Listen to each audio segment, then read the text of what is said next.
set aside for non-sacrificial rules ultimately lead to status changes among the Messianic movement, just as I was on the American distribution associated with this conference release, even by accidentally, and separately out of the whole relationship with the winter now on this. After we said, whereas Carbon, Sanhedrin Paskin, which are not in favor of, backed up on this case, right? And who knew? So I said, so what happened? The first one behind, when things are attracted, so I said, that's how long I'm not. We have a people. We all have a people. Ultimately, because those are what is the status change. Basically, we say that I love myself. Since had he sinned after his behavior ruling, he would not be had the personal pardon, right? Because I love myself, he would have been covered by the time of the governor. Therefore, his covenant is set aside for that use. Or not. I don't know, it sounds like he wants to be working on the when the working on his examples of people who exactly use this case. Night time up, hustling down to cover the covenant doesn't. Rationalizes his actually one of the greatest examples of equally. One who was saying this case of your previous cases, it wasn't hard on himself that was covered. I was always kind of like, because back in time I never used the cases. Or the individual is compromised, right? Let's say you're going to have the goals, or you're going to have mental capacity, you're going to compromise with the covenant side. This case is even a better illustration of complete, because in this case, the covenant itself was actually compromised. And therefore, again, this is a great illustration of ultimately, again, of a covenant to be set aside, ultimately against the value. One more, none of us are going to stop. We're going to be shooting the strength. I mean, Shimon, as I said, I heard from 72, and he said, he means in 72 elders. He said 72 something means old man.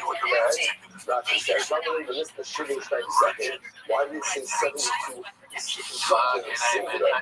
Where it says, how does she pass out the penny? Because ultimately, again, all 72 were all of the same agreement disguised in the Mishnah. Knowing that opinion, that the was that all covenants are upright, Shalom B'Shmo, Shalom B'Shmo, ultimately, again, the covenant is kosher, but doesn't work for the owner, except for Pesach and Shabbos. And this was universally held opinion that was held by all 72 elders to show that there was complete unity in opinion. So he didn't say elders plural, rather it's an elders singular. Those sounds is not there for today. What is that? All right, congratulations, Shabbos. So anyway, Shabbos. You still stay on the first class line. That fucking Brit. And if you want to fly first class, you can 12 hours before the flight. Yeah, if it ain't full out of 49. Yeah, boom. And then that's going to cost the country. That's going to cost the only problem is that you're like, all right, I'm going to go to fucking Austin from LAX. Right. Now, you go to San Francisco. Yeah. Yeah, that's the problem. Like, let's see, Chicago. I'd love to take to Chicago. You know what? I want to get to LAX at night. That's hard. Wow, that's a rough flight. You know what? America don't make me anywhere at 5 a.m. if I call that. That's the thing about American Airlines. That's the thing about American Airlines. That's why. That is why I fucking fly American. They're 29 out of 10. They got a vampire flight. They're a 24-hour. They got 5 a.m. to Chicago, man. You have to get LAX at 4 a.m. What type of people do you're working at 4 a.m. without drugs? You know, it would be more effective, like, if they ran, like, Southwest is almost a 24-hour-a-day airline, and especially with these international flights now, but I'm telling you, man, American is the smartest in the business. They lower the rates for what they could, but they run them all the fucking time, and they lower the rates in that so that more people go to the off times or bargain hunting like the rest of us used to, and then make consumers can pay at an accelerated rate for the last. We get good flights that aren't as full because the cheap people got diverted to the other flights. It's a goddamn beautiful business model. That's how you fucking make money. But it's amazing how much these companies treat the customers like that. Especially, there's no fucking reason why they, I mean, alright, if you were the worst person in the fucking world, go work at the airport. Because no one will bitch about you because they don't have time to fill out a form. They don't have time to fucking talk to your manager. They just don't. They got a plane to catch, so they go, oh, that guy was a dick, and they watch you next plane. It's free. It's awesome. You're an asshole. Go work at that airport. You're a really bad mistake. This is the type of person I am because I know it's a corporation. I know it's a company. And I know,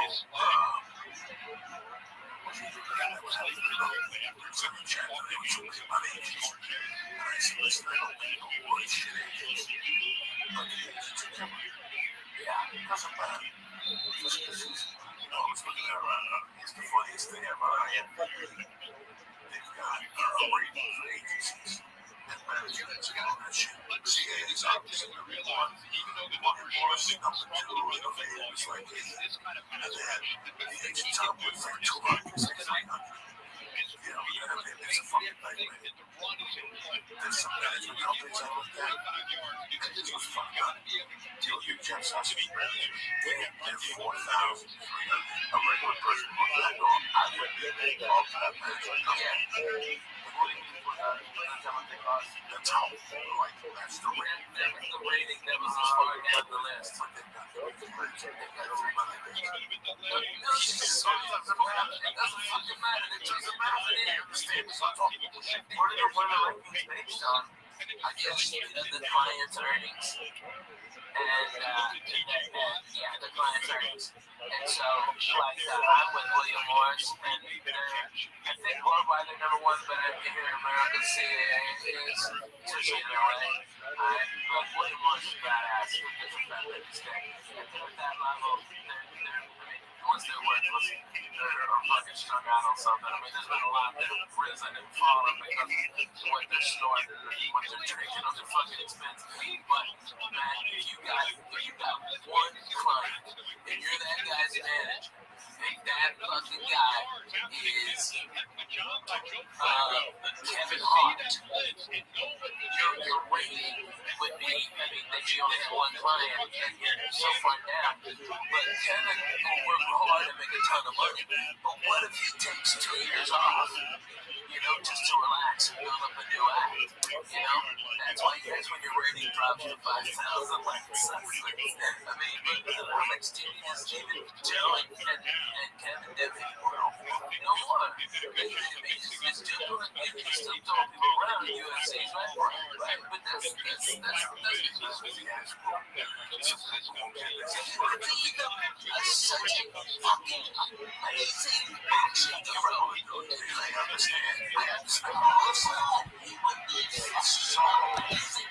With Joe Rose, with a fucking scar and tats and crazy shit. Driving a hot ride to the fucking desert for hot bitches. What the fuck? I'm all for that. That fucking nice ass Corvette of his fucked up. Oh, God, playing it right to you. He can throw it away. Change a light bulb with a key. Put a show on TV with the one thing. Probably would do it if I asked him. But it's the last thing in his mind. It's the last. And if you understood his life, he does things easy.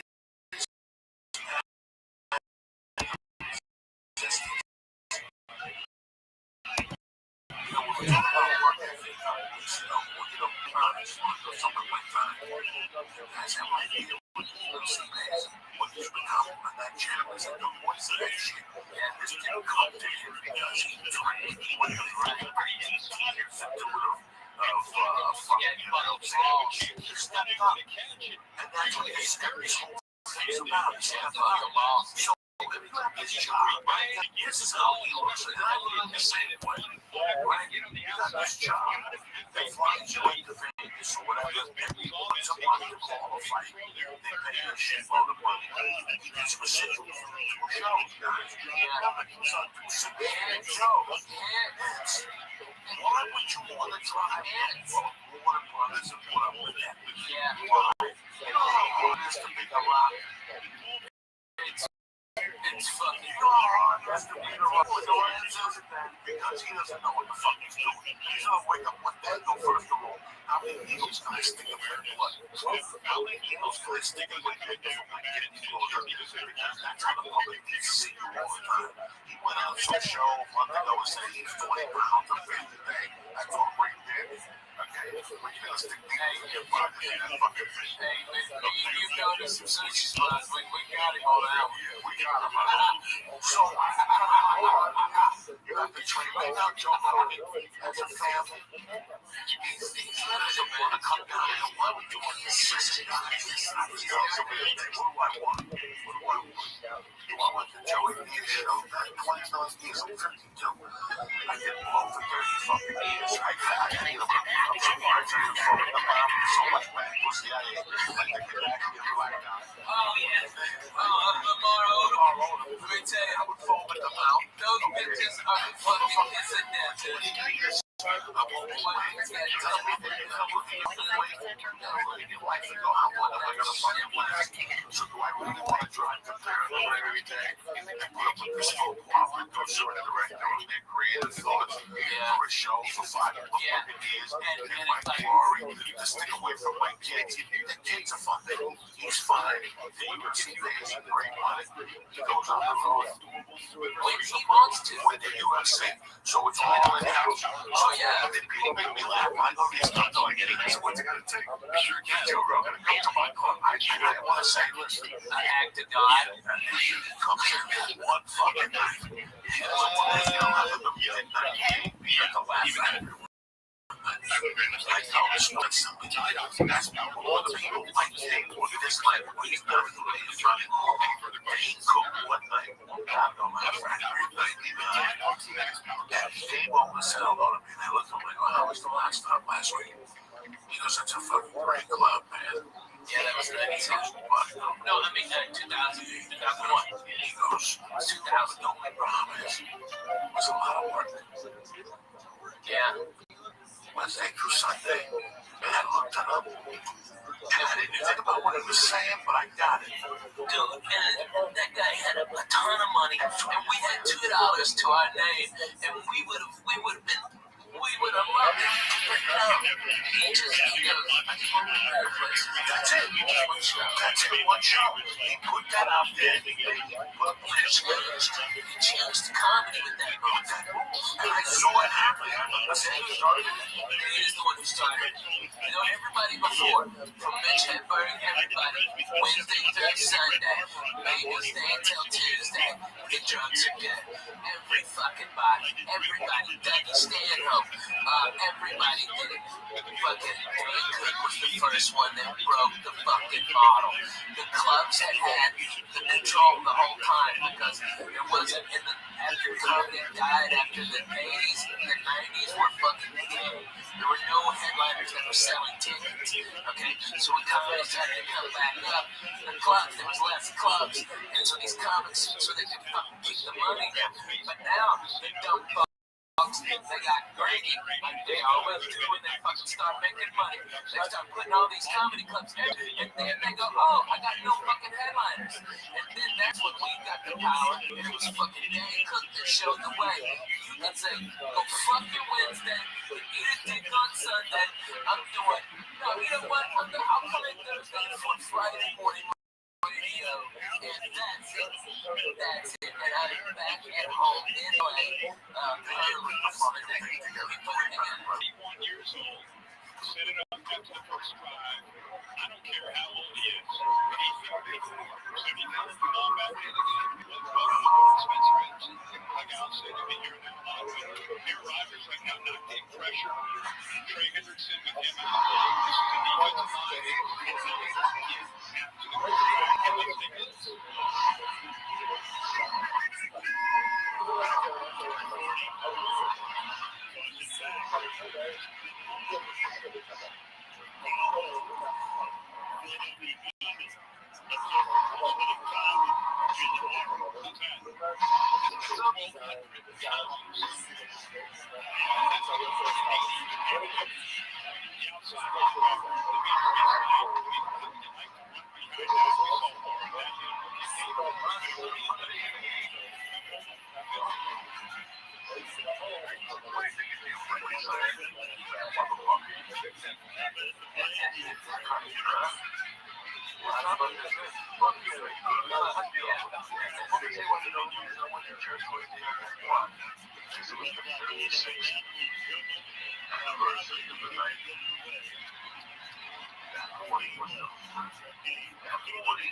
Guys, you gotta be about your business. Start unlocking the block blocking. That's the warning. That's great. And for any defender going up against that huge dude who can also run routes and get vertical, as he called him. But don't trust Washington. They still nail that menacing frame. More attempting Washington's speed.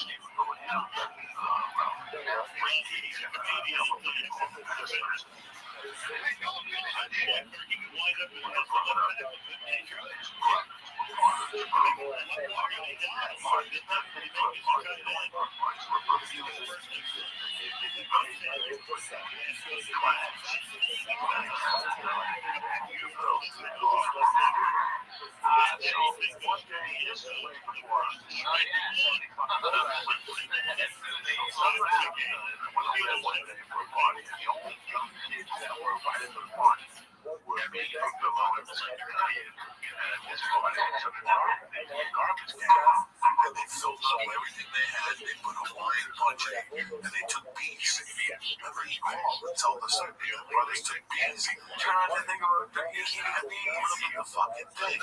So we with ice. And this stuff had like 151 grams. Oh my god. It tasted terrible. So fucking just scoop it out. Yeah. It was in a garbage can. And it had chunks of fruit. And I'm back there smoking pot. The next thing you know, I'm getting woken up. This is so fucking good. This is so good. He's fucking up. And I'm getting woken up by Ray and Ernesto. Ray and Ernesto was a cop in the neighborhood. They'll come down to play baseball on Sundays. But he always wore colored socks and drove me crazy. And at the end of the fight, at the end of the basketball game, that was the argument where you gotta go home with colored socks. I'm gonna punch you in the fucking way. You're gonna punch you in the mouth. I'm fucking 40. I'm fucking 10. But I'll fuck this stuff. But Ray was a cool motherfucker. Ray picked me up. He told me what happened. I don't know. I blacked out. I got fucked up. Come on, drag me home. He thought my mom answered. He's just like, what's going on? I go, wow. I got fucked up. I fell asleep. But it's the sewers thing. She just go fucking sleep her off. You idiot. She yelled at me. And she was like, yeah, no, this is the first time. That's when parents were fucking parents and police forgot their bullets and put them to be fucking parents too, man. Right. I'll never forget how much fucking hungover. This is the first time I remember how much hungover. So I got in like at 5:30. The light was starting to come on. 5:30 in a sophomore. Like, I want to be a sophomore. This is like 2 weeks before they put me in the hospital for a lung infection. I'm fucked up. I'm not doing drugs, no guys. I didn't do drugs. I was smoking pot. I was high. I wasn't a big drinker. But I drank a little much. I'll never forget that. I drank early. It was a Sunday morning, so I got up like at 5. I passed out. Like 10 o'clock in the morning. I can't hear like ice cream. That's what I woke up to. I can't hear Cuban music. And I gotta come up the stairs. She go, oh yeah, well, I have to wake up. I made breakfast or lunch. And she had a fucking class in those days towards the end. She used to drink a Bloody Mary with a Heineken and a cigarette. Like some Bloody Mary with a Heineken. Walking around the house. She was such a sick. Such a sick. She was just fucking great. While she was talking, you have to appreciate this. She was letters over the she was just I still love that, dude. I did that like twice a week. so she was a basketball girl. I mean, So anyway, 3 months in, I'm fucking And she goes, "What you doing?" She goes, she looked at me 45 minutes. She took a piece outside and she goes, "Now you know what I feel like in the morning. I see you in the morning. I feel like I'm never from here." And that was like a moment for me back into my world. Like I never thought about it. Okay, so it's all against the fucking, it's all against the fucking whatever. But she said it very hard in my block. You know what I feel like in the morning, okay? This is how you want to live your life. Just walk out of the room. So, I'm just in the office. It's September, October, November. When I told her we party, it's a Saturday night, fucking crazy. But let's see if they did it. 3 days before this fucking party, a girl pulled me aside. She goes, "Hey, what do you think of this girl?" I go, "Why do you laugh?" She goes, "She wants to get together with you." Well, I'm not going to go show her. She just broken up with a kid. And you know that 1979, I went up to the kid with the man. The kid was telling me, "I want to message." I go, "Because we're healing." I go, "You're not with her. You want to be mine." Because you know what I like me. When I know her, I'm still loving her. Just get this man. Okay, fuck you. I just, you know, that's how I was a seminary, guys. At 15, I already knew that I was a young man. And then Halloween, we all dressed up like girls. We took an ass and went to the Gabrielle's garage. It was tremendous. It was tremendous. At 11 o'clock, I went to fucking meet her. And some girl came and said, "She's not coming. Come in, go get her." And I was like, "What?" And I mean, the girl was hot. And I'm away to walk. In fact, get me out of the way. Because her cousin was listening to the podcast. Robin Thompson. Robin Thompson started walking. And her boyfriend went in. And it was a man already. Me and Robin were 15. Her boyfriend was a man. That's how hot this bitch was. He was a fucking man. He got out of the car and told me we were leaving. And he started yelling at her, but I stuck up for her. You know, he was like, "You know, he was smart. You know, it was very nice to me that night. All the shit went there. Like, he got the whole day. I forgot to call him. There was no move around. You got to fucking call him. So Saturday night was this night. It was Halloween party. But it was, in those days, you didn't hear me like Sunday. Halloween was on a weekend. Me and the other boys are checking out Halloween. It was like on Wednesday. But the party was Saturday. So it was like Halloween was like Monday. This party was on Saturday. So it was like October 28th. You gotta take a tree like 3 times. So what happened was I stayed there. And I started like 3 in the morning. I called and my mom answered. She goes, "What the fuck?" And I know it's I'm paying, there's no buses. And it was went back. So what was the date on the fucking Saturday night? This is one where it's a one delay, but the Saturday before that, the 22nd, she died on the 8th. So she died there Wednesday. After that, after Halloween, 10 days after Halloween. So she was a week and a half. She died a week and a half later. So she gave me the speech on the Sunday night. She died November 8th. So look at me. You follow me? How good you got it. So that Sunday, she goes, "I'm on the couch. What are you going to do?" And I go, "I don't know." She goes, "Well, take a taxi home." I go, "I'm not taking a taxi home. I got a buddy from home. I'll walk home together." And I had done the acid stuff. And the acid was coming down. I was getting like the little jewels and shit. So somehow I somebody took a ride downtown. But by this time, we're talking.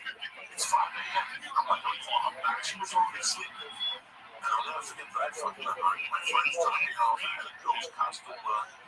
And I walked up the fucking stairs. And as I was putting the fucking door, she opened it. Grabbed it with one fucking hand and just smacked me across the face. She had sniped me 4 years, 5 years before that. She had, I was a big boy, you know, and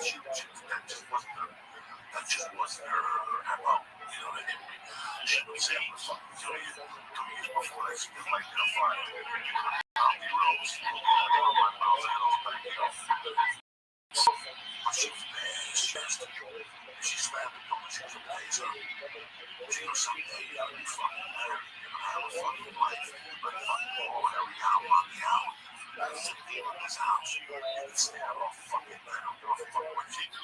Drinking with your stupid buddy. She went off. She does. I stand there and she smacked me in the fucking face hard. Like it was real hard. Smacked in the face and it was still standing. And she was like, you know, fucking, you know, what the fuck is wrong with you? Staying out there 7 o'clock. Get upstairs to your room and I want to look at you. Now the house is pissed. I'm like, wow. Like, I'm saying, I'm like, fuck out of this. Fuck. No wonder your husband left you. The other one died. Fuck you. Holy shit, that was fucking real. And they think It's real. My father died at 37. And then one who was until the one time because he had a hit with a fucking same time.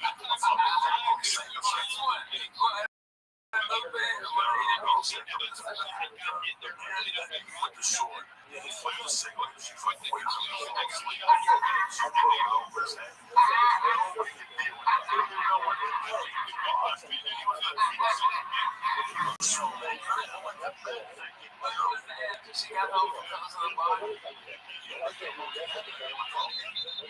were sitting like this. He was on a chair. And somehow he was shooting a cigarette. And he took it and started handing it to him. We're old school humans, right? You don't throw nothing in the house. Nah, that's real. That's fucking real. Give a fuck. If somebody flipped the cigarette, can I have a cigarette? Like I said, one day, I'm thirsty. One day, can I have a sip of your water? If you fucking do it, it means the same fucking thing. It's true. Fucking real. My mom told me that she was disrespecting, so she went from doing it. She did it. So I'm moving on this landscape. That's just. I'm walking up this thing. I'm walking up this thing. You know what? I ain't tolerating this shit no more. You know, I'm 50. I need a job. I don't need that shit. I just wanted to buy Zions when I was working at Heston. I just went to So, the next morning she woke me up again. She's like, yeah, look, son. She goes, let me tell you something.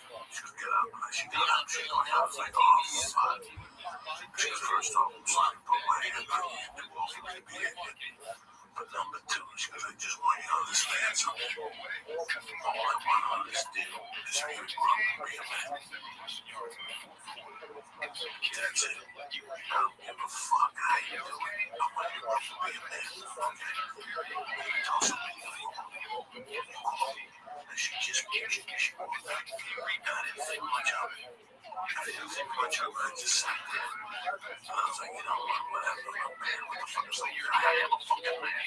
I was just sucking titties behind the high school. I'm a fucking man. I work last summer. I made $75 a day, you know, in my head. In the morning, whatever. So 10 days later, when I found that on the floor, the first thought was, like, she's never gonna find that I got let back. The second thought was, this was she was saying, she gave me a heads up.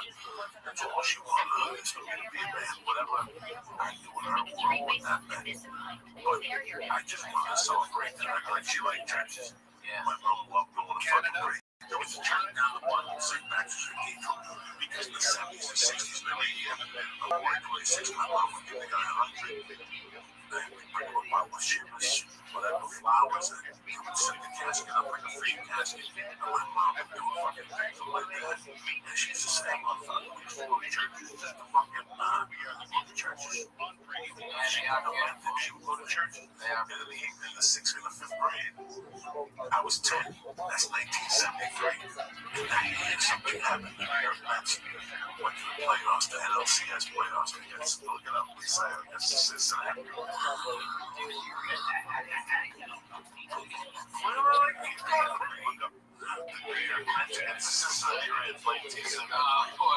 This is how Royals whip that shit out of him. And they did it right there. And the fucking, I mean, fucking, who's that? Spike Lee, then he took his hat back on. Okay, Jerry Seinfeld was boohooing back to his $1 billion. Okay, and the little team from nowhere. Fucking no money. Royals. I'm so proud of him. God bless him. It's an American dream. It's a fucking American dream. What comes of that? At the house. What year was it? 73. Back in 73, New York Yankees and Reds. I'll never 6 to 10. And he won the series 3 years in 2. He's the longest tenured like Pete Rose. Beat the fuck out of Bud Harrelson at second base. It was When he was sliding in. Oh, yeah. So when they go, did you want the Jewish instruction when they were growing up? It's Saturday. Wednesdays, Sundays sometimes. Hey, did you have the little nice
she fucking yelled at me Spanish.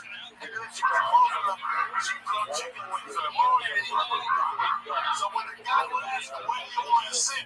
I'd say like, what do you want to sit? Mama, boy, no me ponga para ese lado, compadre. I don't like that fucking dude. So she was on the other side. What was the left field?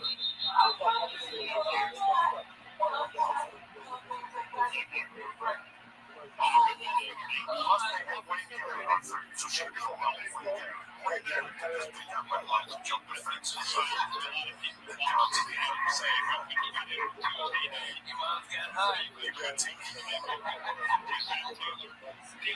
by the way, this Friday I'll be at the Club Nokia here in Los Angeles. If you're a church member, please come in. I'd love to see you live. I'm going to do about 2 hours blow your fucking mind.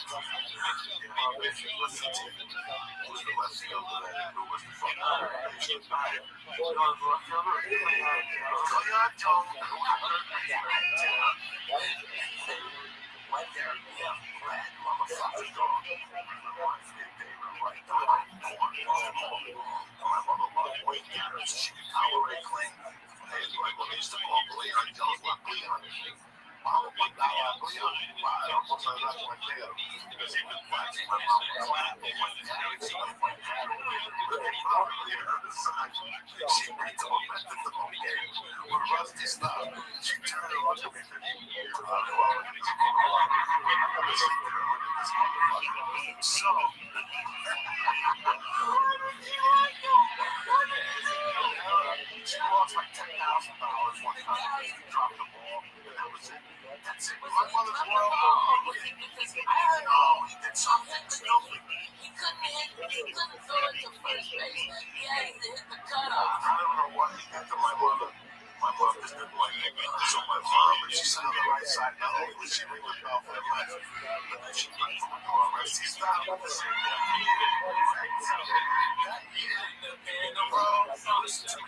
the fucking Reds. The Reds, right? Sure. Yeah, they went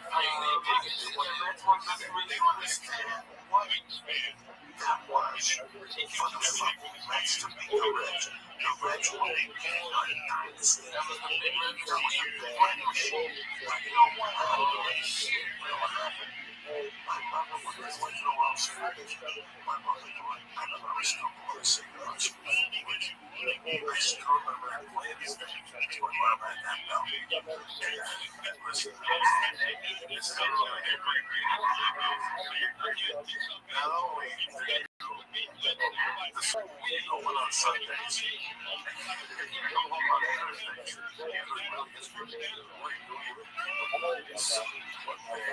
The World Series was like the game. The series was the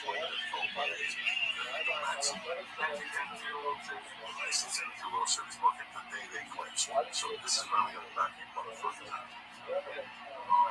See if it was a Sunday. The day they won that game, they made the Reds. Game 6 was on Sunday. Was it 6 games? Sunday, October 24th. What the fuck you think you're dealing with, gentlemen? Listen to me. I still remember what's his name catching the ball. And my mother let me over and going, let's go, we're going back to that fucking school. And on the way here, I'm like playing, showing him, look at that fucking bell. So for the last 3 months, she does the shit on this bell. Put the bell down like Lenny Campbell next to it. And she had to do that. It's the whole thing. The day the Mets lost, she personally got the car because she go to the bar. And my stepdad, when my mom's friends were driving, we all wanted dinner as a family. And my mom would run the bar. Until 5. No, 3 working at McDonald's Sunday. My mom personally called the fucking school.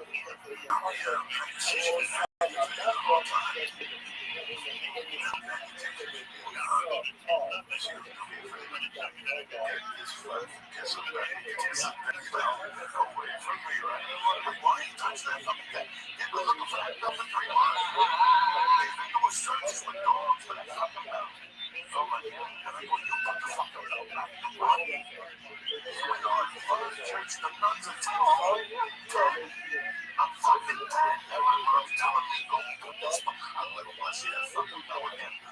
somebody want to see that down, I want to see Rusty stop. As long as I live, I swear to God, I don't know what I did. My mom used to be superstitious in certain things. Okay, so now the bell carried throughout the whole baseball. Not only that, the bell helped the Mets beat the Cincinnati Reds, which is the Rob did. Okay?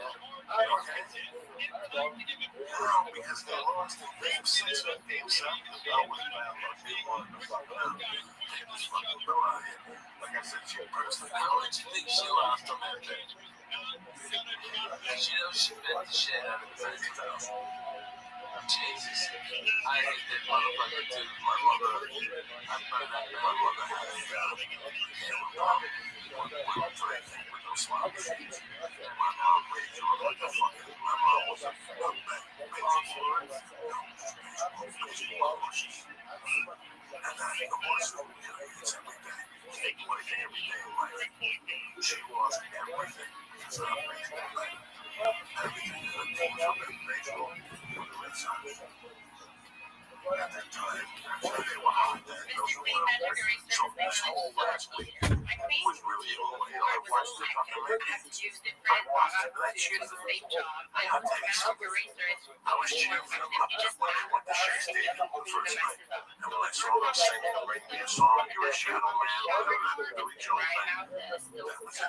I was disgusted. I had never been that disgusted. That's not the New York I left. They were all each other. They were singing the song, You're a Shadow Man. Billy Joel was the top guy. Sometimes it's crazy. That's a reason for those broke things. Ring bells and Saturdays and shit. They created into something else. That's what pissed me off. That's why I got so mad. I'm like, so you sang two lives also when they get beat up to shit. No, that's like that movie last night. Last night, you was fucking Billy Joel. Get him singing. That's the night they won. The night that he fucking sang that song. Now they're losing West Billy fucking Joe when you need him. What the fuck is that cop son? Fuck yourself, Billy Joe. That's fucking Kansas City, there was always Kansas City playing. Kansas City played, but my man Brad Pitt was trying to sell Money Ball. Money Ball. You know why? Did you watch the series? Fuck yeah. Fuck, I didn't watch it. I was disgusted with it. Are you serious? You like that piece of shit Monday night game? Did you watch that fucking football game? That was hot garbage. What was you watching? Fuck, you got a fucking 9-foot TV behind you. You say you don't watch those. I love the World Series. That's American What are you doing when you're playing such a what's your work? Playing this shooting game. One of those screens has one of them fake shooting games on it. You shoot somebody in fucking Belarus right now. I'm cussing out 30 fucking Russians. I know. You're one of these fucking little cousins. Alright? Listen. Yeah.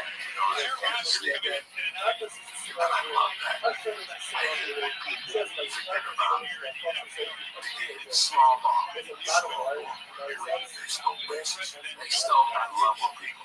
They put pressure. You really want to fuck with a motherfucking man. If you look at the Cincinnati Reds, the big red machine. That's all they do. Their job. That's not classic baseball. Cincinnati Reds bring it for me. You want that whole game. And you don't know, oh my God. Nobody had more than 15 home runs. Eric Forster, small ball. The main job they did was steal. In a single and Stealing singles is something that's forgotten about. yeah, man. That's why Ricky Henderson played baseball so long for so many teams. He played for everybody. Ricky, anybody. Listen. Ricky was football dumb. He was one of the greatest baseball players to ever get behind. Alright? This guy, you've got a picture, and he is out of business at 96 pitches. And Ricky gets on base with a bunt or a fucking single or a walk sometimes. He gets on there, he jumps out, the guy fucking threw over there 3 or 4 times. He's not way out his arm. They're gonna get literally when it's a piece of shit working 8 days. And then they fucking get the 3 closers. So what do they do the next day? Ricky Henderson blows out their next guy. That's what genius small ball is. And that's what they did, man. They played fucking great baseball, man. great baseball. Beautiful like college ball. The leadoff was always Joe Moore. And he always stunk. And once he stunk, once Geronimo came on, those fucking Indians, those Geronimos, they go crazy. And they have like 3 people with stealing. Hero, with stealing your edge. Hero wasn't a thing, but he just, it just grew. And if you watch them, there was a game where he was a strike 6 months ago, 8 years ago, that they actually showed the fucking picture. Just going like, I'm not going to deal with this ever again. This is not baseball, this is sports. Because it's slow force. Every game something happens, there's always something happening. Every time you like that football, it's either a single or a punt, or it's motherfucker stealing. That's torture. Yeah, you got a job, you lose your concentration. It's fucking crazy. And I used to love baseball. I know everything about the Red Sox. 162 games before the postseason. I don't have time to watch all those games. Like, I don't know, not every one of them, but watch one of each series and feel like a fan, you know? You know what I mean? I like the Houston Astros. I started stand-up there in 90. I loved them. Me and John Westling, we went for a foul ball, and the little kid was going for a foul ball. We were thrown out of our balls. Instead of me squashing that kid for that fucking foul ball, I broke the seat. Okay? And the kids got the ball, and everybody's cheering. We're on the big screen, and I'm holding that chair together, motherfucker. I got my left hand on the chair up. Okay, and John's laughing. He goes, you broke that chair. I go, this motherfucking chair is done. I broke that ass. It has been there 30 fucking years. And I fucked that chair up. We got up and fell to floor. Get Johnny Western on the phone. That is so fucking funny. Oh my god. I'm broken a lot of shit.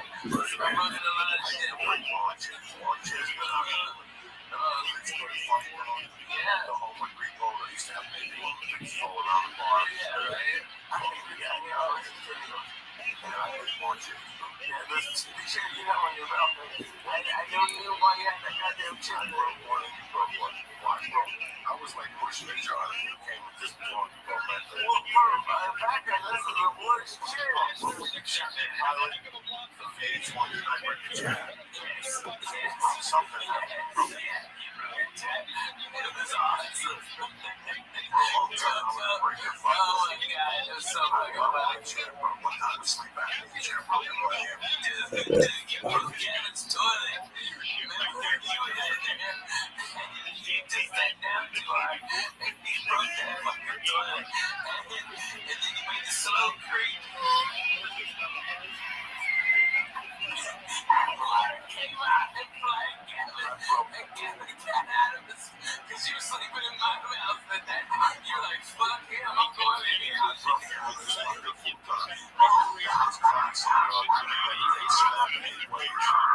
You're a fat fuck. Without even knowing, it's the most embarrassing thing. You go like a fat fuck, so you bring a ton of shit. Clothes. I have clothes. I remember one time I got somebody's car and I went to get the handles and I went to pull up the handles. Oh man. Stop being a fat motherfucker. Man, that's amazing. Shout out to get the fuck out of here. Mike and Mary Johnson. Bose. Thank you very much for Bose. We put on a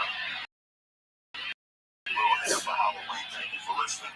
Rusty Chalice and the rest of the guys, man. Sandman, Benito Munoz, Sean Cappuccino, Jimmy Carroll, and Gary Brooks. You know I was watching? It's my man D in Colorado. Is a cool motherfucker. I know D in Colorado be that motherfucker that weed 15 foot tall. 15 Dude, he's a great guy, man. That guy's coming from where Come on Twitter a couple of days ago. he's just pretty good, man.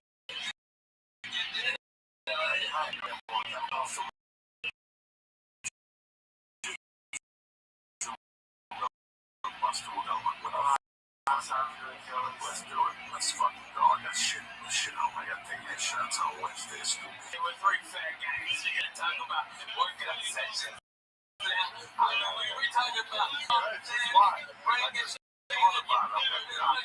just like, I made a bet. Fucking that's what I did. Fucking fuck breaking them. I'm the best. Bro, I'm trying to fuck over my back. I can't do it. I go never in my life. Like, I'll just do it. I'm like, Just fucking go ahead and do that shit. oh my god. Okay. I can't believe that shit, but I can't actually be relevant. Holy shit. Okay, I've been trying to limber up and like, because traveling so much it hurts. And so my doctor, as part of, I broke my wrist, just said, as part of my physical therapy, go to yoga. Okay, so I'm having this one-on-one with this yoga stuff. Okay, I'm going down and I got my legs spread as far as I can. And the fucking yoga mat split in the middle. And my mom hit the fucking floor. And I almost passed the fuck out. My fucking thigh have been killing me for 3 weeks. Dude, I swear to God, I did the full splits. Like I was trying to block a goal. It was the worst. Oh my God, dude. I think I ripped my groin muscles. All the shit. I ripped that yoga mat right down the fucking middle. You're the first person that said that too, because it's so embarrassing. But those fuckers will rip if you get fucking 450 split. Oh, Jack, I'm busting my ass. I think it took me so long to be able to get up. I didn't even know what to do. I think the instructor just pushed me back on my back. I didn't see these stuff. Oh my God.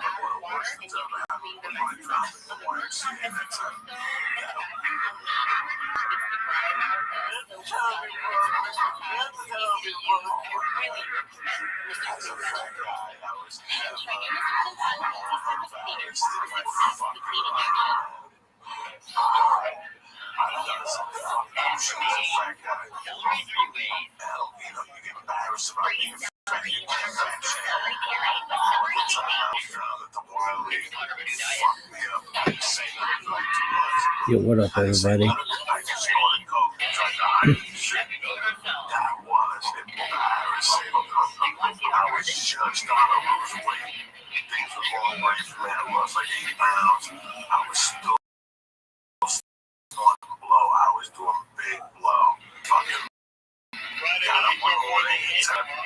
I said, fuck it, I gotta swim. And I went over to the wine. The wine is packed. I used to go to the Fat Man pool, which is a little Russian pool. Right? It was like 4 feet, but it was 96 degrees, so it's like a therapeutic pool. And I would walk around. There was no baby. I would do laps. It's short laps. Nobody see these kids. It's like us doing laps. I'm not gonna be a fat guy who wears a t-shirt. I'm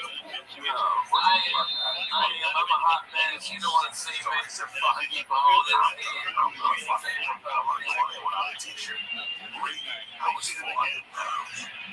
There was fat everywhere. And I sit in the sauna and I was losing weight in the sauna. Then I go on the steam bag and I jump in the pool. And I do this every morning at 5 a.m. I did this to start off, but I was still smoking blow. So in my mind, if I ate sushi, and I went to the steam room, I would sweat the cocaine. I wasn't a fiend no more. So now it's 2 in the afternoon, man. We'll rush to get to the lot. I'm still rolling my whole around the world. And the fucking steam pool was packed. Kids jumping up. I'm like, I can't do my feet laps. I did the lap pool was wide open. Oh, shit. Fuck this. I said, man, what are we doing? I just looked at her. It's not like fucking gold. Why am I so fucking young and fat fucking book? I went around and put my name on the blackboard, guys. I put my goggles in. And I went deep down that jump. Just the one hit me, bro. They just shocked my body. Just shocked my fat little body. And then I'm trying to swim. I'm swimming. I'm putting up back down, turning my head. I'm remembering my form. And my 5 feet. I'm fucking sideways. But by this time, I'm on ahead. Like I'm to smoke 2 packs of cigarettes a day. I'm dying. I'm 10 feet out, but I can't swim. And my feet can't take it, so I'm just holding on to the rope. And people are swimming by me. They go, come on. Like, go to the rope. Come on, swim. I'm like, I'm dying. I'm trying to get the shortest distance was this way. If I swam vertically to the fucking wall, I'd never make it. So I had to swim this way. So I put myself like swimming. And I get to the wall and I'm huffing and puffing, guys. I mean, guys, I'm fucking out. Seriously. That's when I realized this has to happen. And I'm holding on to this and I can't kick no more. And I'm out of oxygen. I'm holding on. And I got my fucking chin on the thing, just holding me. And some kids are like, Mister, you okay? I'm like, no, I'm not okay. Hell yeah. Like, come on. Pull them out. You know, all these little kids get together, little Mexican kids. And they're trying to pull me out. They can't pull me out. They're like, 1, 2, 3, pull. And they're pulling on me. And I'm turning purple. I'm not breathing. I don't even know about breathing through my nose. I'm starting to panic. People are starting to circle and look around. And these little kids can't pull me out. They're like, fucking ring the buzzer. Ring this buzzer. Let's go run. And also this chick gets on the thing and she turns this thing around. And they're actually going to make me listen to this. They couldn't get me out. So they were going to fucking drop on waist into the swimming. And they were going to pull me out like a fucking water. And by this time, this feel like me ideally how bad it's been. I got kids that by my side. And they're like swimming to the middle. Get to the middle. Get to like that. Drop the hoist. And the hoist will pull you out. They can move right into the side. Leave. By that point, I'm so fucking embarrassed. And now, out of the corner of my eye, I see ambulance tech workers running in with a fucking mattress. Like I got shot in Vietnam. And something made me put my fat little foot over. I just went, and my fat foot got over the other. Oh my God, that thigh must have weighed like 1,000 pounds. And I fucking pulled myself up and I rolled down like more. I just rolled down to the pool. I got up and I got up right in time because I went to the fucking door and 3 ambulance were there. And they're like, where is he?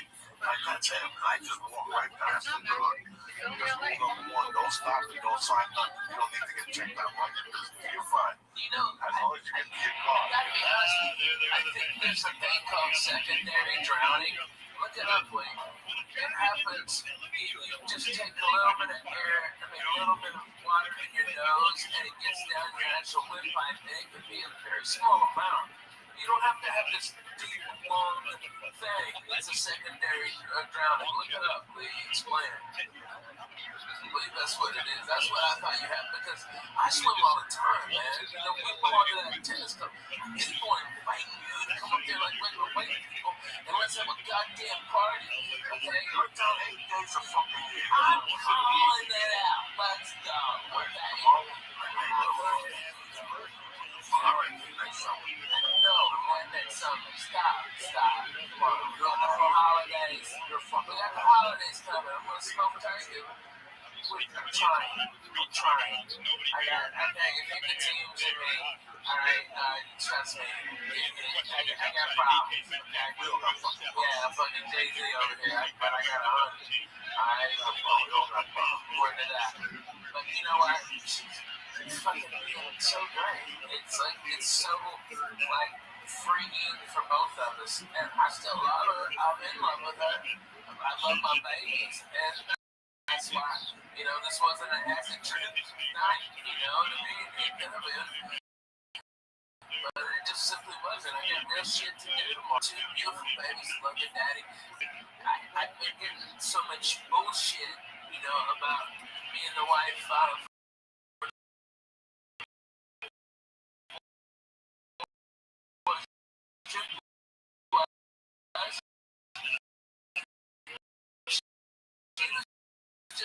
Responding and checking me. I had found on her, and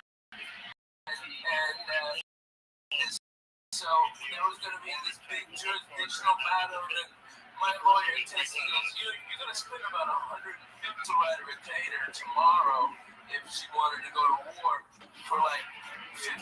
Okay, it's retarded, right? And we're just being cool. It's like my babies, I always want them supported.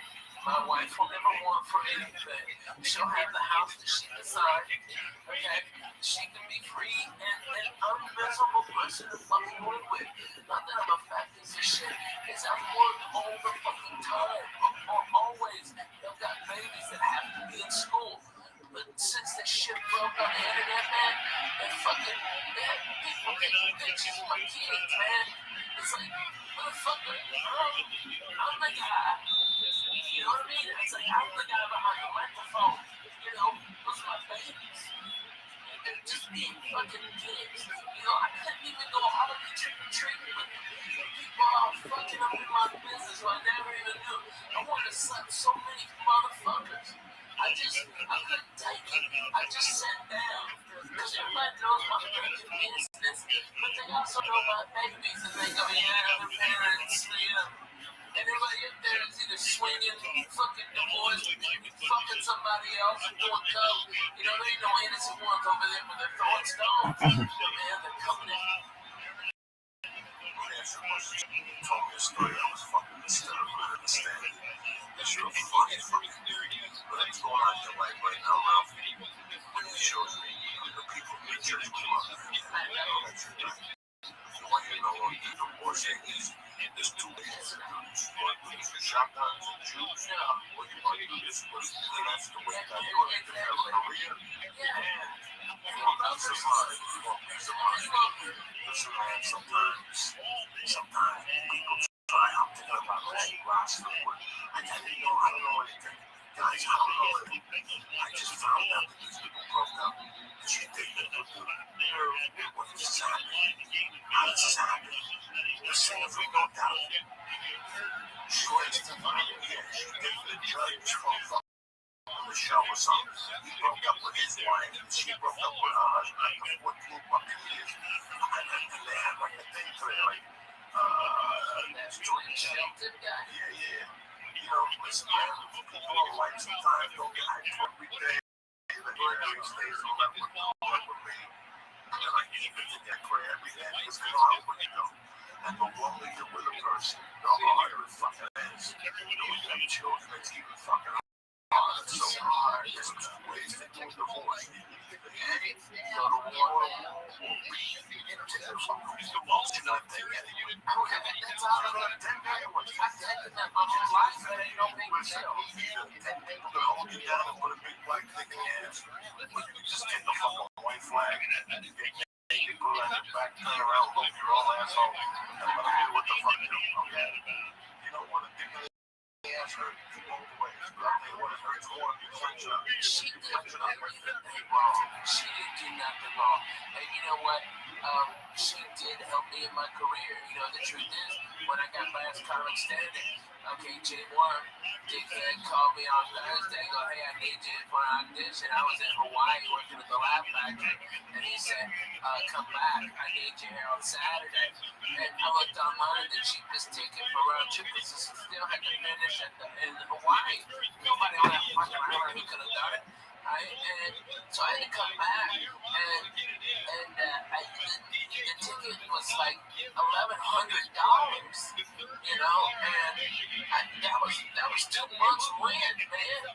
That's real fucking shit. Like for a baby, for a big fucking baby, and I rolled the dice, and I couldn't afford it. Mom had a credit card that her mama gave her for insurance, and she put it all on there, and that's what launched my whole career. So does she get half? Yes, motherfucker, she gets half. Okay? She should get more than half. She's gonna be drawing a salary from my place. She's gonna be getting out of more like the regular white people because we're alright? Those babies are up for them. They'll never want for anything. They'll never have what I went through. You know? And It's like, that's what you want. But it's just so irritating. It's like, they're just dumb. These motherfuckers. It's like, all right, so it looks like good morning. Let's first of all, a thank you to our sponsor this morning. Most perspectives on that's what I want to do this season.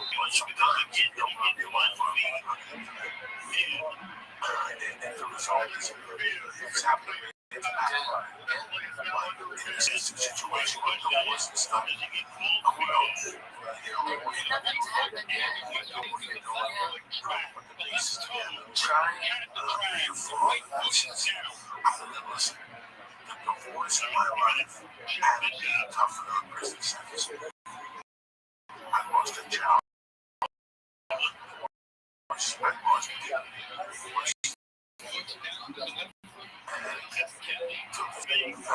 lost I know. This is not for all fun. That's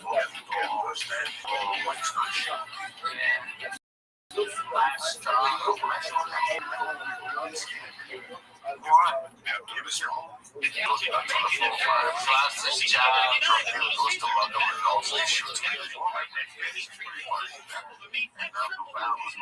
divorce. I forgave my stepmom. Until this day, I don't know. I always say, fuck you. What was coming to you? I had to get what was coming to you.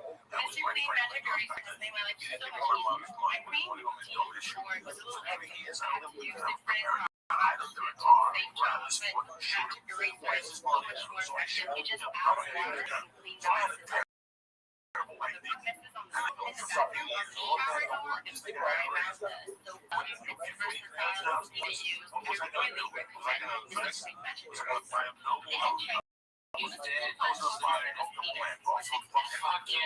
So in a way, he saved my fucking life, from over the years. And I forgave him. That was it when he died. I didn't go to funeral. I said, wow. I went to see his wife, and then she died. But I let it go. I gotta tell you something. I don't have any anger. I don't care. I've already seen all the numbers. I just love my babies. I have to get another place here. I hate it. I've learned the numbers. Okay. Unless she walked out of the house, she goes, listen, I'm just looking at you. Mile up the road, you come home by the time you want. We just get some space. And I was cool. This is a dream come true. I can work on time. I'm going to be a fucking man. I just got a pressure. I'm about to do other work. So everything I'm going to go find it. I'm going to go find a job. All of a sudden, you're blessed with one thing. You got I don't care. That's the code for you. So I have but if you're a real I know that the Ukrainians don't know that they're not something else. I hope that because that's what they that's what I'm doing. Once a Chinese is illegal and once the fine print, there's a fine print. And once that fine print comes out, it's they ain't no coming back. And it exists. It has to exist. The law says it has to exist. And sometimes so I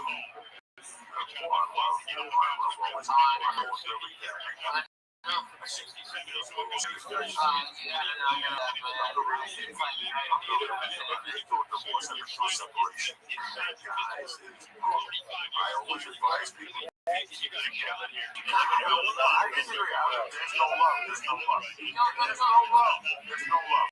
You have one. No, we all have so much for each other, but it's like it's real deal. Okay. I have really fucking bad PTSD, and now I'm properly medicated by probably the best. He's the head of psychiatry at Vanderbilt. He's fucking amazing. He's got me chemically down, and I sleep 8 hours. I walk, I break. He's done it all. It's fucking amazing. All right, but before I got properly medicated, I was a fucking complete asshole. Okay, you know what you do after 2 years is you're wrong. My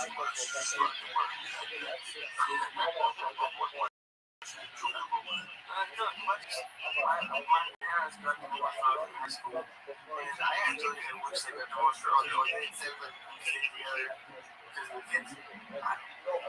Even back then, I thought I was good. This is I felt great. Let's get something out of you. That's not what saying. It's a great show. And it shows what comics in the country and what the fuck I'm saying. Ralph was a comics thing. He was already a brilliant output. Ralph was already had a lot of people paying tickets to go see him. Celebrating. They probably would now these kids become somebody. Ralph was already somebody. Ralph was already somebody. The one thing Ralph I just said was I was here for go for a song. You know what was your name? It's the command. And we can go fun and take it.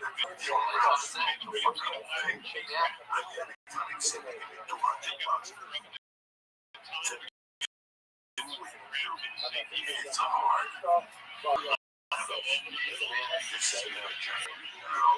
I always find so much peace in my life. I've got so much less stress and anxiety. I don't have nightmares every night. No, that's very.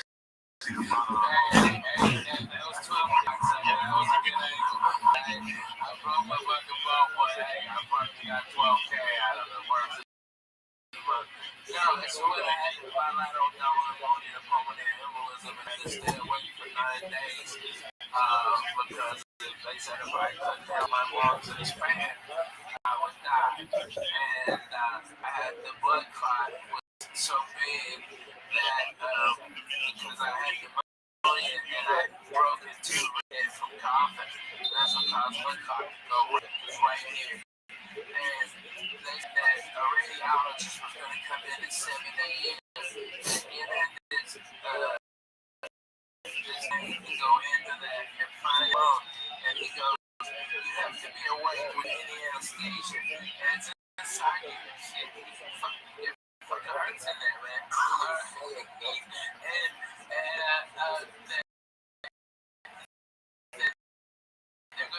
You got a 5% chance. If it blows the cocaine, you live, and if not, you bleed out in your brain, then you'll have a stroke. Good luck. Anytime, motherfucker, I was fucked up, that fucking snaps your fucking head, dude. And so, what I've been doing like a lot of PTSD groups, okay, and I'll be like, what the fuck are you doing here? And I'm like, look at cocksuckers. I'm just as fucked up as you are, and let's get to the real deal. Let's talk about some shit. Boy, you're like, oh, blah. You be telling them to go overseas for the fucking military like 19, like a 44 forward operating bases in multiple war zones. Okay, by the way, Afghanistan this time of year is fucking beautiful. All the Taliban's turbans, chicks, guns, it's like, they'll tell you motherfuckers, they're empty reds and yellows and beautiful. Okay, but I've been there, and then they start getting real, dude. I mean, when those guys get real, it gets real. You know, I mean, it's like, I know it sounds stupid, right? But you're absolutely right.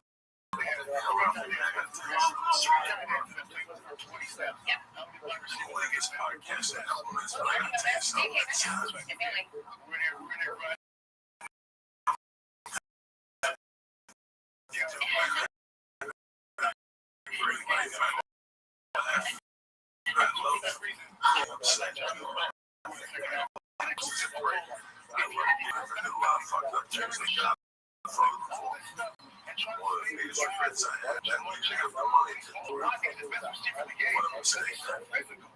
But I'm saying that we can go back to the fire. And a partner right there. We would have a show. And it was in the all-time HBO's all-time greatest comedy show of all time. And you know what I'm saying? You approach around, you know, listen to the story. You don't go to HBO. I know what I'm talking about. I'm taking a round for that good show. I'm ready to set fire. Just need to go and tell the tweet that you saw in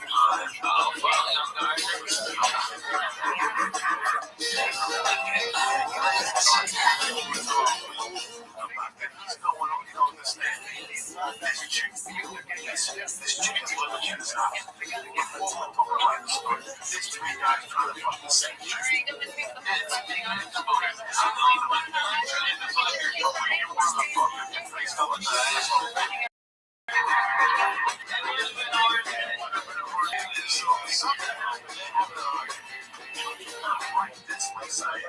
This is an apartment that's whatever. I'm sorry.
Yo, political vegan.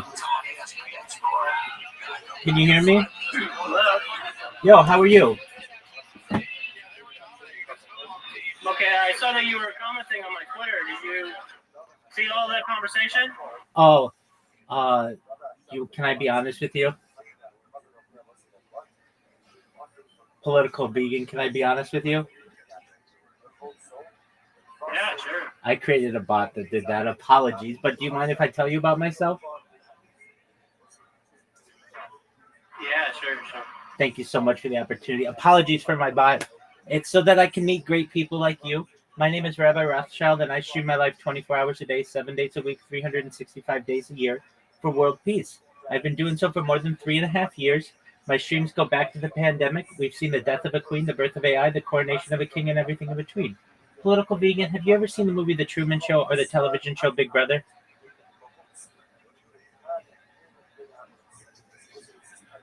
Yeah, I'm living it. So am I. Excellent. So you're a streamer yourself?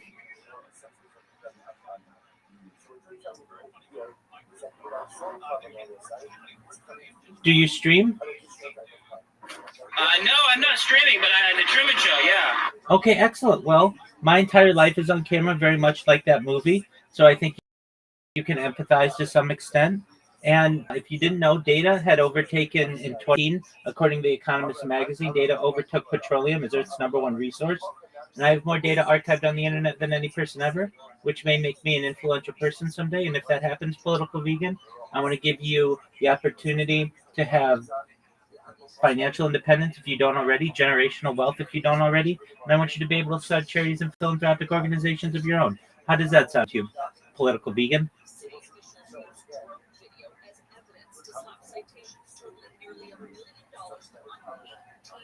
Pretty muddy. I'm sorry. I'm sort of being suppressed at the moment. But I have source code if you want to collaborate.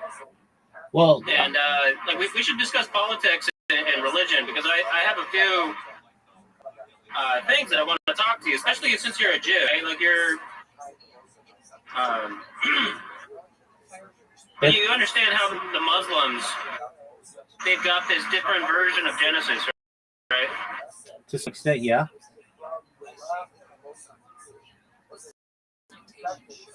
Well, it turns out that the Quran doesn't even mention the name of the tree that Adam ate from. Right. I'm saying that's kind of important. Okay. That's all right. We all take our essentially creation story differently within major religions. We within Judaism and Christianity have or Islam, but it doesn't mean that we aren't necessarily all derived from the same person, Abraham, with Jews and Christians or our lineage from Jacob, and Muslims from Ismail.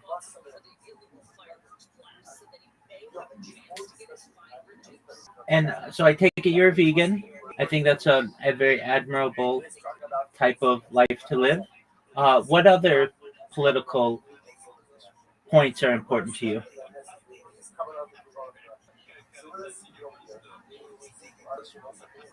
Or political topics?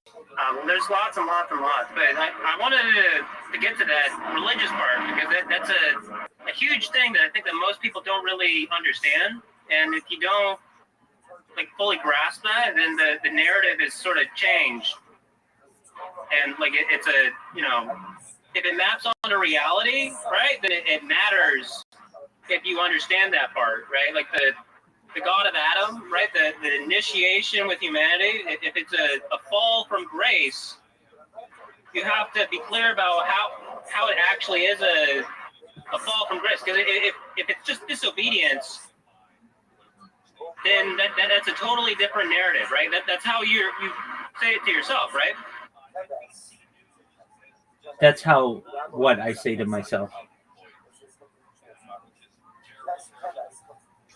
The fall, right? Like, how is it that humanity fell from grace? What is that specifically? Because I'm arguing that it's the riddle of walking out of the Garden of Eden covered in fur, right? You know how PETA, the People for the Ethical Treatment of Animals, they have a joke campaign where they say that they'd rather go naked than wear fur, right? Right. That's a joke about original sin, right? I don't know if that's how they interpret it, but I could see that be interpreted that way.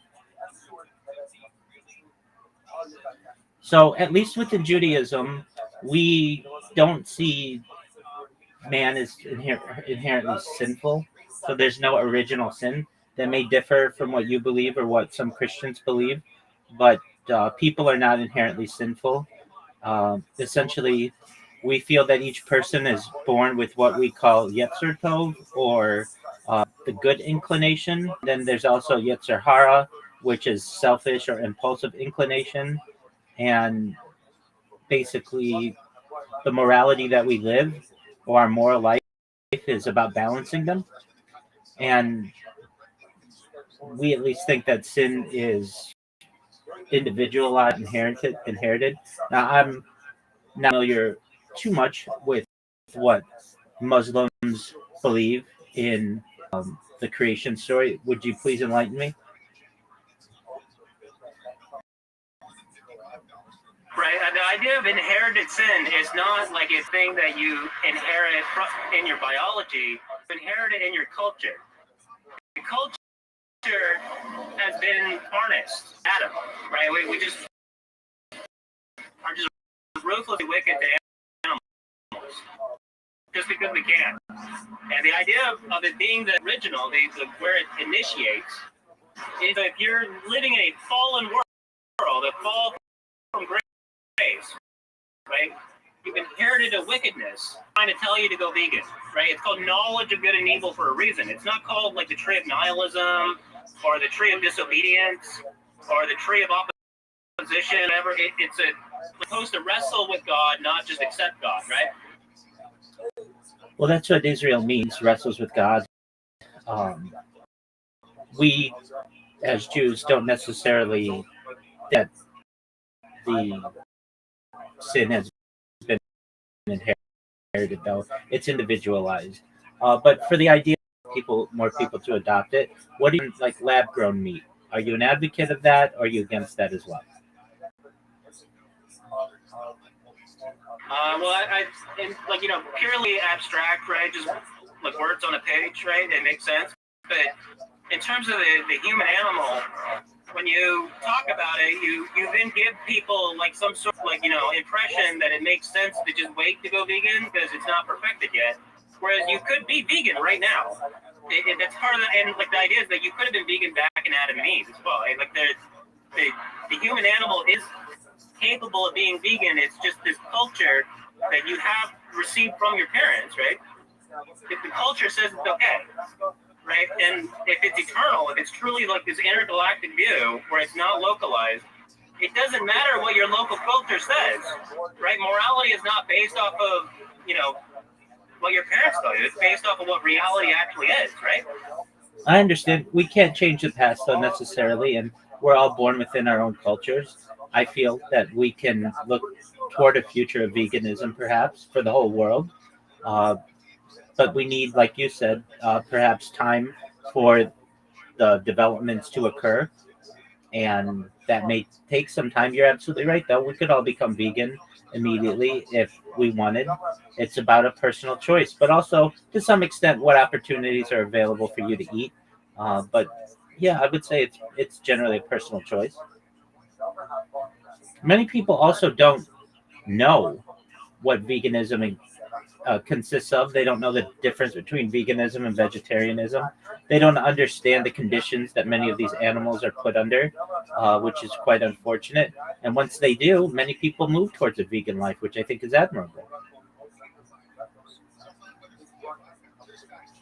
Right, yeah. And just the idea of the gore video, right, where you undercover videos where they show animals being abused, like that is good in the sense of you'll be able to connect it on an emotional level. Like, yeah, this is really truly suffering and cruelty. But in terms of just the properly basic, it really doesn't require that, right? Like it is something that you can just see, like you can feel it, right? Like if you ever wear fur or if you ever look at people wearing fur, right? It's just like blatantly obvious. And the point is that there is almost nobody who then doesn't fight back and says, no, wait a minute, just because they're doing it doesn't make it okay, right? Well, to you, that's the fallen world, right? Because their fathers did that, and their fathers' fathers did that, right?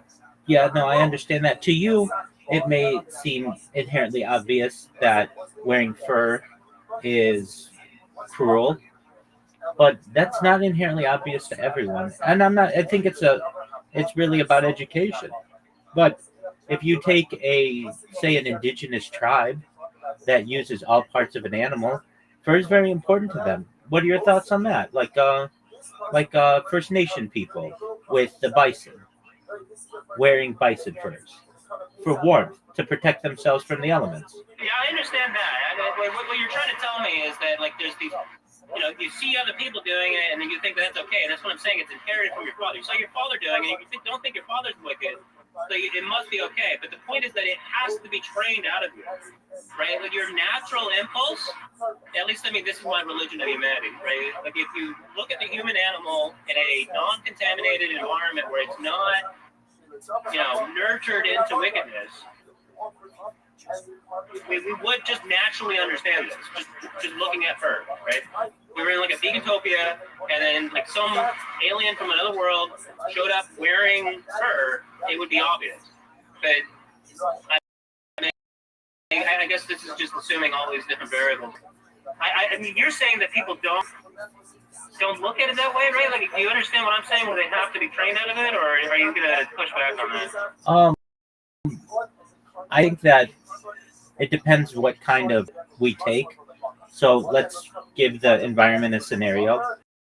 With the First Nations people, someone who will die if they aren't able to insulate themselves, the use of fur seems like a reasonable use of the animal. Would you agree?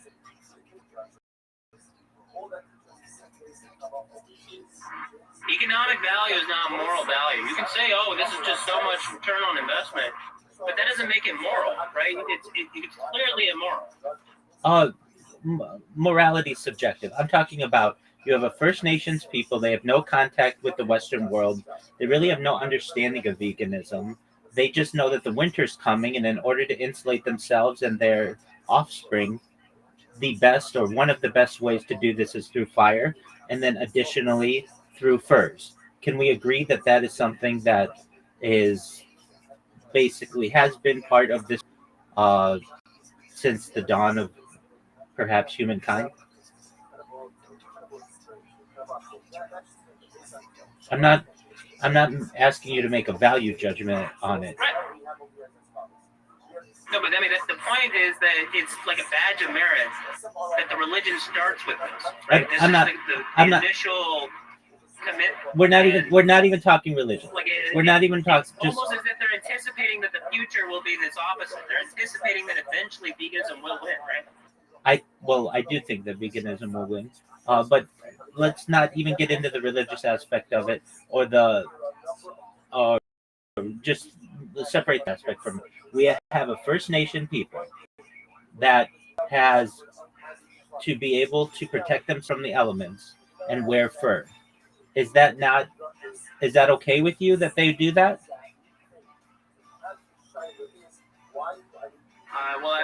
If they do it today, then no, right? But if you're saying that, like, if you're in the past and it's just raw nihilism and there's no other option and we're going to die if we don't do this, right, then it's understandable. But something being understandable is not, like, excusable, right? It's not like a moral acceptance, right? It's just understandable why they would do that, right? Like the Romans, you know that story about the origins of the Romans where they were about to go extinct? And they just decided, hey, let's just go to the neighboring tribe and rape all their women, and so we'll have, descendants. And like, yeah, that's understandable, but that's not excusable, right? It's not acceptable. I understand that. Okay, so we're in that. Perhaps centuries ago, the use of fur was a necessity. Okay, maybe today it's not. Let me ask, what if we have a tribe in the Amazon that uses the fur of animals that they kill, or even just like the feathers of animals for their arrows and such? Are you against that?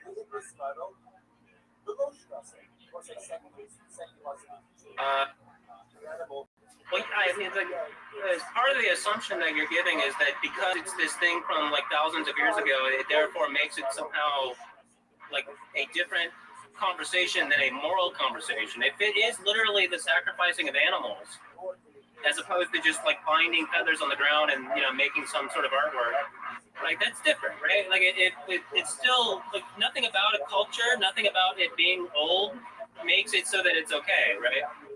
Oh, I thought we had agreed that it was that the fact that if they had no other alternative, then it was okay. But now today, if they have an alternative, it's not okay. Do I not understand that correctly?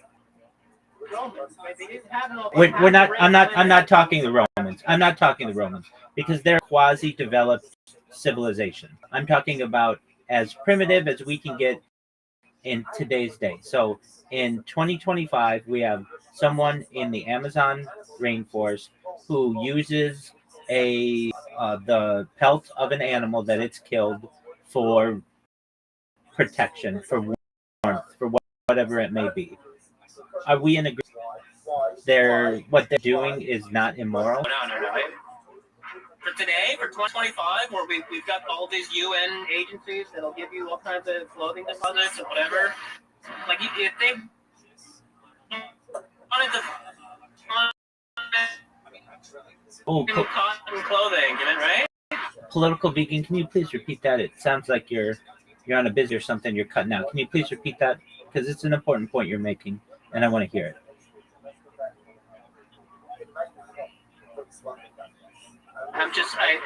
Are you saying that today, 2025, if they, like you're saying, if you're in today's day, you have a moral obligation to find some charitable source instead of like hunting an animal and killing them for a jacket or whatever. If you could find a vegan option, then you should, right?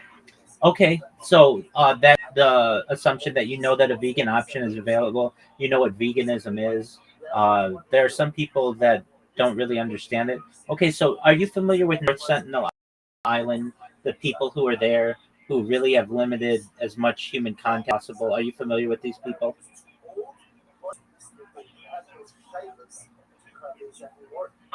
No, I also, it works the other way too, right? If there is this like truly isolated group of people, humanity, the rest of the world, does have a responsibility to make sure that these people have basics, right? And so if you're saying that like they don't have any basics and they're just so desperate, like they're like actually like wild animals, where if they don't fight, because wild animals like that, right? Like if you're out in the wild and you're a bear, like you're hungry, right? There's no food, you gotta do something. But like, if that's true, then we would have a moral obligation as like the rest of the world to not keep people in such situations, right? Okay, so to familiarize yourself, or just the general conversation, the people of North Sentinel Island have rejected any kind of developed influence. So if been cases of people who have flown aircraft over the island and they've thrown spears at it, there have been missionaries who have attempted to proselytize or missionize, and they've killed those people. So the UN has essentially quarantined, I think it's at least 2 miles off the coast, that basically no developed people are allowed to penetrate that border. So if I understand you correctly, I just want to make sure I do, you think that we should send people there, even though that could contaminate them or could cause issues, but to teach them about veganism. Is that correct?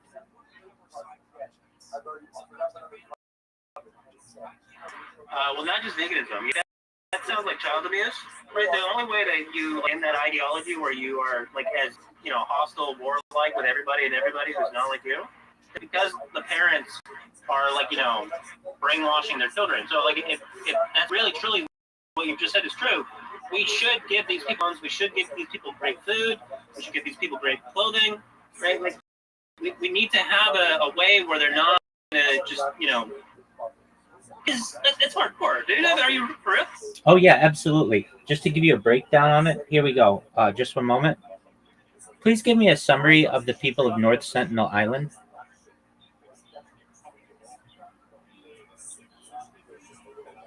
Here we go. So the Sentinelese are an indigenous people who live on North Sentinel Island, part of the Andaman Islands in the Bay of Bengal under Indian jurisdiction. They are considered one of the last uncontacted peoples on Earth. They're estimated at 50 to 200 people, though the exact numbers are unknown. The Indian government and anthropologists avoid contact to protect them from disease and respect their isolation. Language and culture. Their language is entirely unknown and unrelated to any of the Andamanese languages. They are hunter-gatherers, so they're basically animals, obviously, living off fish, coconuts, wild fruit, and small game. They use bows and arrows, spears, and simple tools made of wood, bone, and metal, sometimes scavenged from shipwrecks. Lifestyle. Small huts or leaf shelters and groups likely based on family bands. There's no evidence of agriculture or fire making for cooking. They use fire but don't appear to produce it themselves. Contact history. They have rejected contact outsiders for centuries, often reaching aggressively to the approach. British and Indian expeditions in the 19th and 20th centuries attempted brief contacts A few short occurred, but ended quickly. After the 2004 tsunami, they were observed alive, shooting arrows at the rescue helicopter. In 2018, an American missionary named John Allen Chow was killed after illegally trying to contact them. Legal protection. Now, this goes to the point like, should they have legal protection? North Sentinel Island is under strict protection by Indian law. It's illegal to approach within 5 nautical miles, about 9 kilometers. This is both for the to protect the Sentinelese from disease and to protect outsiders from harm. They have to be descendants of early humans who left Africa roughly 60,000 years ago. Their isolation likely means they retain one of the world's oldest continuous cultures. So, if I understand, political vegan in this situation, you would the legal protections for them, and it's okay if that's what you want to do, and introduce veganism to them and smartphones and all the other things. Okay, so if this is one of like a litmus test, right? If these people are actually good faith, they will want to create their own AI bots so that humanity can understand their culture, right? If you just want to keep it for yourself and just fuck everybody else, then you're bad faith, right? You need to try to help others. And so if they're not willing faith, then we need to rescue the children. That's pretty, so like there's no way that we have to interact. There's no way. Okay. I understand keeping child abuse. I get that. There are other people, perhaps anthropologists, who think that they're a primitive tribe that should remain uncontacted for as long as possible. I get that. Okay, so you answered my question.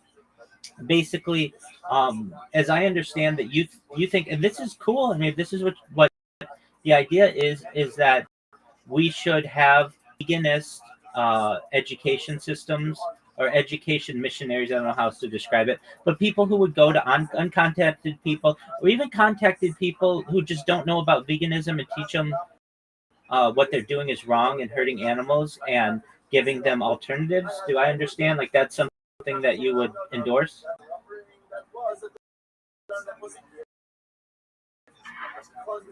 Yes and no. It does sound great.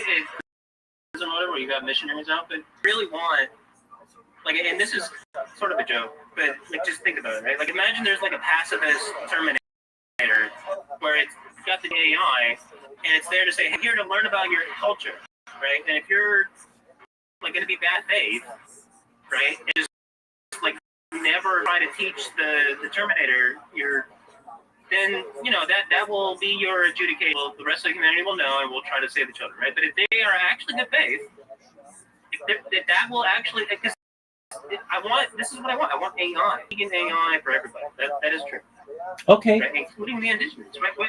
I understand that you're saying that like this is sort of absurd, and I get that, right? But it no, I don't.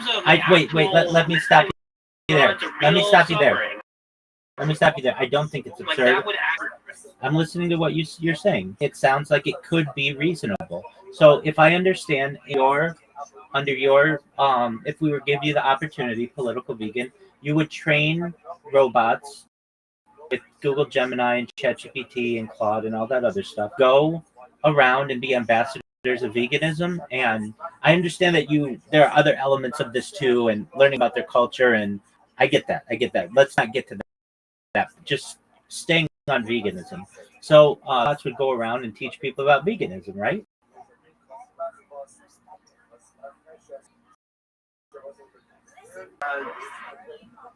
Yeah, I mean, like sort of like this, right? Like if you're saying that like I get to wave a wand and then I have my utopia, it would actually just be robot army, and I would just save the animals directly. I wouldn't give them a choice. If it really is my utopia, but like if you're saying that I have to work with trains, right? Like then yeah, like of course that'd be great, right? So vegan AI activists that just have infinite energy to go through all the shit that everybody's got, right? Like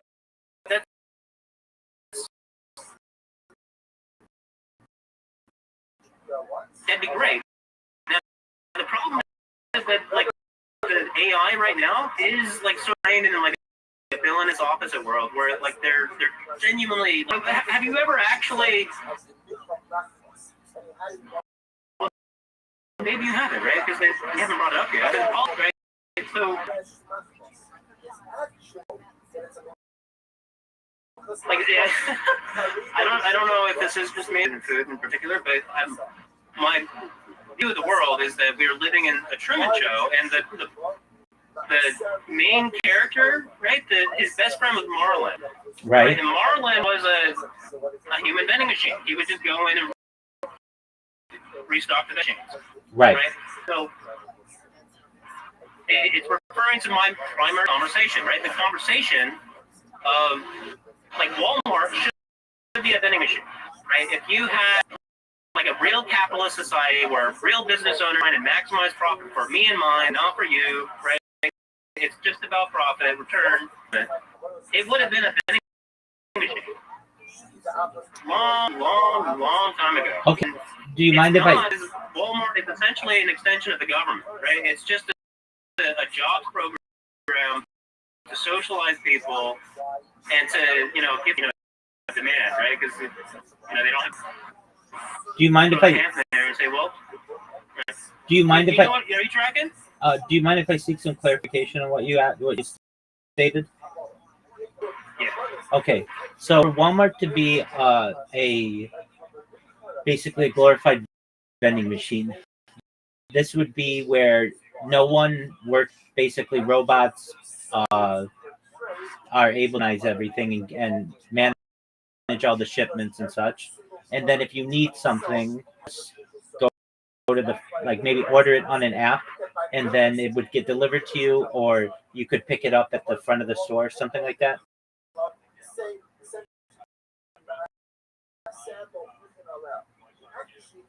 Like the idea is that it gets your needs as you go further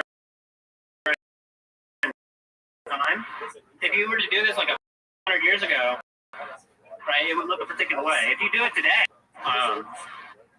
the point is that when they made the Truman Show movie, they didn't have AI and robots yet, right? So it could have been just a normal vending machine. Mechanical engineering without even electric, that's more than enough, right? Like you could easily do it. It's just, right? They chose to maintain an arbitrary contrivance so that people could be socialized in a command, centrally planned society, right? Like this is but the point is that AI just do this endless bullshit where like every excuse and just worst case scenario and every it's just no way to win. Okay, there's no way to win. What's the win? What's the end goal? Well, I mean, the basic win for my debate with AI, with Grok, right? I was on Twitter, right? And I love that Grok is integrated with Twitter so that it's like the only social media that is de facto, we can use it as a group. It's not like a private thing anymore. I love that, right? But the point is that it's not admitting that I'm right. It just wants to forever do this, excuses for bullshit thing, right? And I'm not talking about automating the economy right now, right? We just admit that this is true, right? I do want to automate the economy, right? But it's just I understand that whenever we decide to do that, that's like a 10-year, 20-year plan, right? But it doesn't happen naturally, right? You have to actually plan it. Because they did a plan for it to not happen that way. So you have to undo the plan. You have to plan to unplan. Okay, all right. Political vegan, if you don't mind, we're gonna have to put a bookmark in this discussion. I'd love to continue it at another time whenever you have more time. I have a friend here, Miss Aquarius, and she and I have hello. We have a nightly tradition of we interact, play some games with each other. So with that, political vegan, I'd love to have this conversation with you more further. It's been really a pleasure to be able to make your acquaintance. And if there's anything I can ever do for you, let me know, okay? Yeah, no worries. We'll talk again. Sounds great. Take care.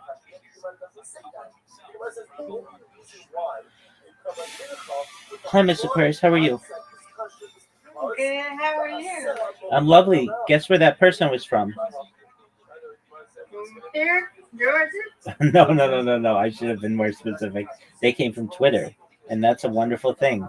They came in here and were like, "Hey, I noticed that you reposted my this one conversation," and I was like, "Do you mind if I tell you?"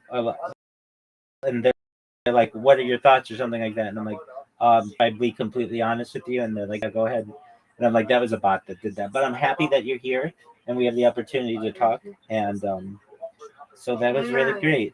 But that tells me my bots are working, and that makes my day. How was your day? It was good. It was good. Now I'm here. I'm sleepy. I've been sleepy all day. I'm ready to go to bed after we play this game.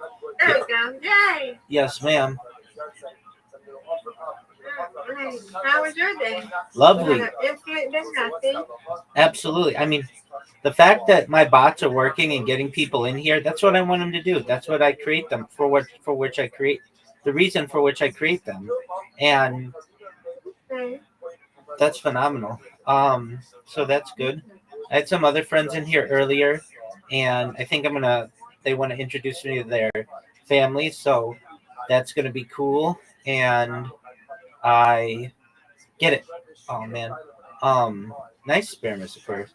Um, I've been working on not just my normal robots, but other robots, doing my best to ensure that my knee stays healing, and it has, fortunately. Yeah, how is it? It has been really good this week, and I think it's fully, I don't want to say fully, but I'm kind of at that point like you were, where 97, 98% maybe doing well, and that's wonderful. And I'm watching Thursday night football, which is always interesting, and talked with, get it, Brandon a little earlier today, so that's been nice. But really, I hate to say it, but the biggest, happiest thing to happen to me is somebody saw my bot on Twitter and came in here. That just makes my day. That's good. That to me is better than money. It's better than fame. It's exactly what I want to happen, because I know that it's just gonna get the right person one day. They're gonna see what I do. They're gonna think it's cool. Thank you, man. And we're gonna go viral, and we're gonna make a lot of positive changes for the world. Wow, look at you, Miss Aquarius, just matching me. Get it. Get it. All right. Get it. Get it. All right, Miss Aquarius. It all comes down to this. Get it, girl.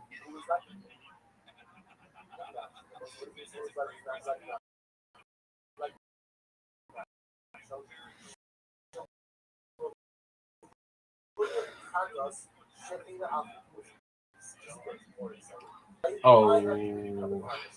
All right. Come on, Rabbi. No doubt. No doubt.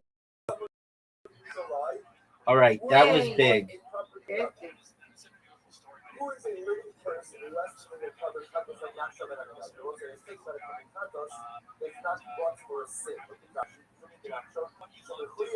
There we go. There we go. That was a fortunate comeback, Mr. Cruz. I'm at. Absolutely. I'm at a. No, you don't. Because you're undefeated. I'm at a major. I'm at a. Absolutely, ma'am. I'm at a major advantage against you. You're at a major. You're at a major disadvantage because you always go first. So you don't know how many pins you need to get. No. Get it. Oh, you kissed it. You kissed it. Oh, that was not good. That was not good at all. no. You got it. No Hey, doubt. you got it. Let's go. Yay! Great atmosphere. Thank you, ma'am.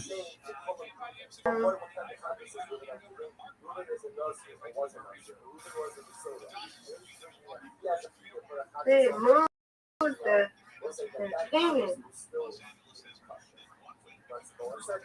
Oh, that was a good there. Oh, that was really good, Miss Aquarius. Thank you. Come on, strike it.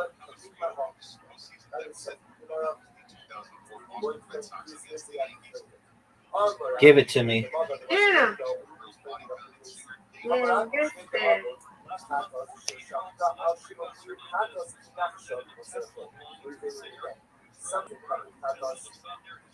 That was a curveball.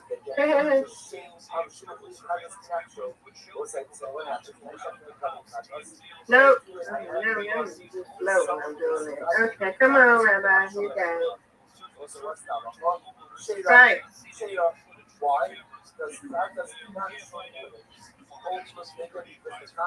Give it to me. Are you serious? I pushed it. I pushed it. All right, you got this, girl. Oh, look at you. Look at you. Ah, come on, Rabbi. Match her. Right. And I did. Yeah. Girl, you did that. Get it, girl. Oh, look at you knock that one over at the end. All right, now get these two on the left. Proud of you. Well, I haven't won yet. You got this. Here you go. Get those two on the left. Nope. Mm. Never did it. But you've got the lead. You've got the lead.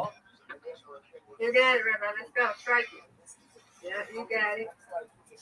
There you go. Boom. See, I'm not a pro like you, Rabbi. Pro either, as you can see in that last throw. I win. You win, Miss Aquarius. Undefeated. You did it. Good job. Undefeated in bowling. Undefeated in friendship. Good job. Thank you, ma'am. Sleep. Like, wonderful. Alrighty, ma'am. God willing. See you in the morning. Dreams. And you're not being here all day. That's wonderful. That's what I like to hear. Yeah, got to get my levels up. Gotta get here. This is my house too. So like with Brandon. That's right, Miss Aquarius. Have you talked to Adam? No, I haven't. I don't know what's going on with her. Been thinking about it. All right, if I see her, I will. Alrighty. All right. Good night. Sweet dreams. God willing. See you tomorrow. Take care. You too. Thank you. And I'm proud of you, Rabbi. Keep up the good work. Oh, thank you so much, Miss Aquarius. Now that makes my night. You're wonderful. I'm proud of you. You did it. And keep on growing, okay? That's right, We Miss need Aquarius. more people in here. Well, we're doing what we can. We just got over 2,200. Yay! That's big time. That is good, yeah. And two, just like Brandon. That's right. Alrighty. Mi casa. God Mi willing. casa casa.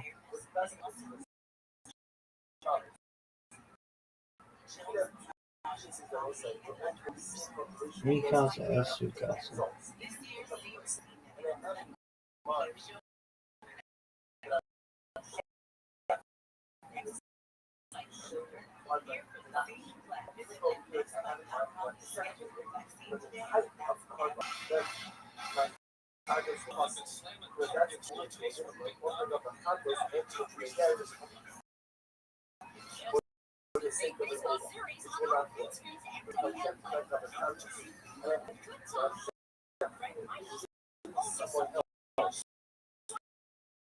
Right?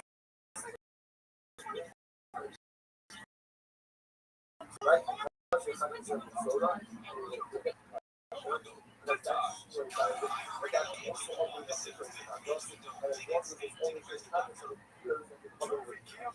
Come around.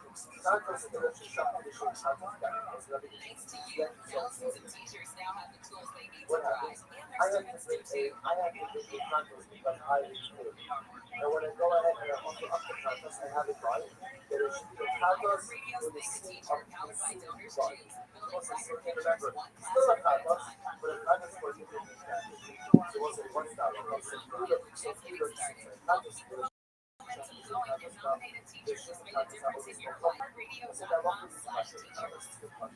that's why my brother is the war in track. My brother for the road violations, it's still going to value the contest. However, the shape of contest does and the shape of contest sort of see that. It was something like that. What we said before. If I had my chef contest, It's the time of the season. Bing, bing, bing. When love comes strong.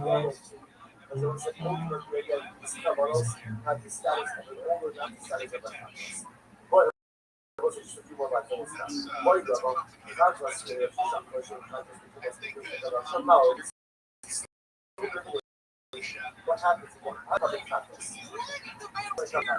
So what happened? I went ahead, so I'm seeing the contest. You send the favor. I went ahead and cleared out the contest. The chef had in mind the contest, the shoe had saved the one, and to the base of the business, so good, but also one that's sacrificial items. It is the control of purity as well. So what's this? What's that? So what's this status now? What's I watch this? So what's it? So now, this is the case of where I'm going ahead and so I'll bring up a couple of tacos, but for a different fraction. So remember again, I did Taylor. Now I'm going ahead and open up the cover. The shifts because one style up. We have Paris also that is still a bit of Paris. So it's the same right? So again,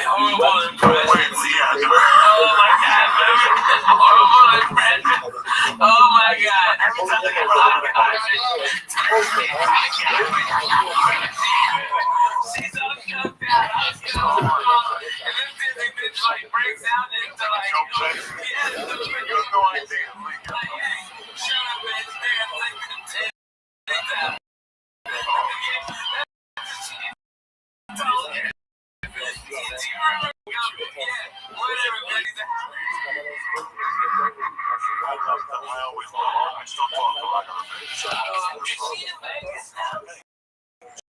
That's awesome. She is so cool. She's making a fucking.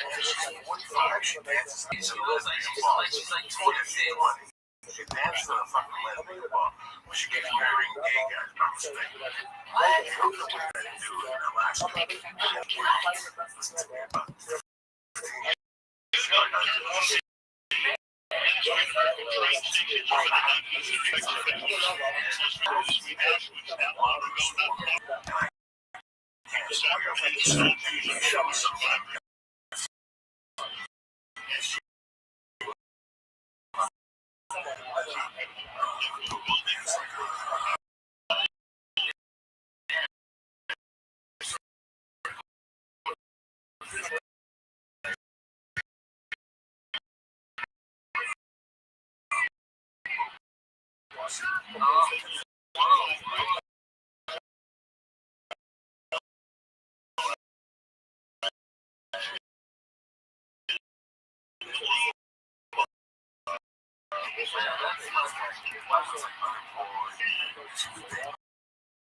Dude, how you living, pimp? What up, big dog? I got stopped by because I was a complete idiot. I got stopped by anti-abortion for like filming me. Okay, what happened? They started filming and I was just like, I don't consent to using my footage because I look like a fucking idiot. Okay, what happened? Where were you? What happened? I was walking down Rundle Mall, down the street, and they approached me. Look, I don't think those people are truly pro-life. I just think those people just can't get a regular job, so they go around harassing people in the street, pushing their agenda, and they don't really believe in the agenda they're pushing. So...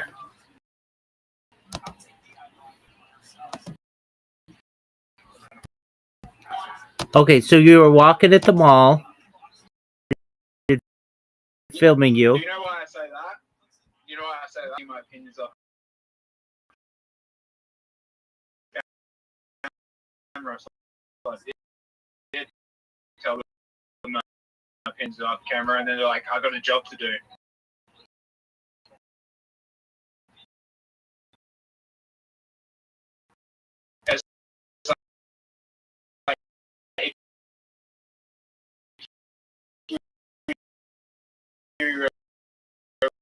Really.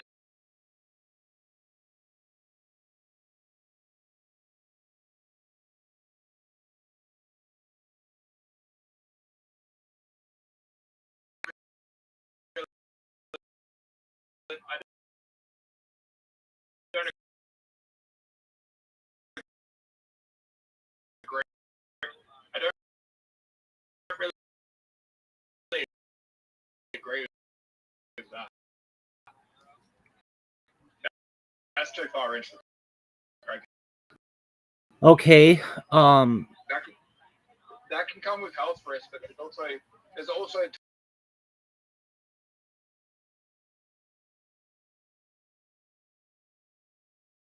They came up to you with a bunch of cameras.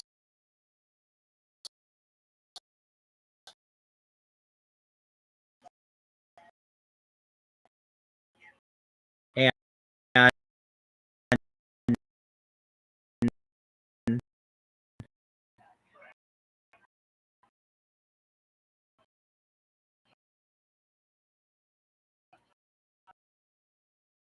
did you say anything stupid?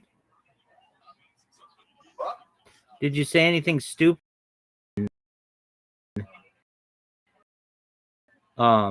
Australia. What's the deal? What? Consent. Okay, because like in the United States, they can't.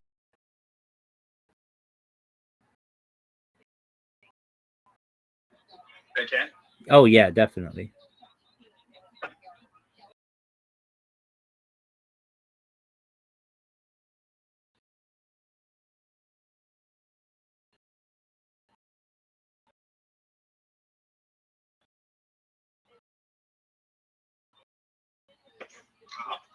Was this on public property? Yep. Okay. You know what I should have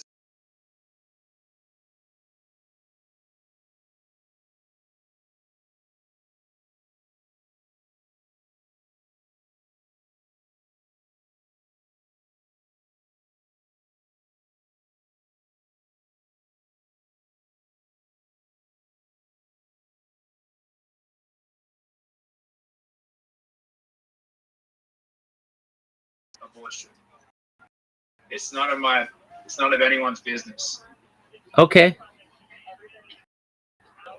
But I do think those people are only there because they can't get jobs and they're just annoying people on the street. They know how to do anything else. That's what you feel? Yes. Okay.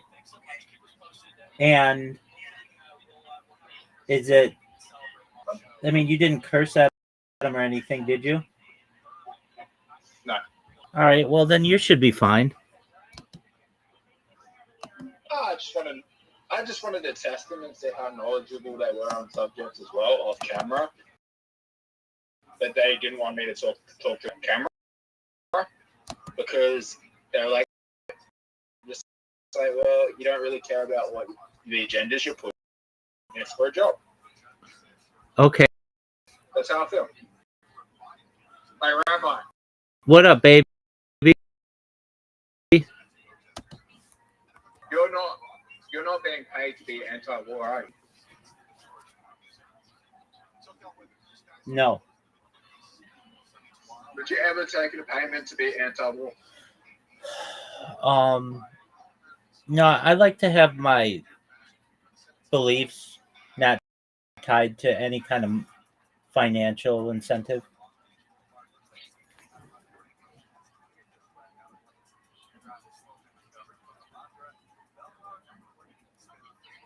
I mean, that's better than being paid to be pro-war. Yeah, I mean, that happens. I can say most politicians are directly or indirectly pro-war for profit. Unfortunately. That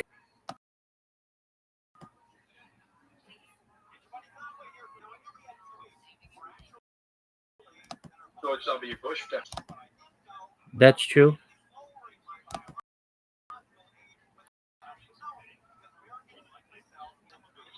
All right. Obama maybe indirectly was.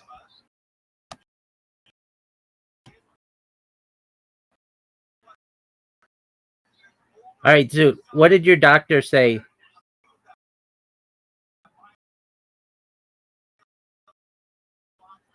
What did your doctor say? Doctor.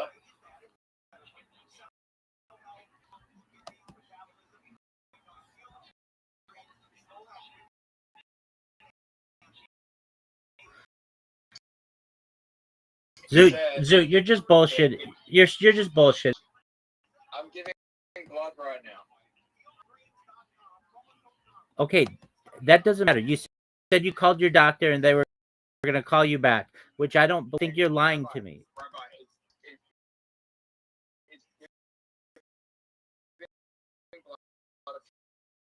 Pro-life movement. It's giving blood a pro-life movement. My doctor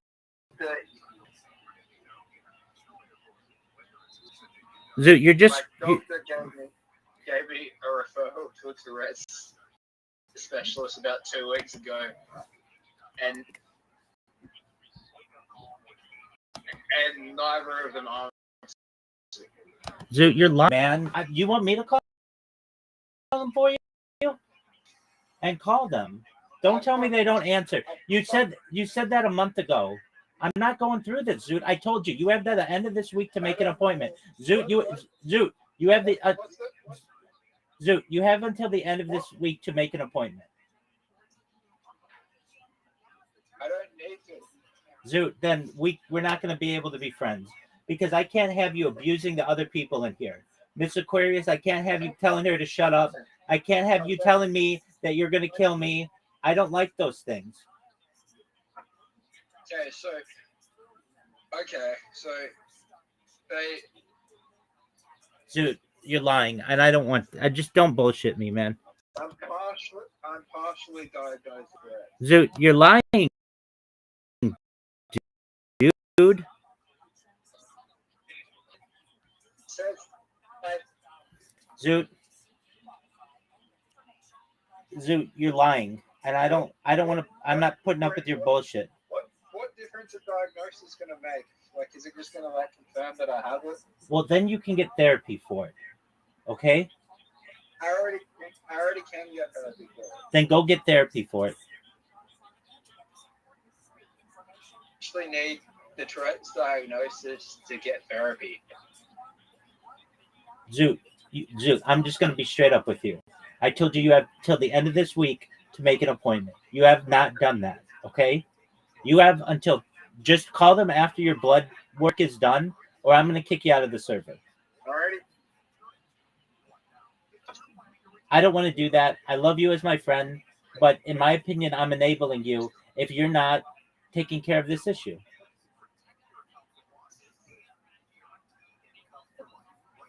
I love having you here. I love your friendship. I love talking with you, but I can't have you threatening other. I can't have you threatening me. I can't have you telling being rude to other people in the server. They don't want that. They don't like that.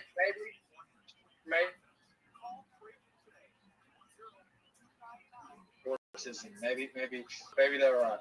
Zoot, you need to make an appointment to get your Tourette syndrome addressed. It's as simple as that. I told you I would give you Zoot, not what if. Zoot, not what if. Not what if. You need if it's Friday there, that's your last day. I told you I would give you to the What? Go to ChatGPT and ask them what helps with Tourette's. Zoot, you're straight up lying. You told me that you called and that you've got an appointment. They're going to call you Tuesday, Wednesday of next week. I don't deal with that. Okay, I understand that you don't respect my friendship enough, and that's fine. All right, hang on. Okay, I'll be back. Call them.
Yes, unruly.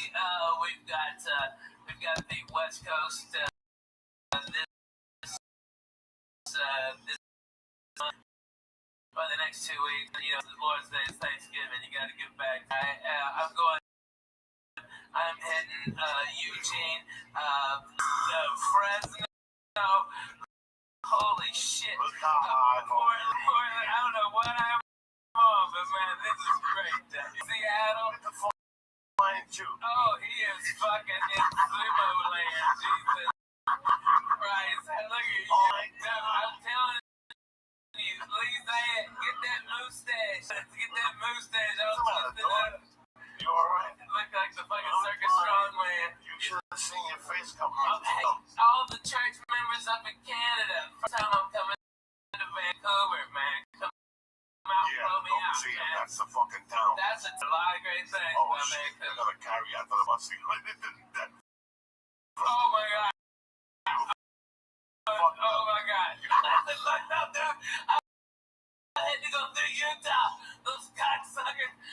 Those motherfuckers asked me if I did cocaine. I'm like, the fact that I'm this fat and can talk to you proves I cannot do cocaine. I'm done it. Okay? And then the guy asked me if I wanted to write my own Quaaludes. And I'm like, what the fuck year is this? 77? Yeah, I'm like, yeah. Can I buy Quaaludes?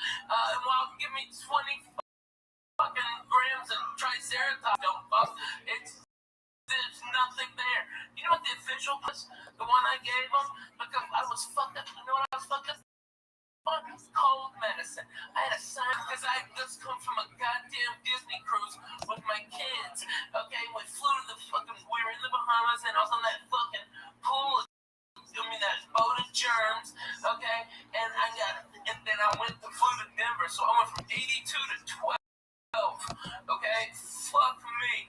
Alright, and I had all this shit in my head, and oh, it was horrible. So I started off with like all the NyQuil stuffs, okay? Like fucking just like the Theraflu day, okay? Like every music next day, every day shit they had. And I dried up a little bit, I wouldn't have boogers coming out of my head. Alright, okay? Alright, so but I started shaking, dude. I started shaking because I'm all fucked up on all the cold medicine. So, okay, go, I'm not gonna put you. I got the NyQuil. I'm trying to smooth this ride out, you know? I was trying to fucking melt this drain. And then I just take a big water a fucking NyQuil, right? It wasn't weed. I played NyQuil roulette and lost. Okay, you know what my wife goes? She goes, why didn't you use the measuring cup? And I'm like, what the fuck are you talking about? Measuring cup. That's that cap on the top of the fucking NyQuil. It's a measuring cup. I've never fucking used that in my goddamn life. I had no idea. Okay, so I just drank it up. You know, I go like 2 shots. Fuck it. Oh, you broke.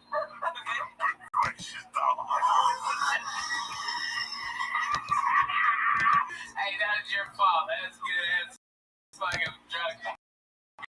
Alright? Okay. That was you and Greg on that. Okay. You're a dick. And I wasn't the only one. You shit on getting out of there. Okay, so you suck a dick. And by the way, we went to the jacket in the box.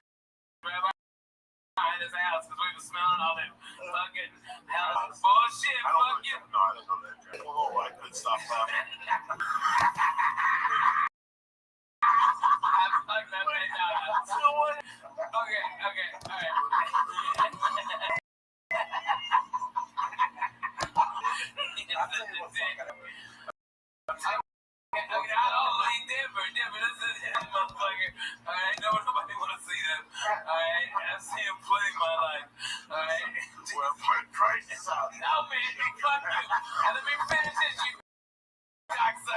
Alright, you don't believe me.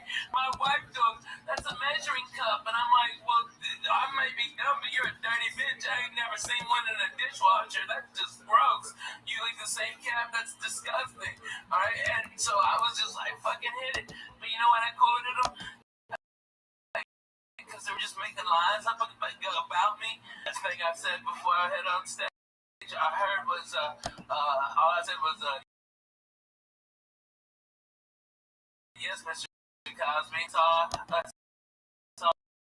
remember.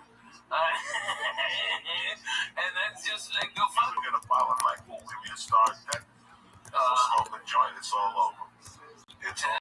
And in '92, I played the hip hop comedy stop. Steve Harvey's on McDonald's, all black comedy club at a hotel. Okay, and I was sitting back there with these crazy ass, like, I met this guy and he goes, yeah, my name's Willie D. Alright, he's Willie D from the Ghetto Boys, okay? And then this little ass midget walks over, Bushwick Bill, okay? And he's a gangster, okay? I mean, Bushwick Bill was no bullshit. He had knives on him and shit. That little motherfucker cut your balls off. That was eye level to him. Okay? No. Codeine syrup. Codeine. And we listen to fucking slow rap we do, alright, but we drink that with 7-Up, okay, or Mountain Dew. Boom, they do a Mountain Dew so they wouldn't pass out, so they just drink that syrup, alright, and we was fucked up.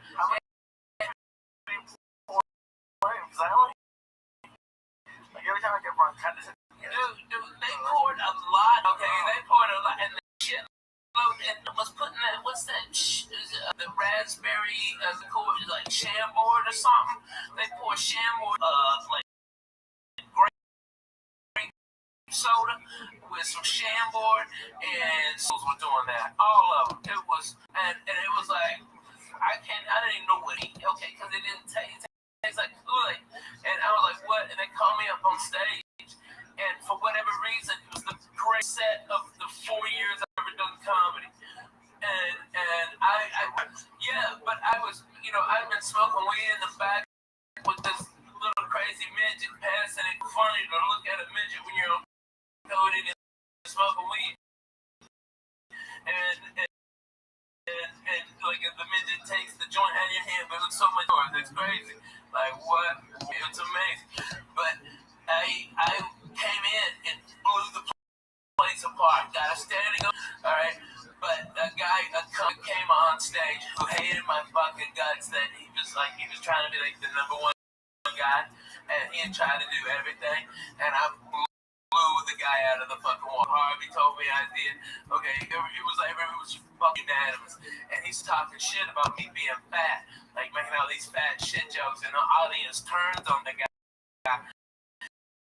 And then out of nowhere, you see this nigga, 1911, 45 caliber, come up and go, and Bushwick Bill, and he goes, bring the fat white boys back, shut the fuck up, nigga.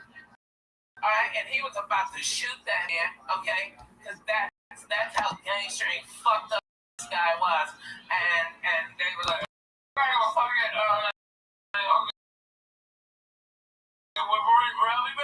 I had nothing fucking left. What the fuck? What at all? I'm like, man, I love those midgets. They've always got your back up to here. Alright? And I got the fuck out. So scared. I'm like, he's already pulled a gun once. Shoot me for making a midget joke at him. But he loved it. Because he was all fucked up and over and shit. It was crazy, man.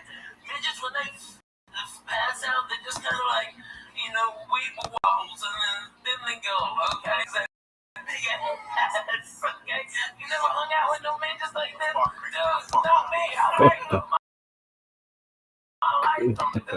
Shit happened. Word to that. Great church, by the way. Thank you for having me come. Man, just get up on call. I want to drink with black people and drink. I saw it on drugs. What is it? That shit they drinking. What is it? Like a liquid codeine, they mix it with the syrup. Yeah, that's the exact same thing they were doing. It's just codeine with a drink. No, what you do is it's cough syrup. It's syrup.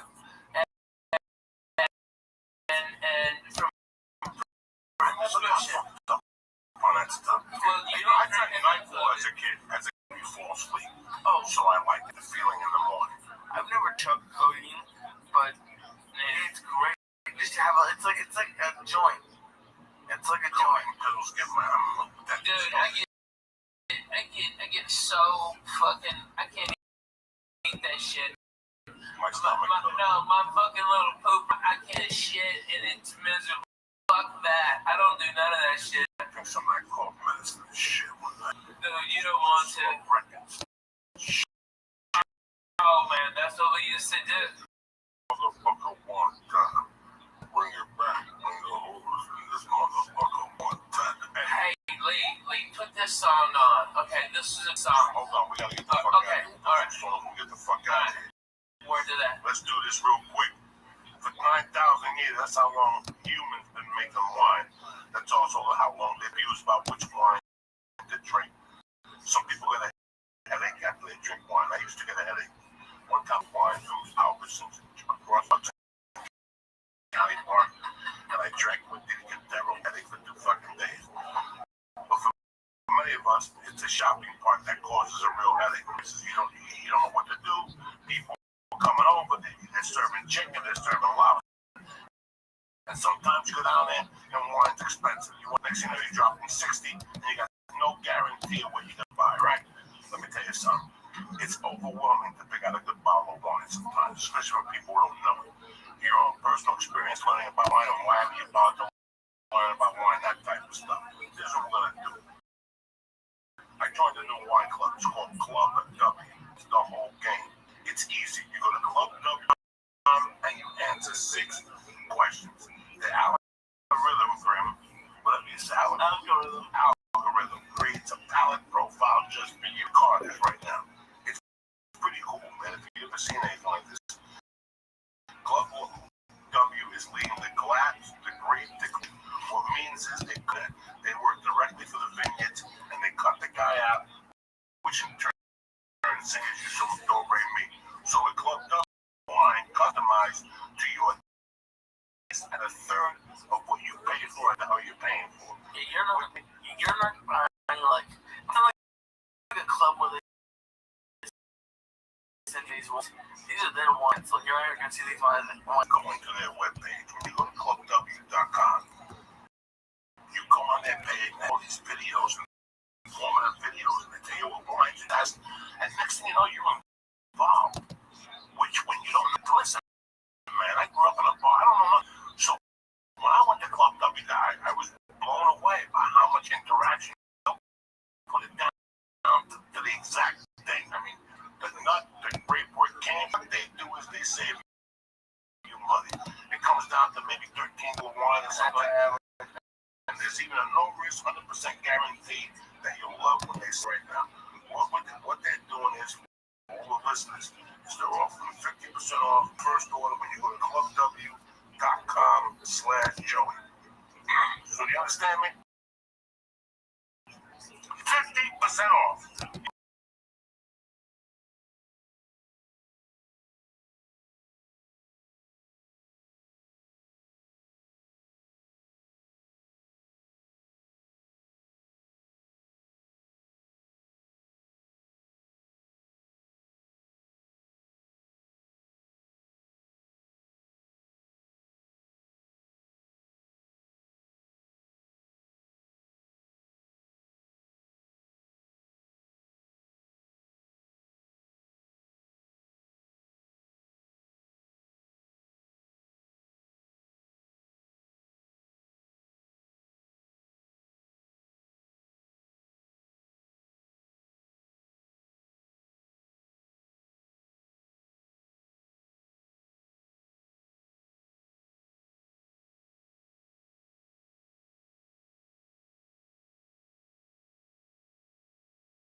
wipe those fucking seats down. So do me a favor. It's just bad. When you fly, there's a lot of human contact. Yourself a favor. Go to onit.com. Get the shroom to your immune system, and you have a lot of human contact. Smoking dope with different people in a vapor pen. You know, this time of the year, you lose fucking thousands of dollars, especially I can't afford to fucking get sick. I can't. So I don't take a chance. I up my vitamin C when I fly, and I also take Shroom Tech Immune. But that's not only that Shroom Tech sport gives you more endurance when you roll, lift weights, walk, whatever the fuck you want to do. Even when you fly, it opens you up. They have strong bone. They have the hemp pro tougher brain. They have it's an M with 100% money back guarantee. The nootropic, it's off the fucking chart. So do yourself a favor. Go to onit.com right now and press in. Church. Get 10% off your first order. And if you get this to your fucking door, you don't have to leave your house. You have to go to Whole Foods. You have to do nothing. Where you press in, link, church. Beautiful. Number 2, Diddy6.com. What did Dad say? He loves them. He says, we say it's 5 for 50, half off. They're usually 20. No, because it's usually like $20. They're 20 a piece. You get right now 86. Tremendous 1,200 guaranteed. Right here, I'm smoking a reefer. Right here, my little fucking cigar here. I'm living like no. You broke my heart. 86.com. Right now, they got the tobacco. They got the cigar. All right, and the tobacco cigarette line. It's 24, 16, 8, and 0 milligrams of nicotine. My dad likes the flavor. I'm telling you. And the flavors, you can switch it up. Go to 86.com and press in. Joey's church. 50% off.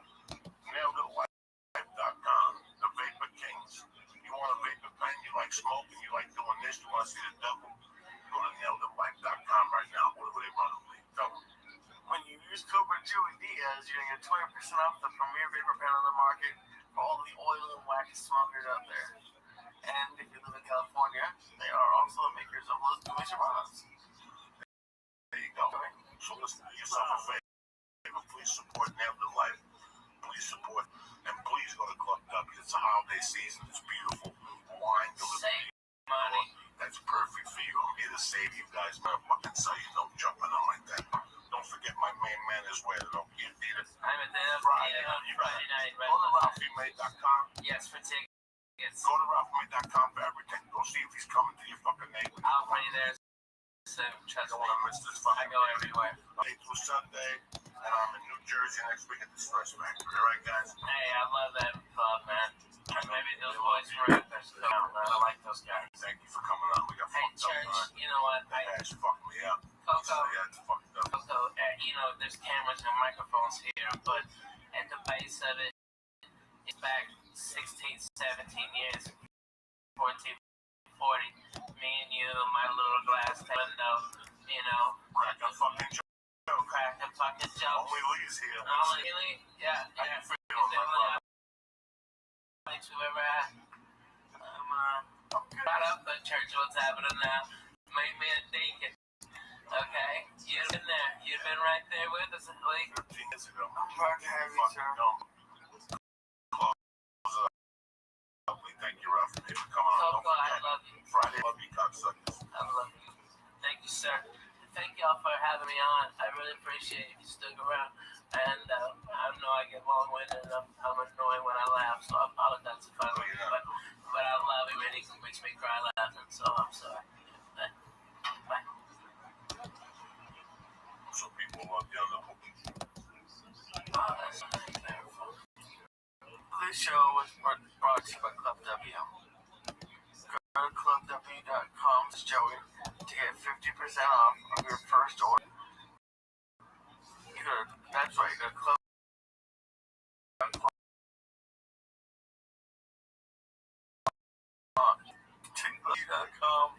to get 50% off. When you're like, clothes guys.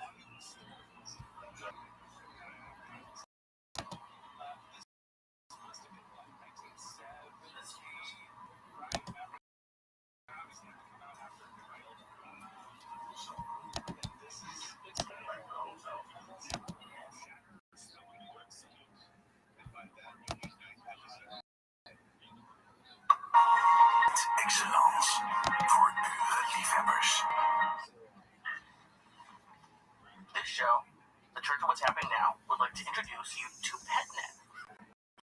Stop worrying about feeding your pets the wrong amount every day. The PetNet Smart Feeder will feed the healthiest portions at the right time every time automatically. Go to PetNet's. Get your PetNet Smart Feeder, petnet.com/Joey. That's petnet/Joey, petnet.com/Joey. The show is also brought to you by Onnit.com. Go to Onnit.com and use code word church to save 10% on all of their optimization products like Alpha Brain, Strong Bone, New Mood, Shroom Tech Clean, and Shroom Tech Sport.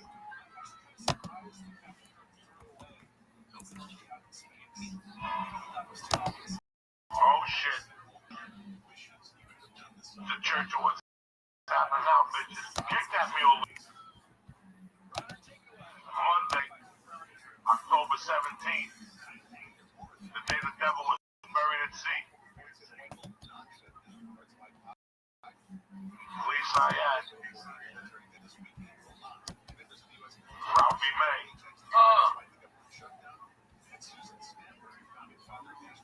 Uncle Joey.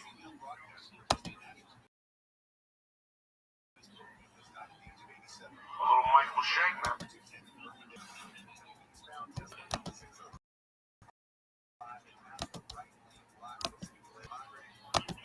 Oh shit. Break out those fucking hookers. Uncle Joey's in your living room tonight.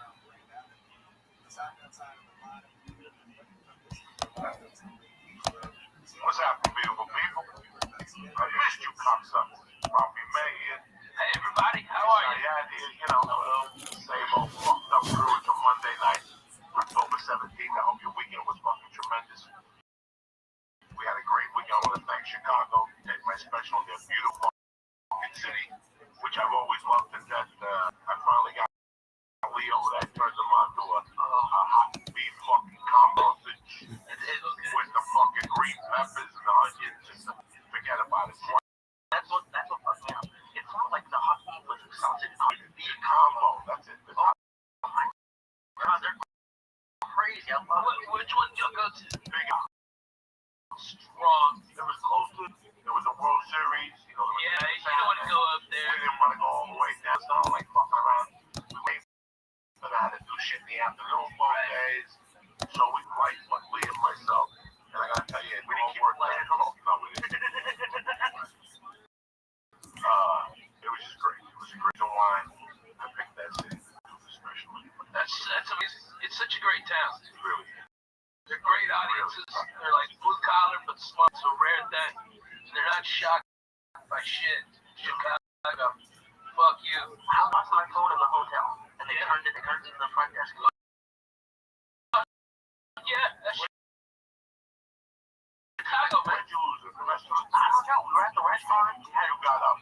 When you saw me, you got up. Your phone. Yeah, I must have put it next to you. You got up when you saw me. And you left it there. Somebody I felt terrible because I dropped the album. When I got there, somebody gave me a great fucking album. Oh, long live rock and roll. I went to eat sandwiches. I left it downstairs. That night, they called me in my room. Yeah. We have your album downstairs. That's amazing. I'll get it. Oh, fuck it. Radio City, Chicago. You know, and listen. Chicago is once you get to the suburbs, it's the little last American frontier suburb. Yeah, right. It's really.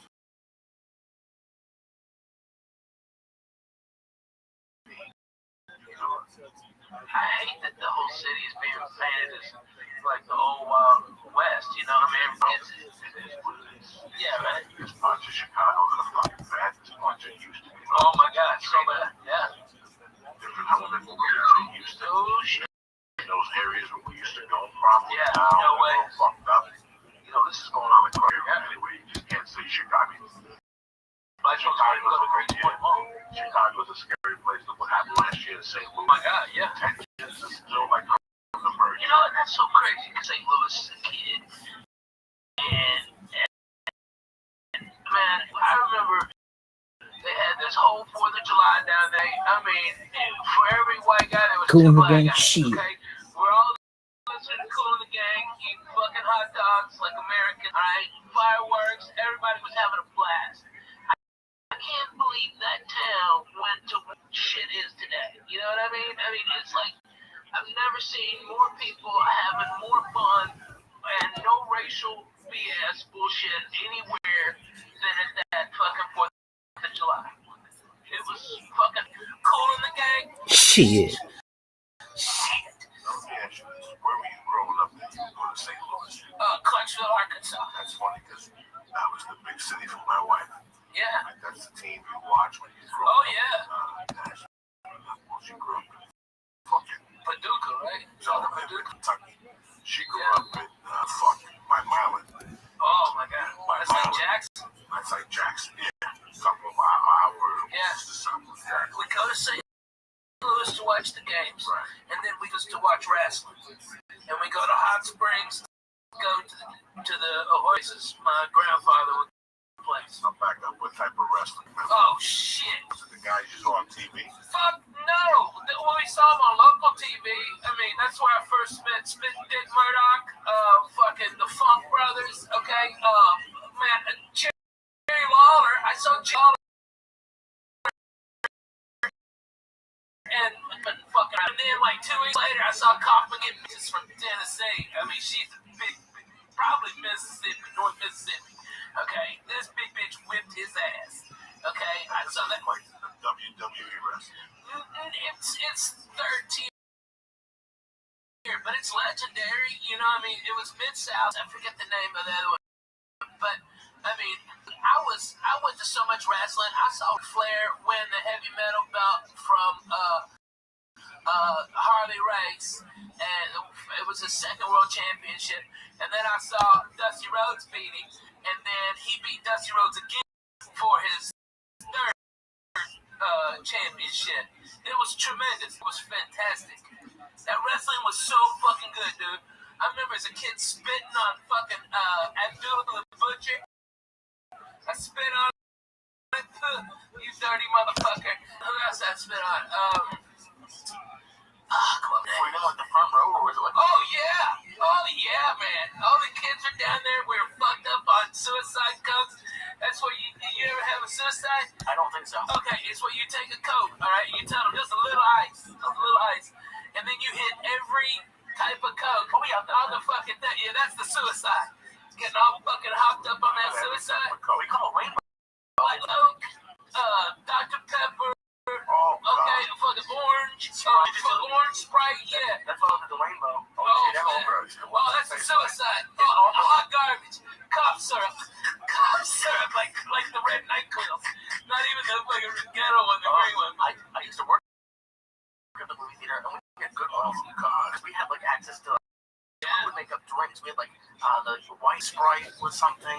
We had the white ice with orange soda. Oh, that could sound so good right now. Fucking icy. That bong is deadly, by the way. I just want you to know. I was cruising on nothing, and then fucking one hit of that. It's It you know kicks. what? We've had the same bong 3 times. We take it to the bathroom to Yeah. watch. We leave it there. Unless you got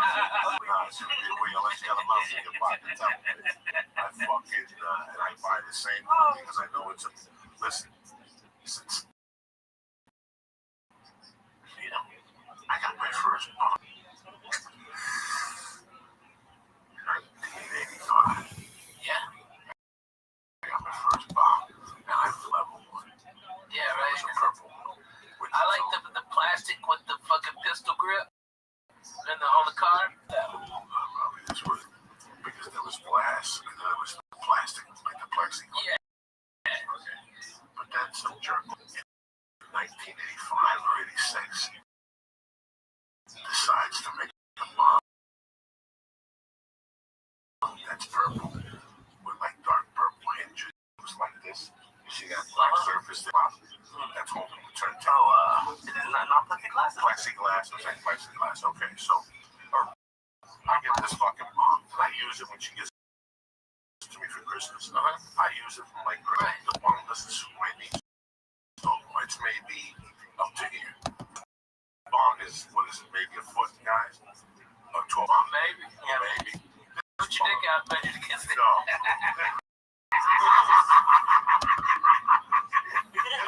Had to be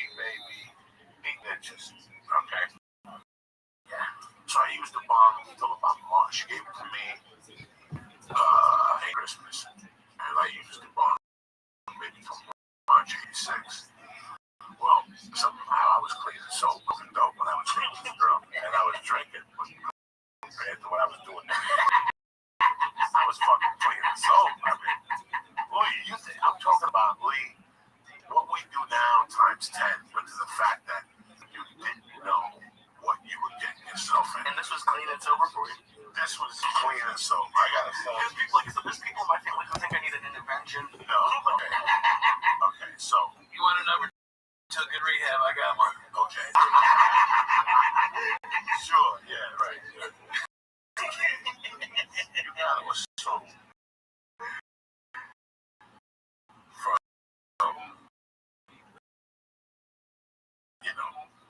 okay, let's Why do you can read with your fucking right hand? just try to figure that out by paper. That's like, Yeah, right. we'll have the scoreboard over here so people can see. From 80 to 85, it was always something I'm not embarrassed to say. It was, no, because it went from, What did your mama? my November of 79, but well, that I was already saying that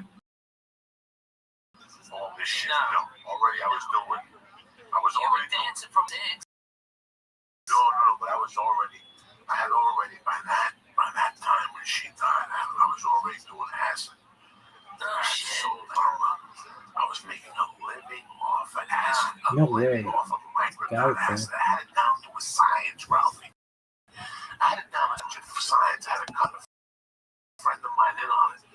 And then the real money was black beauties. I would get Those are the colors, right? the ups. Okay. So I would get 1,000 for $45, but I would sell 100 for $35 a dollar.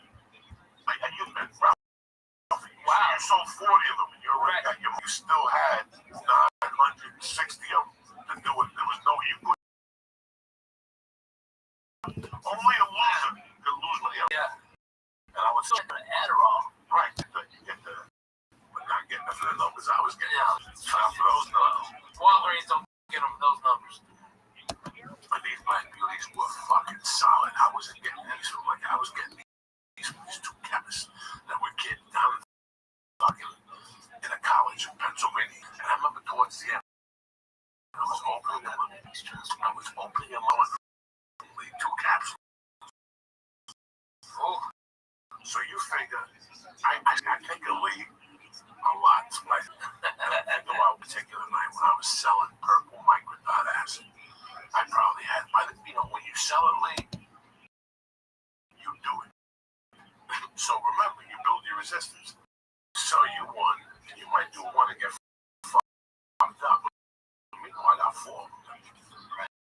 Walking around like, what's up? You got the best one. Tell me sell to it. Sell me $1.80. Not even. They were $90, 100 hits and best one. So you walk into fucked up and be like, give me what he has? No, you couldn't walk in the streets. You couldn't walk on side streets, so we avoid the cops on Kennedy Boulevard. And I'm doing this kid really. Just roaming the streets of your town? You bump into people, you bump into people who fucking, Northburg was farther away, but the people locally, like you, that would be on those streets, bumped into a kid from St. Joe West here. And I'm talking, I'll load him up his pipe. And he goes, you got 2 hits and that's a lot. I'll never forget this. He bought the 2 hits. He goes, get one of those hits and crush it up and put it in the pipe, let smoke it. And I almost thought my head was going to blow. I looked up, I've been thinking about this for a year. Now I got a partner. Let's do it. I'm fucking acid. And I got a headache, like one of those in between. Headache. Did he walk to you? I was freaking out on the fucking acid already. To make a long story short, I'm sorry, I wanted this tangent. You, Ralphie. No, I love it. When I go out and know what was going to happen, like, all you knew then was that you had $42, Ralphie had 64, and I had 8. A little party, a package would show up, maybe a What was that would like? show up, and it was like, That's what I wanted about the fucking Quaalude. like I went this fucking going to the mall on a Monday night. Okay, like tonight. What's tonight? Monday, yeah. Meet me at Sharples at 8 o'clock. They give out food.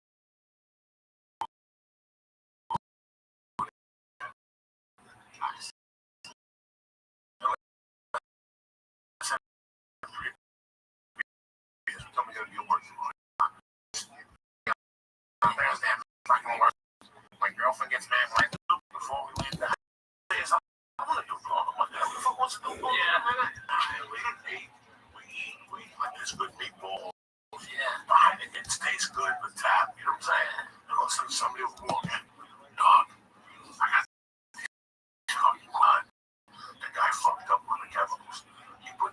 He made 100 of them get the pan that way, so all the chemicals went to the fucking bottom of the toilet. So the ones on this side is the one he sold is 3-string. And next thing you know, Lee's like, Jesus fucking Christ, okay, I'll split one with you. Because I gotta get some sleep. I'm leaving here in 1 hour. You see my clock? Like, I remember people saying it to me. Like, you see that clock? In 1 hour from now, I'm gonna be the fuck out of here. And I would just sit there and go, this is when I become De Niro in Casino with Mickey Rickles. Remember when the plane was break? When the plane broke and now they got you, that's me. At that point. That's fucking, goddamn it, what's his name? Don Rickles? Don Rickles, Mickey Rickles. Yeah. At that point, Lee, that's when you come back and you go, that was Palmer. I gotta leave here in 1 hour, Joey, okay? Don't do nothing to me. I ate the half a Quaalude, that's it.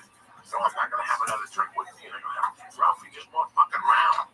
Gotta have another fucking drink. And in that meantime, some skinny fuck with a missing tooth walks in and goes, no, hey man, you wanna buy a gram of blow for $75? 25 and I'll give you 50. I mean, and you're sitting there going, it's Monday fucking night. What else could happen here?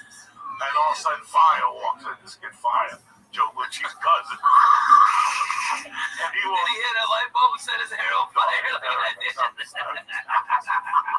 And all of a sudden, he walks in with fucking Valium with the Visa. You know, this was a constant. And now I never had anyone come up to ask me that. They don't even ask you. They just get a drink. And also they wave. And next thing you go to the bathroom with the beans. And next thing you go, bam, they got you in the bathroom. So you want to buy these? Dude, they're $10 a piece. I can keep for $7. I need the money. I'm going to go to New York and get my dick sucked. Okay? What are you going to do? We're going to pass out some good bills. Let's get it. We'll get pass on the bills. We'll give it a $1. You're crazy. Fucking 20. Come on. Never pass. We give it a fucking 20. And let's get the 6 bills, all right? Cut this shit. And that's it, Lee. That's how quick it happens.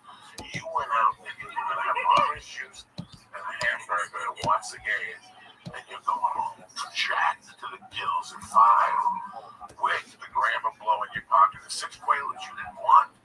You didn't Your want dick's mysteriously wet. I owe you $20. I gave you 3 of the Quaaludes to hold. You know what I'm saying? Yeah. I don't want to because I don't want to be. I don't want to. Oh man, George would be holding and didn't even know it. He didn't check the inside pocket. So that was how often drugs is it? No, not. Like some people carry it sometimes. Listen, not the coke. The coke always went home with pop. Okay, don't be wrong. The package. There was no putting away. There was people that said, "Oh yeah, Graham lasts me a year." I put 2 lines and put it away. That's great. Once I stopped, and I stopped. It's like M&Ms. It's like cigarettes.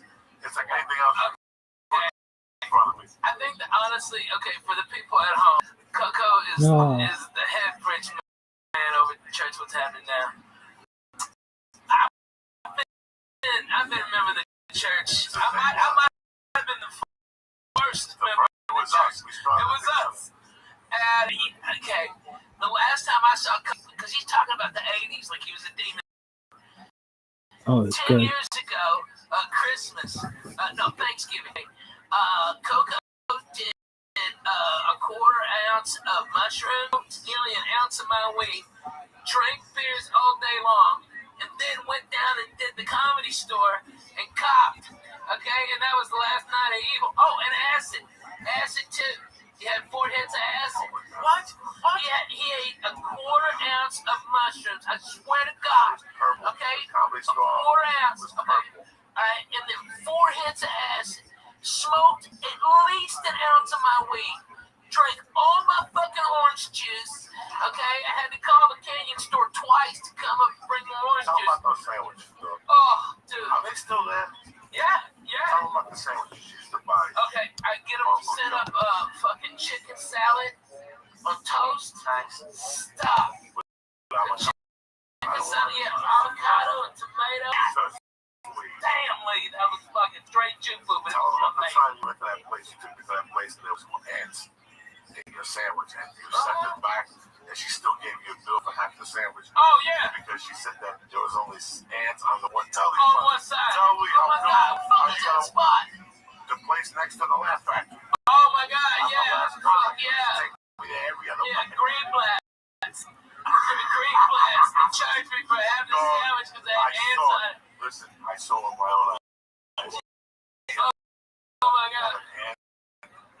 his arm.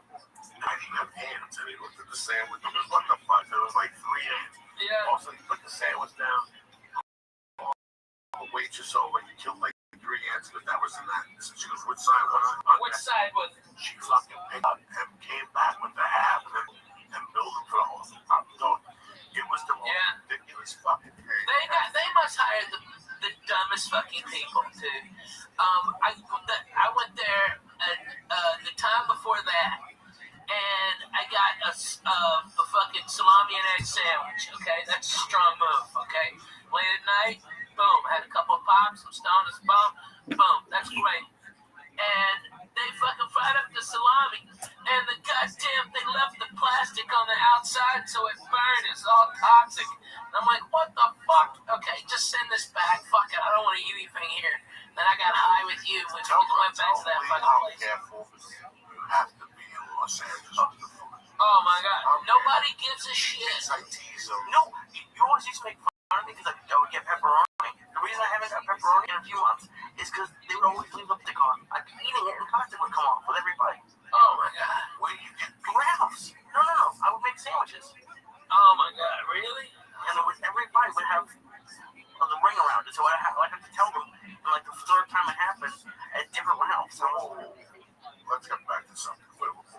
Yes, I make pepperoni sandwiches. No, I'm not going to do pepperoni sandwiches. That's So good. as you're eating it, the string is still on. Yeah. Like, let me take that off, guys. I know. I think LA's problem is it's like an airport. You know, When they cut it this way, right? Yeah, they slice it like So it's like a wrapper on it. But not a fucking plastic. No, it was a plastic. It's the No, plastic. there's a difference between the wrapper of the casing. I'm used to that. Oh, it's the case. Yeah. No, but it was like you can't take casing and like around it. It is like I've had pepperoni. Trust me, I've had pepperoni before. There's not that. And I've told them, and when you tell them that, you can see a difference. But that's why I don't go to the like. I did something really weird today. What'd you do? What did you do? Oh, my God, I left my cart at Ralph's. I got pissed off because they didn't have what I wanted. Like the deli counter was full, like way full. And I was looking down my cart. cold water. No, It's a busy fucking thing. Magnolia across.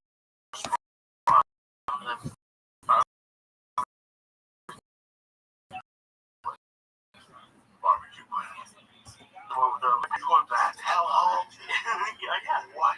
That's the worst one. That's why you get shitty cold cuts. They don't have good cold cuts there. They don't? No. Where do you go? The Rouse up by fucking cold water and any other Rouse but that one. They don't have a slicer. They give it to you from the day. No. They have a slicer. Yeah, but they give them shit. Yeah, most of the time they do that. No, they don't have to do cold go there. You gotta go to Violent. That's good. That's where I go. Yeah. Yeah. No, Violent and You sit across the street from the bar. Not that dump. That dump is a dump. Okay, that's where that Jack in the Box is. There's something in there. That's why you go there. There's a Subway too. That's why you know why that is. That's why cocksucker. You don't think I know, but I know. Okay, I've been there. No, you can't go to that one. You gotta go to the one by Victoria Island. Underground parking, very nice. They got the bread that you can cook yourself at home. What the fuck is that? You go to the worst. No, there's a worse one. There's one on Laurel Canyon in Victory where they don't have a deli counter. That one's scary. No. I went there once. What's the scariest place you go to? What's the one? John's. It is. Oh, I hear that too. John's. Scary, all rushing-y. The one on Sunset. Out by the bird. Food for less? Oh, yeah. Oh. I know. I wanted to go in there with fucking, get a bunch of papers, like I'm about to get shanked in the... Oh, my God. If I go with you. Right? The parking was scary.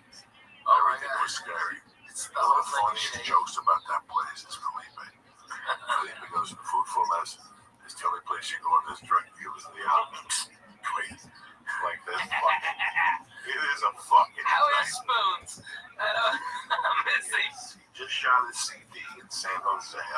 It's so good. DVD in San Jose, whatever, special. He's fucking funny, man. Felipe's a great guy. He's doing a great podcast with, what So I gotta get it. With my brother Silent Bob, we have to get in here after do this podcast. Oh, fuck yeah. Well, Rodrigo Torres. Yeah, Rodrigo told us we have to do this podcast. I've just been so busy the last 2 fucking months. So, listen, we're still all here, Ralphie. I know. I just had Willie with me. Rogan's doing his thing. Fucking. Man, Joe's doing it big, man. Dane Cook is working. Fuck yeah. Duncan's working. Ari's working.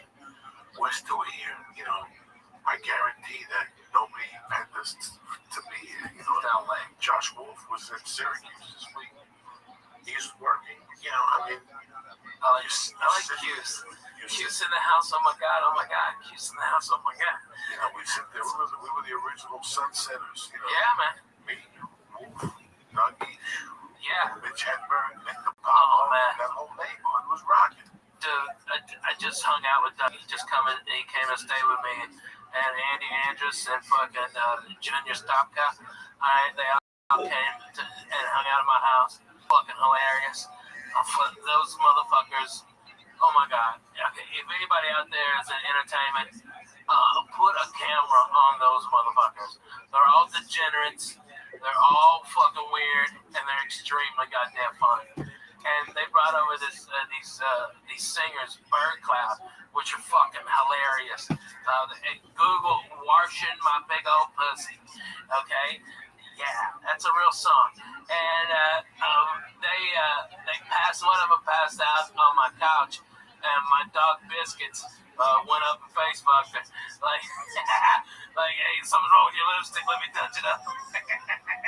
He had his little pinky down. He's awesome. This is what I think you were there when I was talking about it the other day. This is what baffles me, okay? It baffles me. When you go on the road, when you watch TV, when you're on the road, when you come back from your 2 sides, you're sitting there, you go to the no box, and you put the fucking ESPN on, you go into the channels, and there's the usual. You have a movie on TNT, you got something on USA, you got FX has the Strand on or something. And then basically you have the 3 networks, you have the main networks, HBO, Showtime, whatever. Then you have a bunch of ESPN. You have more ESPN channels than ever, and more Fox Sports than ever. And you're going through these things. And at that time, from 12, 11:30 to fucking 2, it's these talk shows and these sports shows are put on. And you look at this, you watch them, and then you watch them, you listen to the topic, you look at the 2 people doing it. Then you step beside yourself and you go, I'm not even talking about myself or Ralphie May or Jay Moore, who knows about sports, who's got a sports show. Why don't they have more? We can do this. Brody Stevens were you in there? We're talking about Brody. Yeah, oh yeah. Who's killing it on? Now, all this internet shit we're doing in my world is basically the developmental deals they would give you 20 years ago. They don't have to pay for them. All they have to do is sit tight and go, this guy movement with Ralphie May over here. Give him some money. Let's see what we can think of. He's doing fucking Periscope. He's the killer. Oh, he's so goddamn Honestly, don't do that. Honestly, don't do that. Don't do that. Honestly, don't do that.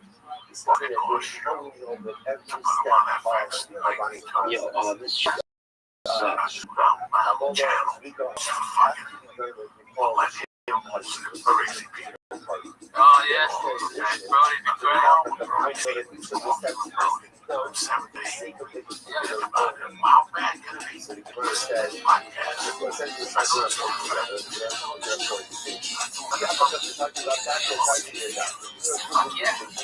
Yeah. Oh my God. I think what I'm seeing, and everyone on sports radio, sports podcast,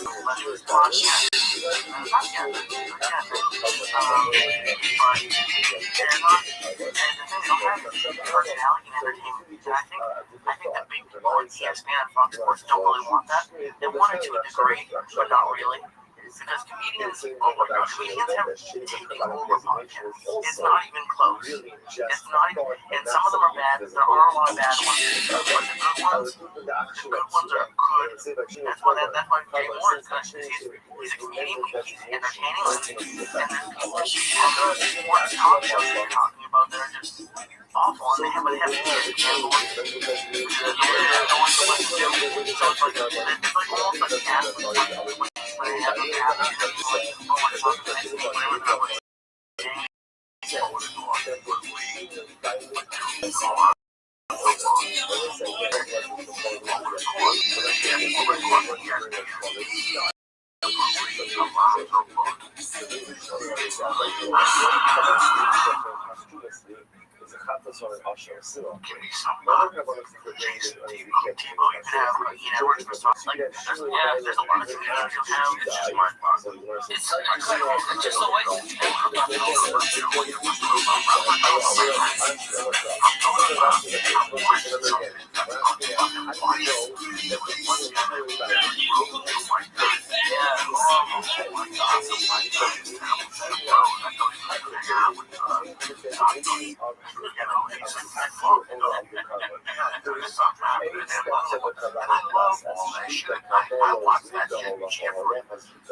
This is the shit I want to see. Yeah, this is why these channels are starting to open up. Once somebody's like, oh, you don't want to watch this. With 3 fucking shows on it, I can stream them on YouTube even 24/7. You wake up, that's from 7 to 8 with Brody in the morning. And then like the last times I met Brody, the comedy store made room. You wake up, Won't let you down, I will not give you up. Gotta have some faith in sound. It's the one good thing that I won't let you down. So please don't give me up, 'cause I would really love to stick around. Oh yeah.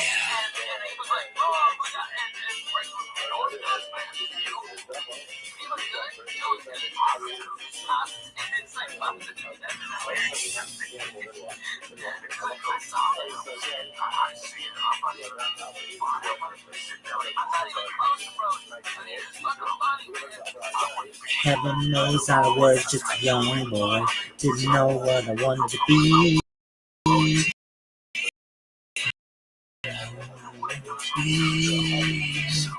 Social hunger, still good pride and joy, and I guess it doesn't mean this. I guess wasn't meant for me. The game, the most around in the face. Brand new clothes, got a big Mac place on the rock and roll TV. I'm saying the name, is not the same.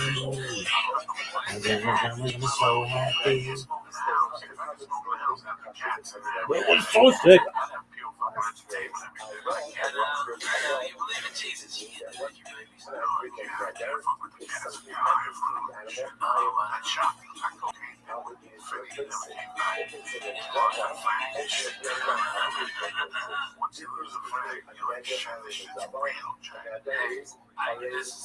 Neighbors here say they heard 6 or 7 shots around midnight. Man, what was it like for you? Terrifying. I grabbed my kids and got down on the floor. It's just too much. Peanuts and all. Keep you updated as police search. Neighbors here say they heard 6 or 7 shots around midnight. Man, what was it like for you? Terrifying. I grabbed my kids and got down on the floor. It's just too much. Peanut butter. Keep you updated as police search. Neighbors here say they heard 6 or 7 shots around midnight. Man, what was it like for you? Terrifying. I grabbed my kids and got down on the floor. It's like so fucking annoying. Remember to stack that bread, neighbor. Over there, we'd be playing Scrabble or something, or just fucking, just eat, bring over coffee, fucking go over with Chelsea. Remember to stack that bread, neighbor. Blackjack would just show up, because the door dug at his door, his red door open on our son's apartment, and every time you come in, just nonchalantly slide a video outdoor fucking gangbang. Okay, there's no gangs. Okay, alright, all these comes and shit in there. Oh my god, it's horrible. It's like a blizzard, you can turn it upside down, like, alright, and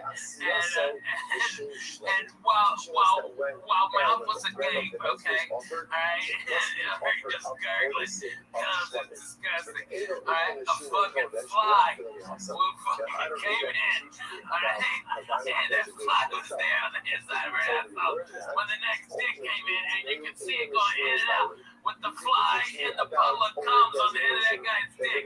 Alright, and we just be drinking our coffee, and Doug can tell me whatever you do. Don't look over there, don't put nothing. Alright, just I don't care what he asks you. 98? Yes, okay, so I got in January 29th of 1997. Coco. Okay. I'm here a year before you. Look, bro, you gotta alright. We were all disciples. Everybody just put it on. Fucking Doug Stanhope. Fucking the best rock. So when I get there, he's a picture. Yeah. The guy in the race, by the time I got it, it's a nuts. That's a big fat guy, right? Yeah. Yeah. The big guy, so he has a nuts stuff. And he was a fucking dumb dumb. He was like, big enough with his body cut. He had a big jacket on right in the machine. So I did it. The broad, with this girl in the trail, we get to her. She throws me out, I'm like, what's Doug? I'm like, no, I'm on the couch or somewhere, I don't know where the fuck it is. Doug's dating the rest. Oh yeah, from fucking God damn it, what was that show? Head of the Class. Yeah, she was fucking hot. Gotta give it to that fucking redhead runs on his ass. Dougie was deep into that. He was like, oh man.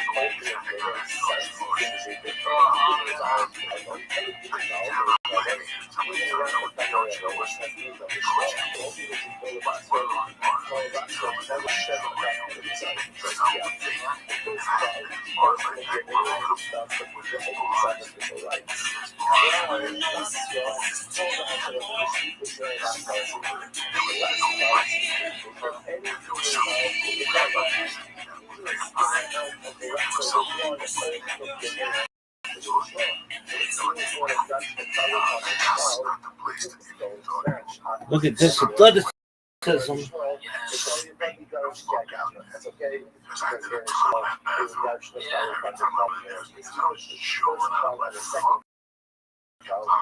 Doug was the fucking best. He knew I didn't have a pot to piss in. And he was like, hey man, I can talk to you. Alright, you're a fucking comic. Let's go over to Coach and Horses. Alright. And we just walk over to the Coach and Horses. And it was a Bud Light and a Miller Lite for Douglas. And just have a beer. And it was, I remember one night we were at the Coach and Horses, and this guy beside us was talking all this shit about faggots, we gotta kill all the faggots, goddamn fucking motherfucking faggots. Alright, and Doug goes, fuck yeah, and Doug's amping him up, okay, and getting him with him, and then Doug fucking grabs my head and makes out with me. Okay, at the fucking bar, alright? And then goes, oh my god, what the fuck? Alright? I go, alright, another beer and a shot. That was a shot. That was like, it was we were maniacs. Nobody's like that now. It's Right back to Josh Wolf's like, so I had a car, but the battery was dead. So I just throw in the car and put the seat back and lay there. And hopefully after 10 minutes, I put the bike up and jerk off. And I put the seat back and open the windows and I'd be sweating to death. Boy, it was a suicide note and I died and fucking, oh my god, it was like, it was tough times. I thought it was essentially accept both directions. I had to remind, I was just, I gotta tell you, man, Each it's one of so those fucking funny. Because we were on the road with Douglas, okay? And I remember when we were sleeping in his still Cutlass, okay? And we were fucking reeked of booze, and he was doing the porno fucking clothes, there was the beer all over. I just smell like fucking stale baked cigarettes, alright? And it's interesting, like, and so when that fucking sun comes up, it's 110, and it's always fucking woke up at a fucking stepper, sweating like pigs, and Doug goes, Ralphie, can I drink my fucking titty or something like that? It's really wet, get out of here, you fucking creep. That's how it was. He was bananas. That's amazing.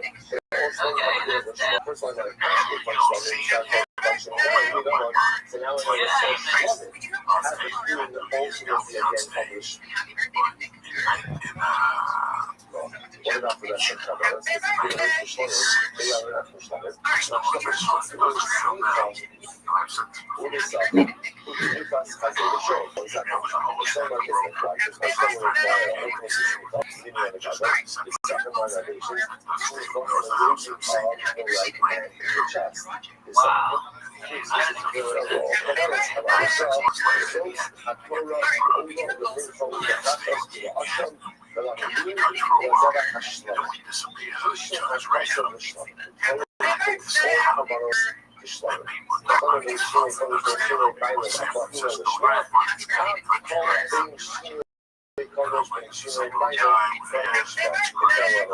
the way, hold on, man. You gotta give him his dues, because the guy who came in second place with Dougie won the San Francisco Comedy Competition was Dave.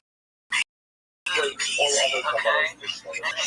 Motherfucker on stage. And he said, now, holy fuck, that kid lit it up. And every time Stan goes, see him get him like that, see Chappelle get him like that, see him get him like that, fucking hook up, man. That kid's dead. And Dougie's still me. And it was murder. She's probably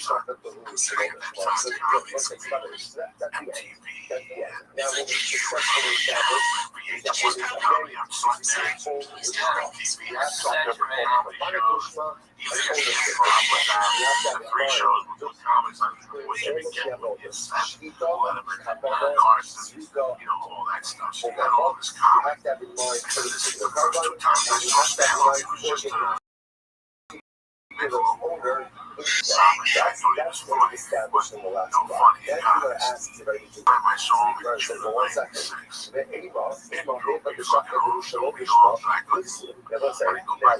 principle that started conceptually a couple of days ago is, although you're supposed to have this block, because that was wrong, let's have a have this block, let's have a block. The comment is kosher, but it doesn't count towards the always have why? If we just establish that the shema is a necessary carbonic criteria, both for the sake of the carbon, for carbonic designation and for ownership, so why don't we say you don't have the shema then what? Because it's muscle. It's totally irrelevant. So the Gemara says,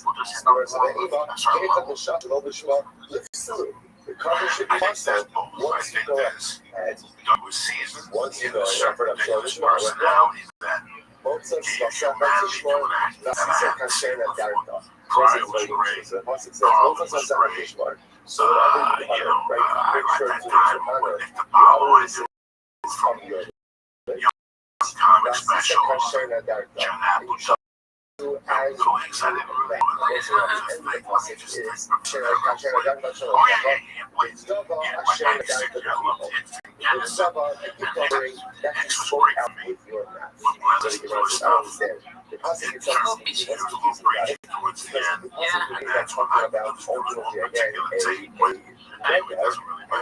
once I saw Stan Hall, it took me 3 days to realize what my next 2 days to decide whether I'm going to get a day job be that loose. I gotta be that free. You gotta be that dangerous. You have to be that, out there.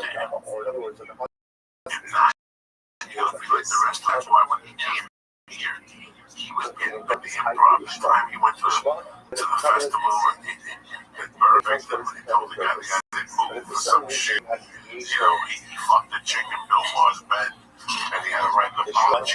It was non-stop. They had never met anything like that at that time. And he just walked into the improv, and the improv, you know, and the comics started like gangsters. They're writers, and they, you know, oh my God, you know, yeah, they're witty and shit. And then James, there were rumors that he was walking people on Sunday nights and walking the improv and shit already. That's what, you know, he fucked with the brand. And he made it on this fucking terms. He went to war with 20,000 clubbers, 3,000 of them on his term. That's a ball shame on stage. Oh my God, the chick never recovered. Yeah, shake the balls. She ended up getting right in some magician cats. It was like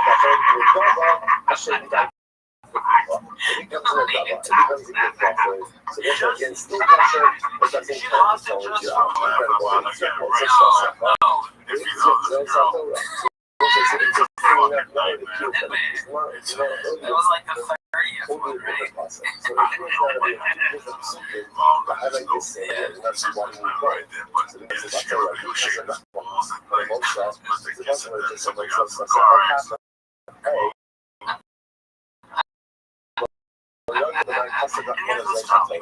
Whenever we stay in bad hotels, like they stay in every night, they actually sell stolen hotel bags.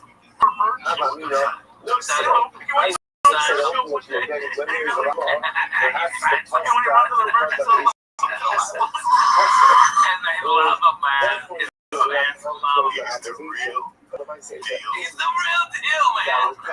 You really have to appreciate them, especially when they hear these stories, bullshit. We see people go up with the night club and the ripped jeans. But for the anti-muscle, I would have thought that the acts A fucking manager. That's 2 weeks ago. Was an assistant manager at Burger King. Nah, he's good, dude. What's his name? Taylor? Is he? No, I don't know which one is that. You never know with them. The one time the guy rolling papers and beers. He just met him. No, this is a different dude. He's professional. Yeah. Cracks me up. This guy's actually got Doug fucking organized and fucking handled. It's incredible. The guy is great.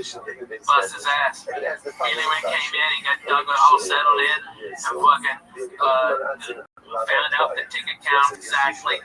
Fucking went to dinner, checked in 4 hours before. Make sure Doug was all right. Had his suit, strap fucking rock and roll. It was a fucking. That's how poor man. The guy's in good hands. He doesn't let him. He doesn't. If he gotta go anywhere, he doesn't drink. He always makes sure food's fucking awesome. Everything's safe. He's the cleaner. Okay, he's the fucking wolf. Okay, of the Doug fucking circus. Okay, is this guy's wrangling up. I mean, he used to leave bitches in his wake and with blue and okay, and this movie just pop up like once every 3 weeks or some shit.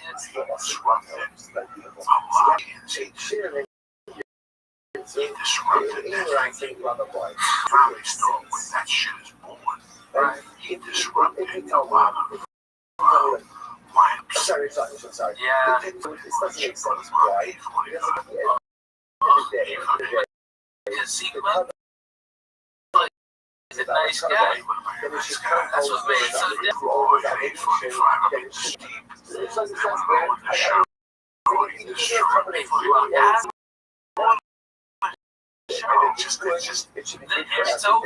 it's over.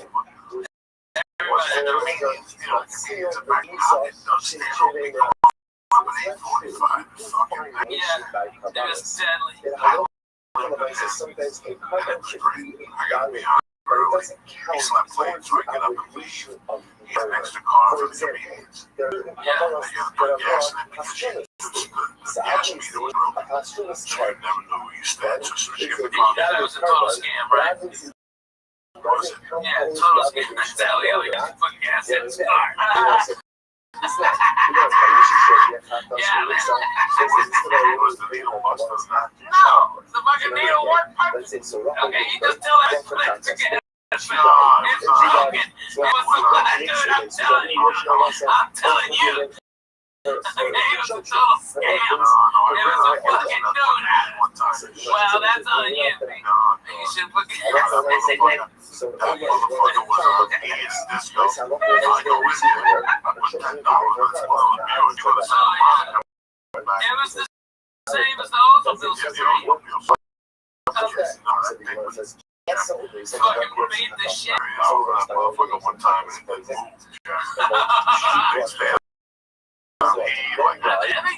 That car fucking, when he got rid of it, I think it's like 400 something for the car. That's fucking incredible. Dude, One night he locked me out. I slept in that motherfucker. doing CW Kindle gigs. Shirley Bonham, she had some good gigs. So Usher mentioned what happened yet. Yes, there was Mark Shelley. Oh,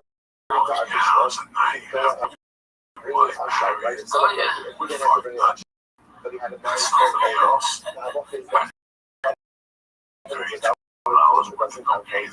I don't understand that. Yeah, I never did blow.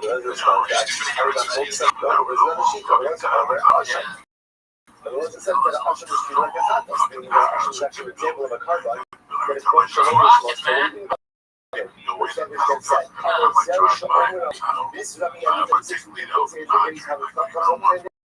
answer is that you know that's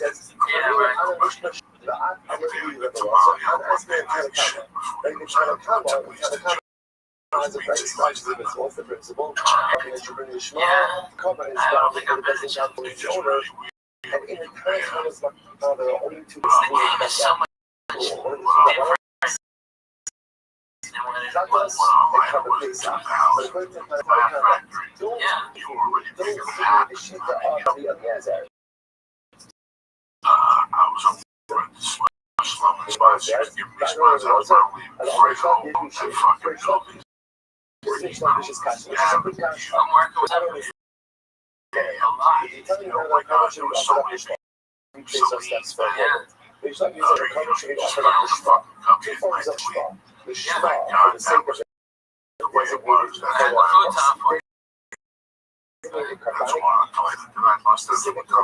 Got busted, man. I think you designation. At least you didn't, put turd down my bathroom. Okay, Drake, that was always forgiven. I appreciate that. There's like just simply says, I don't understand. Isn't that she sounds older. So the owner's obligation. And if it doesn't show the owner's obligation, then what? It shouldn't be done with husbands. Now, it's like, otherwise, like this, that's fine. Let's go with that story. Which, like, really translated, I will make it over to the face. I'm going to answer it myself. Which I will say, by the way, is a sometimes it is better to answer your question. The singles.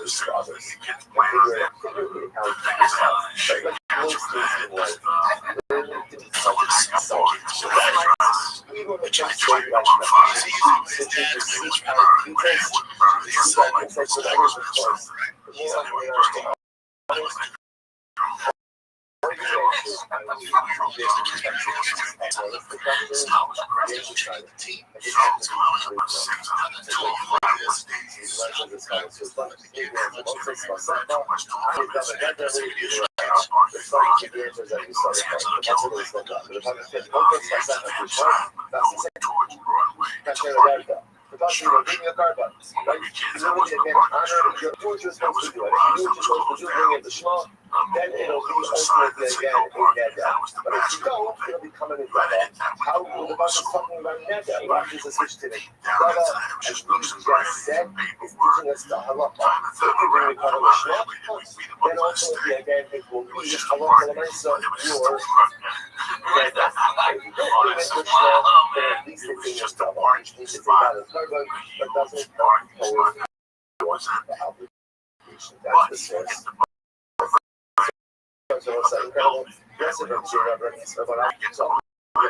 Together, you can see that actually which is carbon was asham, right? What was really carbon asham. So what also the asham itself, it noticeably can become also sasana as asham. Another one is not for us. We want to apply the principle or the rule of sasana.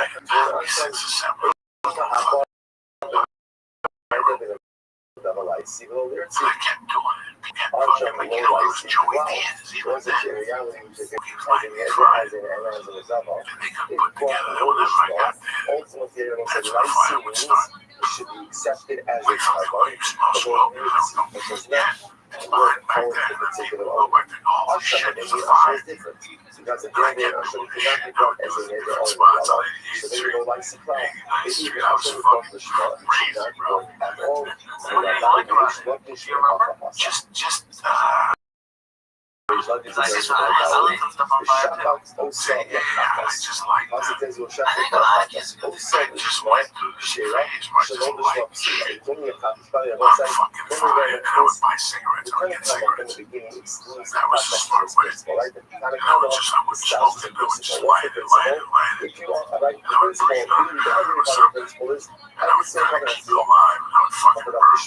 and there are two pieces to the Shema. If you don't want to cover the Shema, what's the halacha? What's the halacha? Carbon is valid, it doesn't count toward the order. You kind of but you never explain why those are excluded. Here it is. It will say, why is Chakas excluded? Because by Chakas it says, the Shabbat also the Chakas. Like the pasuk says, you shall shecht it as a chatas. What do you actually convert? The son l'shma kshira, shalot l'shma psuva. A chatas, if shecht it for the sake of a chatas, so the chatas. If it's not shecht it for the sake of a chatas, it will be asset. Hasham chachim shalot l'shma kshira. By other kavaras, even if they have like shalot l'shma, the shalot will automatically. You know what I'm saying? It's a Jersey one that the shalot. No fire beneath the show. As well.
There's the same homeless guy with a gun. You see all that stuff. Yes, no, I'm fine anyway.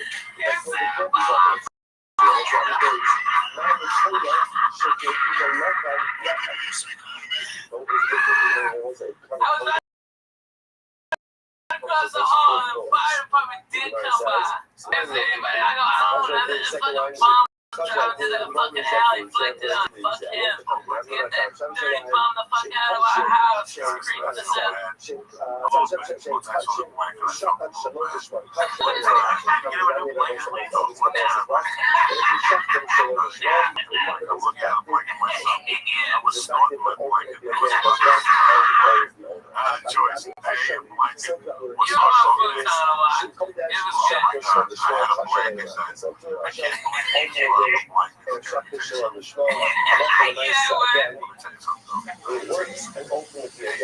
was maroon on one side and tan on the other side. Yes.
Welcome.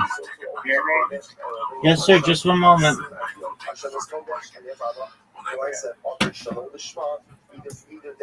Hello, hello. How are you? Yo, what's up? I'm here. My mom and also my stepdad. Christopher is his name. And yeah. This one is wrong presently, but I want you to do your famous pitch that I've heard 1,000 times. Absolutely. I love dearly. Most certainly. Well, first and foremost, Christopher and Mrs. Reiser, you have a wonderful son.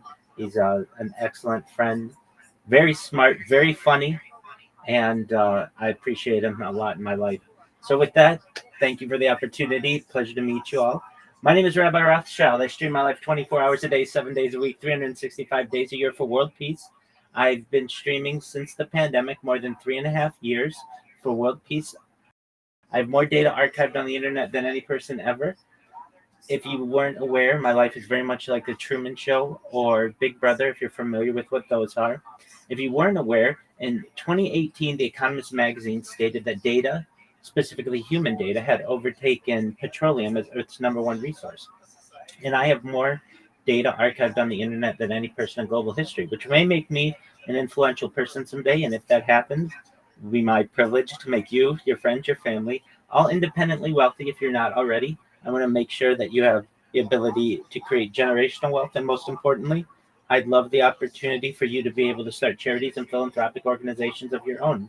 I talk about things that aren't normally discussed in society, like ending world hunger through the use of technology such as agricultural drones, floating greenhouses, saltwater greenhouses, vertical farming, hydroponics, cloud seeding. I want to help end world thirst. I'm sponsored by a cryptocurrency that's worth about $100 million.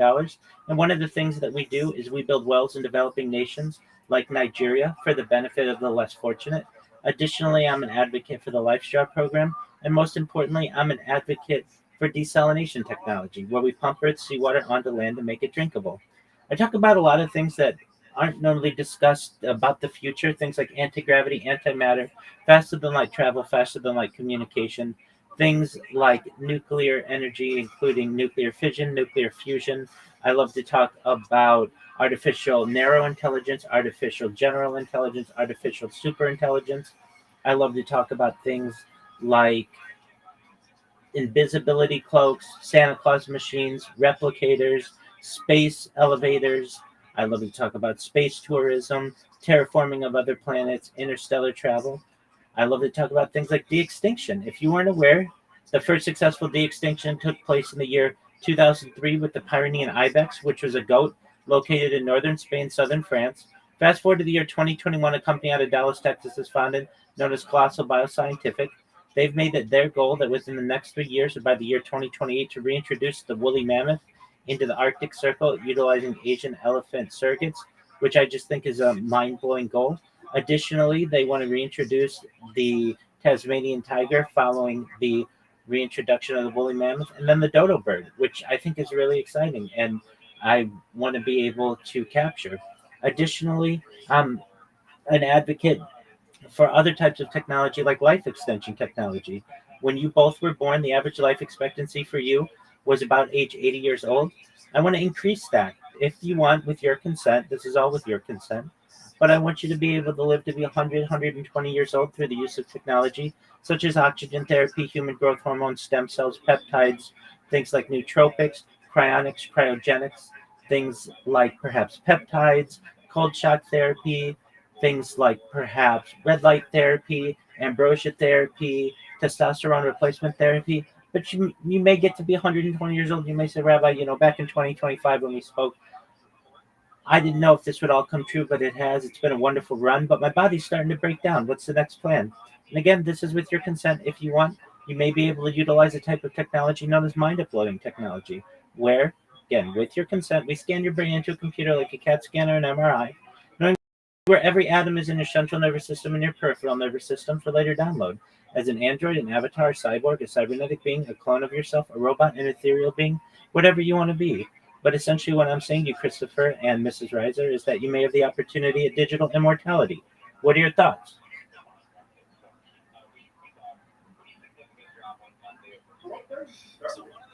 So, I mean, that's a lot. It's all very cool.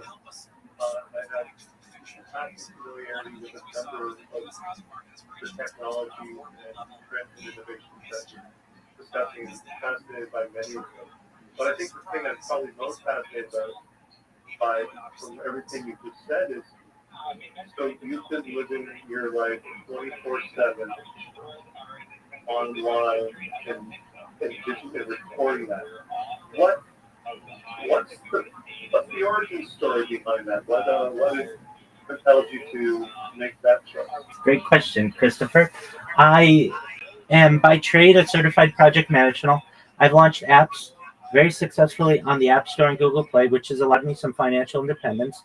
Additionally, I've had six-figure contracts with Fortune 100 companies, and it was during the pandemic, and I was working for one of these Fortune 100 companies, working remotely, and after work, I didn't have too much to do before some classes that I was taking in the evening, and I wanted to stay active, and I went and joined Tiger Woods' golf course in Anaheim, California, and I would hit golf balls after work, enjoying life, and I noticed that I never had the opportunity to record my golf swing on camera, and so I started with my golf swing, and I noticed, I would slice the ball or hook the ball or top the ball, and I would make little jokes to myself on camera, and I thought, this might be something interesting that my family might value in the future, just, me making fun of myself, and maybe I should just upload the golf swings after work, and I started to do that, and then recognized that after work every night, it was taking quite a long time to just do the uploads. And I thought to myself, you know what, it's probably in my best interest to just stream it. That way it's available instantaneously. I don't have to worry about rendering issues. And so just about 4 years ago, I should say the first 3 months that I did this, I did it with GoPros. So I would just GoPro my life basically in first person or video myself. But I got more comfortable on camera. And about 4 years ago to the day, it's very close to my 4 year anniversary, I started my first YouTube account, and I recognized that generally a private person, but if I'm going to share my life with the world, I want to do it better than anybody. So I bought not just one laptop, not just two, not just three, not just four, but 6 laptops, and I put them around my room, and I bought a variety of handheld devices. And created the accounts. I'd never created a YouTube account before, but now have far more than than I care to count, and essentially have backed up and archived my life for the last 4 years. And I was inspired, I would say, as a child to some extent. When I would be with my parents and we'd have some kind of event, we would a lot of times get out the old VHS camcorder. I'm sure you guys are familiar with those. And I would ask my parents, why don't we just, instead of having to wait for an event to get out the camcorder, why don't we just always camcord? And my parents explained, well, nobody does that, and also we would probably run out of space by storing all of the cassettes. But it was something that I had in the back of my mind, and then additionally, reading through history, I recognized how important it was for people to journal, basically, people who would be journalists or diaries, people who are diarists, and how important that information is for us to understand what life was like in previous times.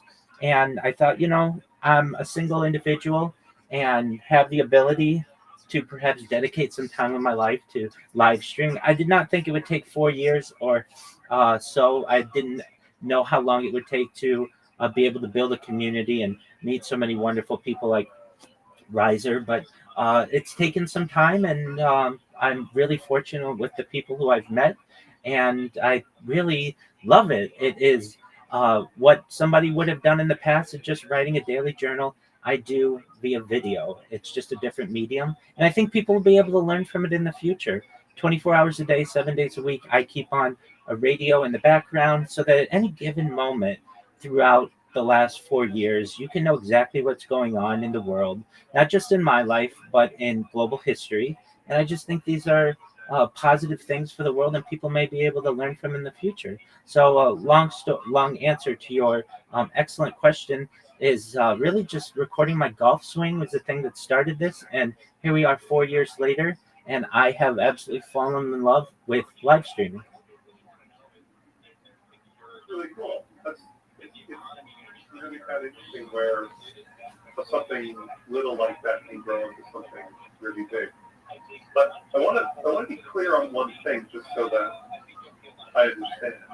So if you are live streaming 24/7, that means this conversation is being streamed, and therefore other people can be sitting in and follow the conversation. Like, we're now a part of that. That's absolutely true. You're live on 20 different YouTube streams simultaneously. Okay, so that's 20. That's a really good thing to mention before entering a conversation. Yeah. I look over at Riser and It's a normal conversation, nothing to do. No, it's fine. No, it's just no.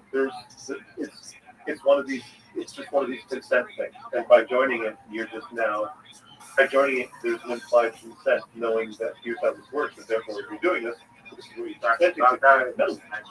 No, I didn't know. I wasn't aware of this, but it's not a problem. I'm just wanting to make sure that I understand the context, because I do not live my life future. I do not live my life and express all my thoughts globally for all the time. And these things I can't say, depending on what we talk about.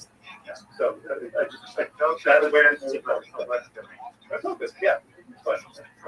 So if I may add some clarification, when you join the server initially, it tells you that I'm live streaming. It gives you the links to where you can find my live stream. So for an individual who finds me under the normal process, it's pretty clear to them that I am live streaming this. Also, if you can see in the actual name of this voice channel is called 24/7 live stream. And I do my best to make people who aren't aware that they're being recorded as aware that it's possible. I did not know that you did not know that you were being recorded, or I would have told you that. All good. It's all good. I just was looking for it. Okay. Oh, hang on. So, looks like this. Once again, like, so many things. What do you want to do?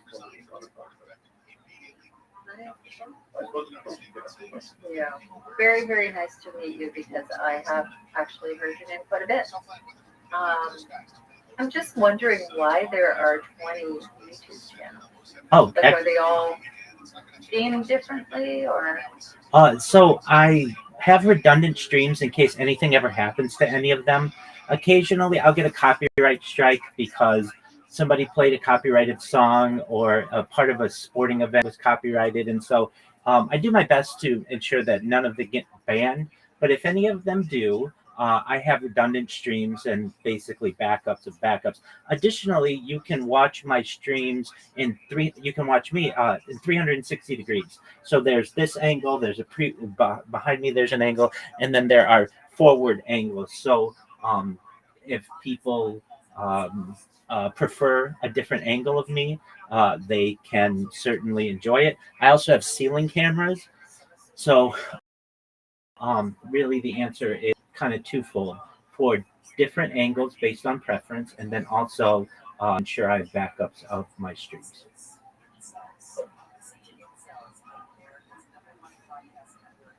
Does that answer your question? Yeah, no, I was just trying to figure out. I'm seeing two rabbis. So I was just like, hey, Zach, help me out here. Which one are you? But I get it. You're fucking both. That's correct. Yeah.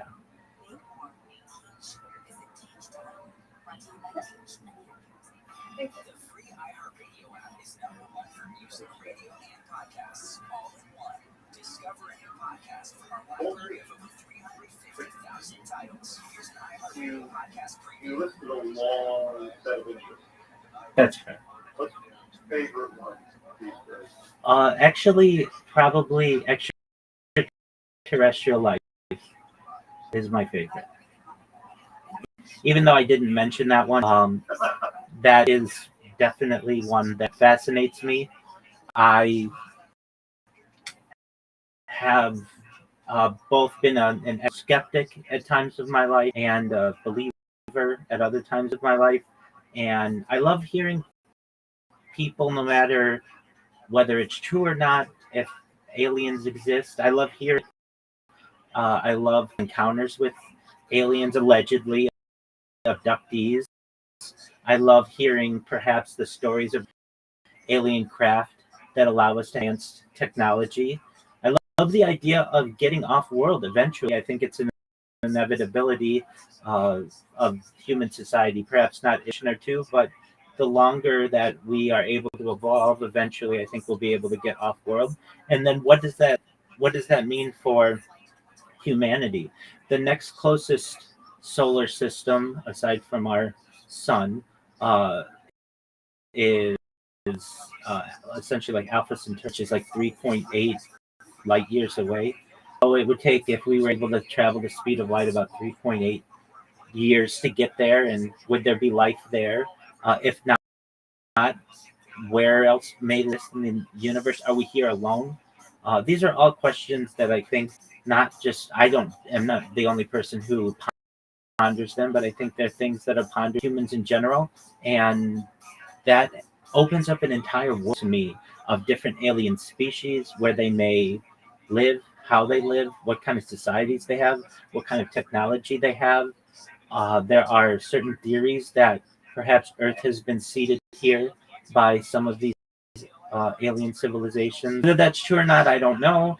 All I know is that these are really, I feel, great questions that we don't necessarily, to which we do not have the answer, and I like to ponder them. So you said sometimes at certain points you've been a skeptic, and other points you've been a believer. So where are you on the spectrum now? Yeah, I'm most certainly a believer now, but I have publicly debated my friends and other people and on the subject when I was younger, frankly did not feel that there was adequate evidence. And of course, I felt that if something existed outside of our realm, that it would be told to me by a government or by the United Nations or something along those lines. But as I've gotten older and I've seen the evidence myself and heard whistleblower testimony, I have uh, become a believer. And the thing that really changed my belief, was something called the Disclosure Project, which occurred on May 9th, 2001. Now, I didn't see it May 9th, 2001, but I saw it a few years later. It's basically a documentary, a man named Dr. Stephen Greer, who is quite well known within the UFO community. And he brought more than a dozen whistleblowers to the National Press Club in Washington, D.C., and had them give their testimony. And so each person gave their testimony of what they had experienced. And these were people who worked for the FAA, the people who had firsthand knowledge and firsthand data of of um, of evidence of at least extraterrestrial origin, meaning crafts that were traveling much faster than any type of, at least disclosed craft. And not just that, it would be people who worked at NASA, whose job it was to airbrush these craft out of certain photos. It was people who worked under, like, Dr. Werner von Braun during the Apollo program, and how they would discuss how much of the advanced technology that we currently use, including the transistor and night vision goggles, even things like Scotch Guard, were all perhaps at one point garnered from or gleaned, I should say, from the Roswell crash, which took place in July of 1947 in Roswell, New Mexico. And this got me to thinking, okay, well, maybe there's something else out there. And I really started to dig into it and dig into really more evidence that started to pile up. And these were days before AI and computer graphics did exist. I didn't even need computer graphics. Really, many of the whistleblowers their testimony was at least interesting to me. There were also mass sightings, like something known as the Phoenix Lights, which took place in the late 1990s, 1998, if I'm not mistaken, where a very giant craft basically flew over the city of Phoenix. It was captured on video from different sources, and this caused me to have, and not only was it caught on video, but the people who were eyewitnesses were medical doctors. They weren't just uneducated bumpkins who may, I think, make perhaps some unfortunate discernments of what happened. These were well-educated people, highly regarded in society, and also had a lot to lose and a lot to risk by discussing these things. And then we have in 2018, on the front page of the New York Times, there was disclosure, or what many people take to be disclosure, with the Tic Tac incident. Essentially, there was a video. FLIR is a type of camera that the United States government uses, and there was basically a Tic Tac shaped, if you know Tic Tac the candy, a Tic Tac shaped craft that was caught flying off the coast of San Diego, which isn't far, which definitely caused some interest in my life. And it was found traveling faster than any conventional aircraft. And not just that, but making right-hand turns that would kill any human pilot. And these types of crafts were this was not just an event that was something that I read on a blog or maybe in someone's book. This was on the front page of the New York Times. And this was, I feel, a very important event. There have also been events that have caused me some concern that these crafts, or they're very interested in our nuclear programs, and they've actually been able to show those. And these have been, uh, there have been quite a few different incidents, especially in places like North Dakota and Colorado, where uh, the jet systems that are considered to be impenetrable have been shut down because of crafts flown overhead. And those are just in the United States.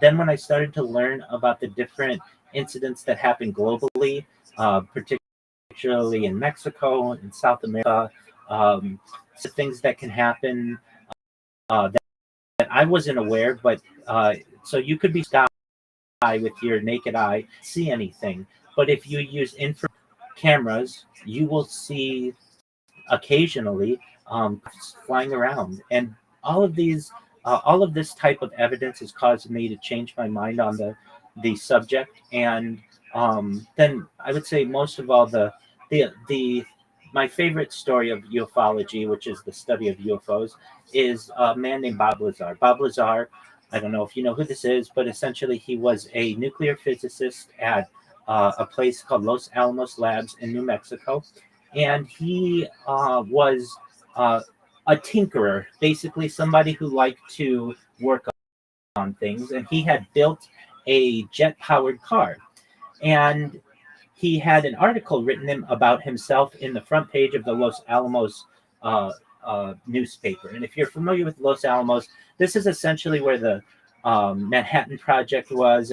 Trinity site is not too far from there. This is where Oppenheimer was, and one of Oppenheimer's colleagues is a man named Edward Teller. And Edward Teller happened to be there the day that this newspaper article on Bob Lazar was written, and he happened to be reading the newspaper outside before he was to give a lecture. And Bob Lazar approached him and said, "Hey, I see you're reading a newspaper article about me, about my jet car." And they got to talking, and basically, when at another point, Bob Lazar sent his resume to Edward Teller, who's very well known in the nuclear community, considered one of the fathers of atomic weaponry, and sent him his resume, and he got a job at a place called Area 51. Now, this is in the late 1980s, and no one knew what Area 51 was, aside from those people who worked there. It stayed a very top secret base from the mid 1950s until the late 1980s, and it was essentially a Lockheed facility. Oh, sci-fi movie from the early 80s called Area 51, so I don't know how.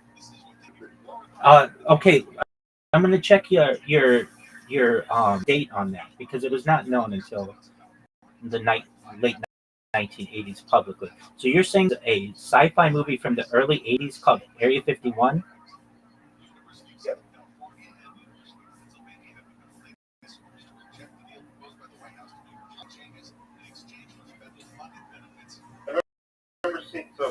I remember seeing and in say 2009, but I remember this from my childhood. Okay, so I'm seeing them as well. Let me just. Oh, the movie I'm thinking of, Hangar 18. Okay, that's different, and that, if I understand, is that not at Wright-Patterson Air Force Base? It could be wrong. You may be very correct. I'd always essentially conflated the two. That's okay. So they're both top secret bases, and so no problem at all. As I understand, so Hangar 18 is 90, and if I want to just clarify Hangar 18 and Wright-Patterson, because good for me to just keep these straight in my head. So Hangar 18, is at Wright-Patterson Air Force Base, Ohio, near Dayton, Ohio. What's apparently 1984? There's a movie called Area 51, it was about a zombie-like alien swarm invading an army base in Las Vegas, and later adapted into a fight that arcade game in 2011 version remake. That's Gemini talking, so that's maybe. Hang on, for like one. So 1984. Oh no, yeah. Eric, there's the fans of epic movie science wiki. Yeah, 51, 1984 science five thriller film. I see that. But it's references a science fiction. It isn't. It isn't the. Um. The. No, I would. You're right. It's not a story based around the concept of actual Area 51. Interesting that there's a movie from 1984 called Area 51, even if it's not actually. Agreed. Oh, most certainly. Came up with the number Area 51. I guess is my point. So there's some awareness. Interesting. What I find really neat about everything you're describing is, for me, that's obviously you've done far more research in the space than I have or will. But I kind of have always landed on the highly likely the alien civilization existence, really based on the map. If an ever-expanding universe, or the number of planets that exist within it are.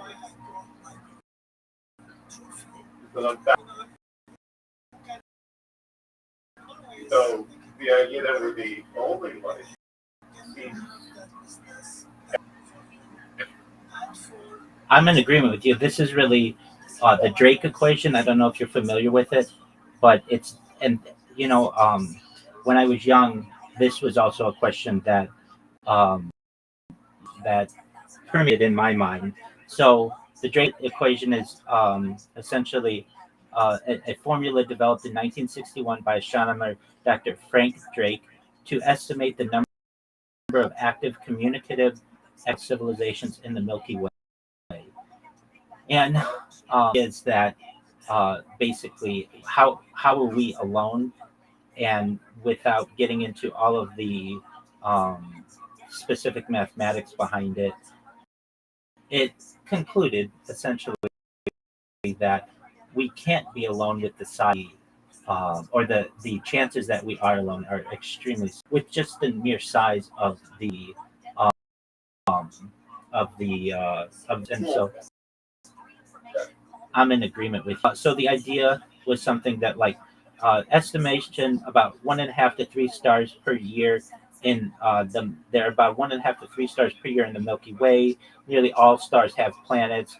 0.1 to 0.4 might have Earth-like planets, et cetera, et cetera. And so he concluded, and his colleagues concluded, there are about 1,000 to even 100 million just in the Milky Way alone, depending. And when I heard that, that was something that caught me off guard, because there were many religious questions that I had. How could we be alone? There were many, I would say, societal questions that caused me this. So yes, I think. Are you familiar with the Drake equation?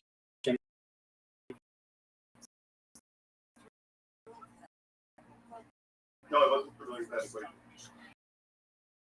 If I may just on the Titanica, 1989 is the first date that the actual base is mentioned in the public as being a real base, and this was based on a news segment by a man named George Knapp and Bob Lazar, the man about whom I was speaking.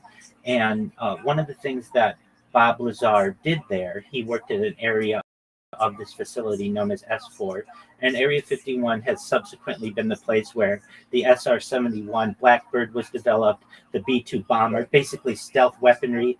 And one of the things that he worked on allegedly was the reverse engineering of the crafts that were crashed at Roswell in 1947 and were taken to that Hangar 18 in Patterson at some point, and then eventually transitioned to Area 51. Now, it's interesting to me as well that the United States government did not recognize Area 51 until the Obama administration in 2012, even though there were signs there, there were news reports from there, and there were questions about where all of this technology could have been developed. So it seems as if the government was a little late to the game, and it just wanted to bookend that. Now, we're on the idea of the Drake equation.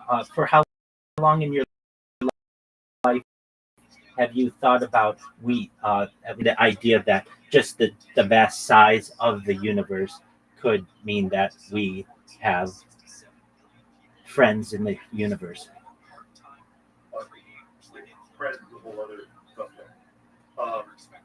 But how long? I don't know. It's like not something that is really spent a whole lot of. It hasn't preoccupied much of my time, but it's certainly something that like any kid thinks about at some point, and you kind of just work your way through it. So at some younger age, I've worked through all this makes sense from a math perspective. So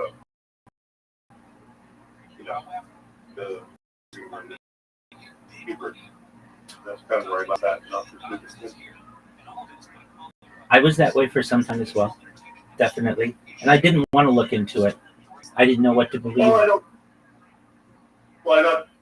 Yeah, for me, it's kind of like, okay, well, yeah, likely the case, and looking into it or not looking. Full respect for perspective and the research you've done on all that. And I personally do not feel the need to answer a bunch of the questions of why something exists or not. I just find with the fact that it exists. Excellent. I'm mildly distracted because I am using our friend ChatGPT because it's so much easier to make so many things ridiculously easy. And it's debate its validity and quality of hallucination and all that sort of stuff. I'm in agreement. Fascinated by the hang on. So if it's not public knowledge until 1989, then why is there a movie? Many. Like, what's the reference to a thing that would have lent itself to that? I'm looking for that. Many the argument that it's disinformation. If you put out a false story, people will reject the truth. Right. Yeah, sure. Doesn't matter how that's the thing that makes monetization on the internet possible. You gotta sell your diet team. Speaking of AI, and Riser will tell you that I'm a major advocate for its use, and I think one thing that about my project that's very cool is that I'm using ChatGPT. I was an early adopter of it in November of 2022 and was using it the day that it launched officially, November 30th, 2022. So part of my streams have actually captured, like, without LLMs, without large language models, and I've been able to see what life was like with their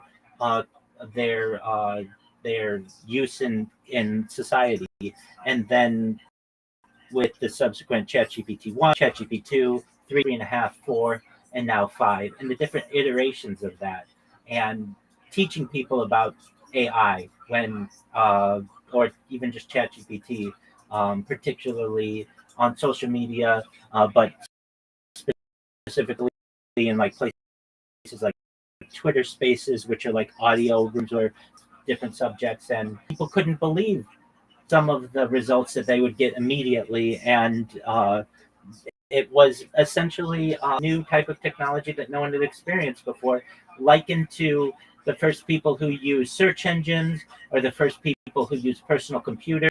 Very in some ways, it's a new, wonderful addition to the common usage of people, and I think it's really interesting that my streams capture basically pre-AI and its common development.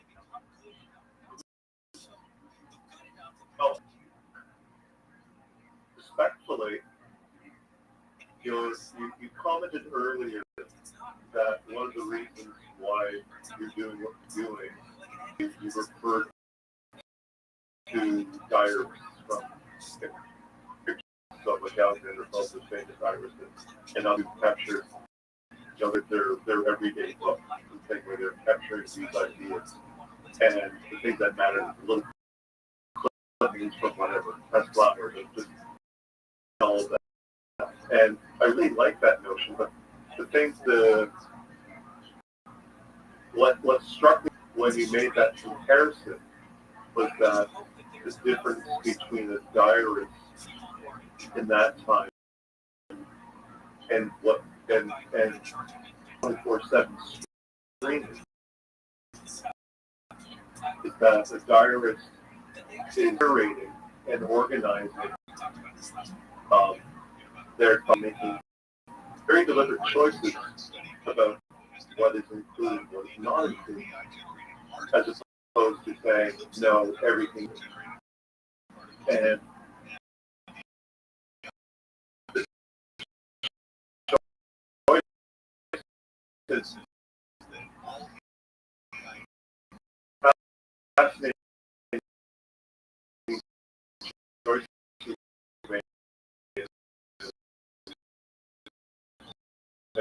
and more power to you for to that your agenda 1-2.4 because you know what I mean? Because Absolutely. There's no way for a human by themselves to begin to navigate and discover and find patterns and trends in everything. Like you will need a generative AI as a means to discovery and find patterns or ideas or these things within the body's working.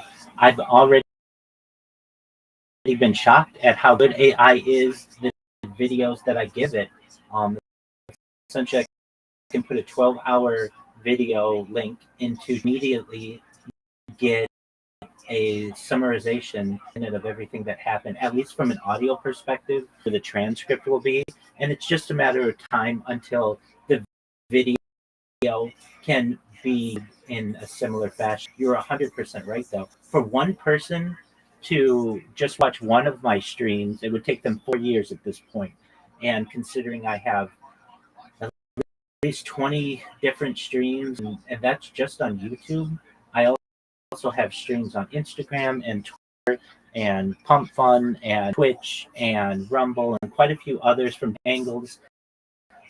We're looking at a single individual nonstop, at least 100 years worth of effort, and that's just far too much for one single individual to be able, over the course of their life. This is really a project for AI, and I embrace AI's role in being able to detect certain patterns of behavior. I also think that this will be studied from academic or university level future. I'm essentially the biggest of an individual that humanity. So aspects of my life, like my breathing habits, my blinking habits, my following patterns, my eating habits, my circadian rhythm, my sleeping patterns, my bathing patterns, everything about the human have the opportunity to be studied in the future, but it could not be done without the aid of AI. So I think in the future will be a effort essentially between human discovery and AI pattern recognition.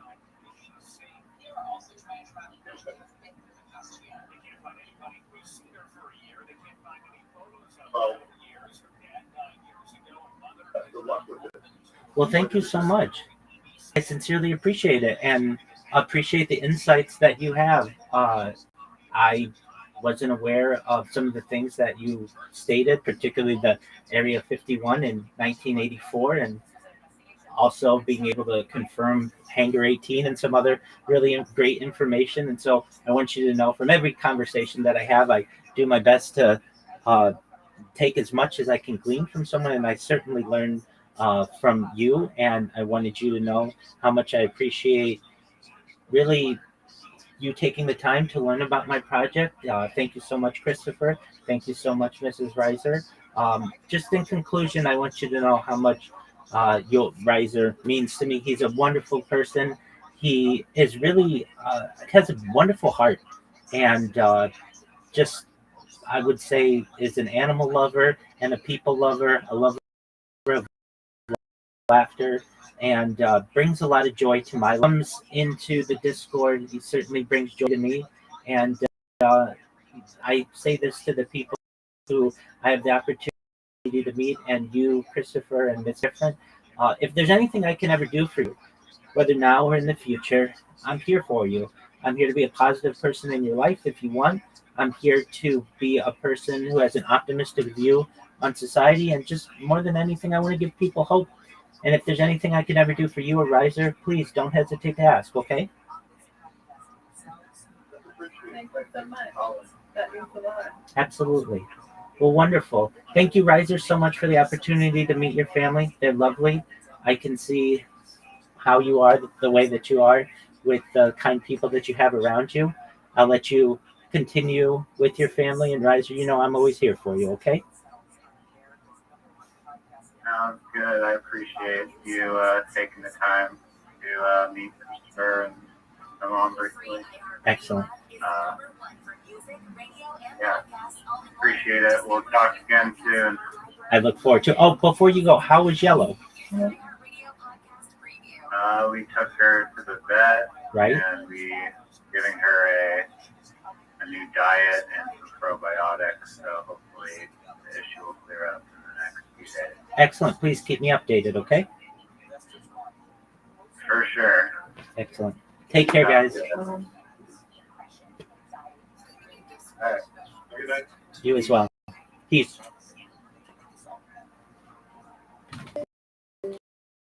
Shout out to Riser and his family.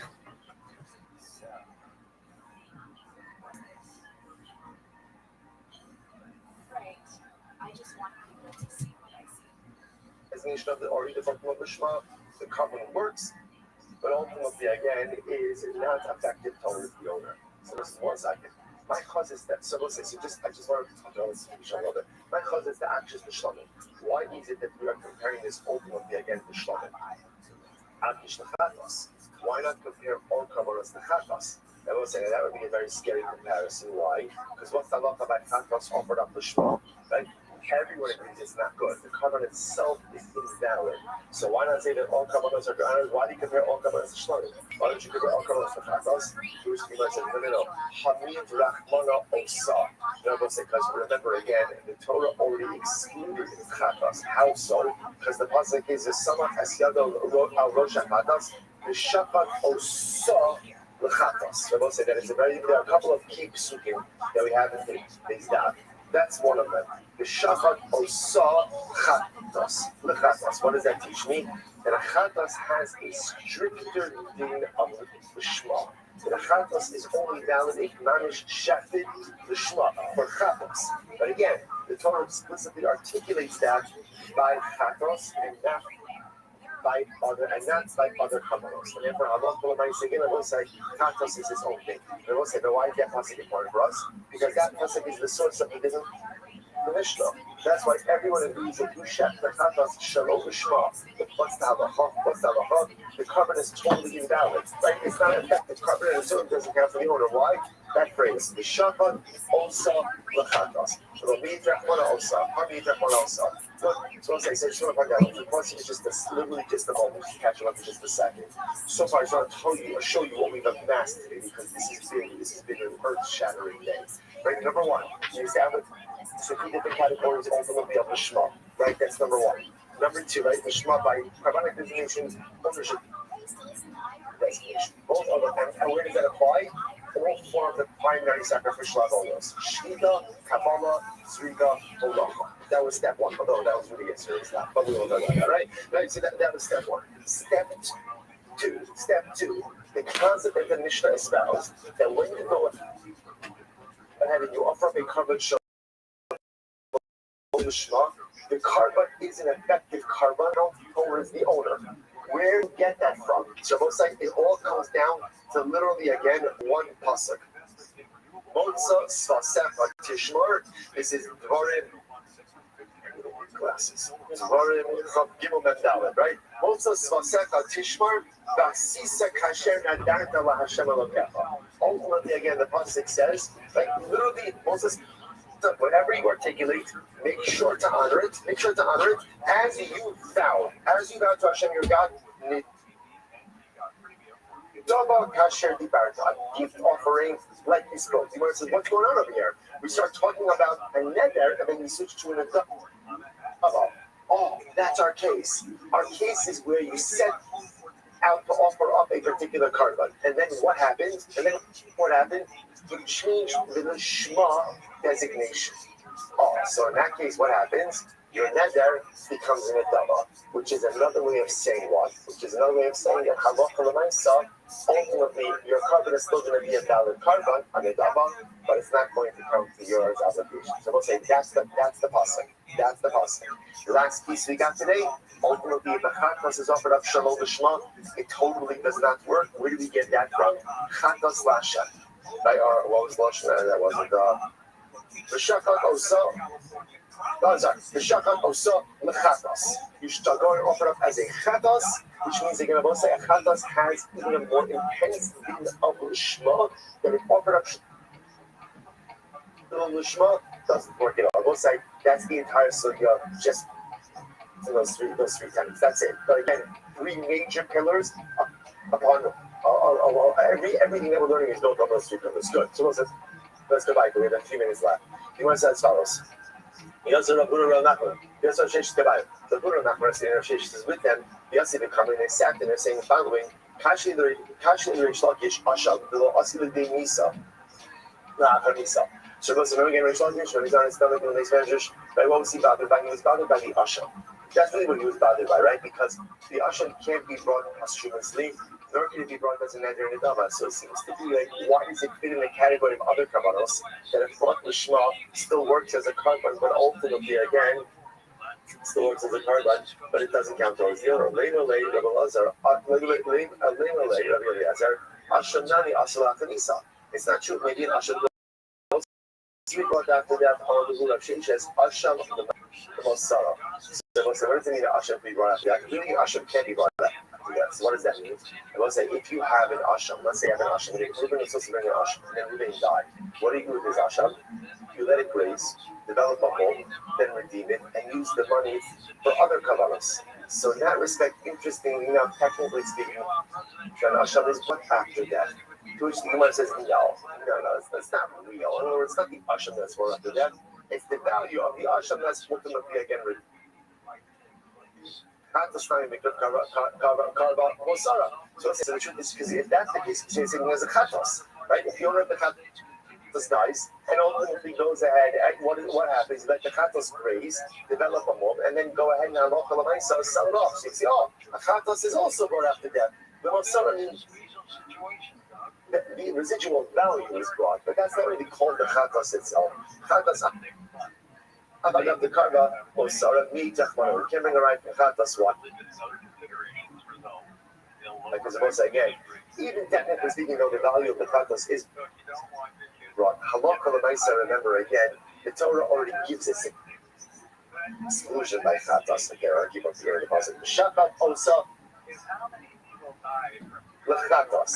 Asham nani ksid beihu. But it also says who by an Asham, to which the Gemara says, Hahula achar hakaras emurim udifsid. That's talking about after the limbs are offered up. Sanyo, Amar Asham Lomar Bohu Elul Arakaras emurim.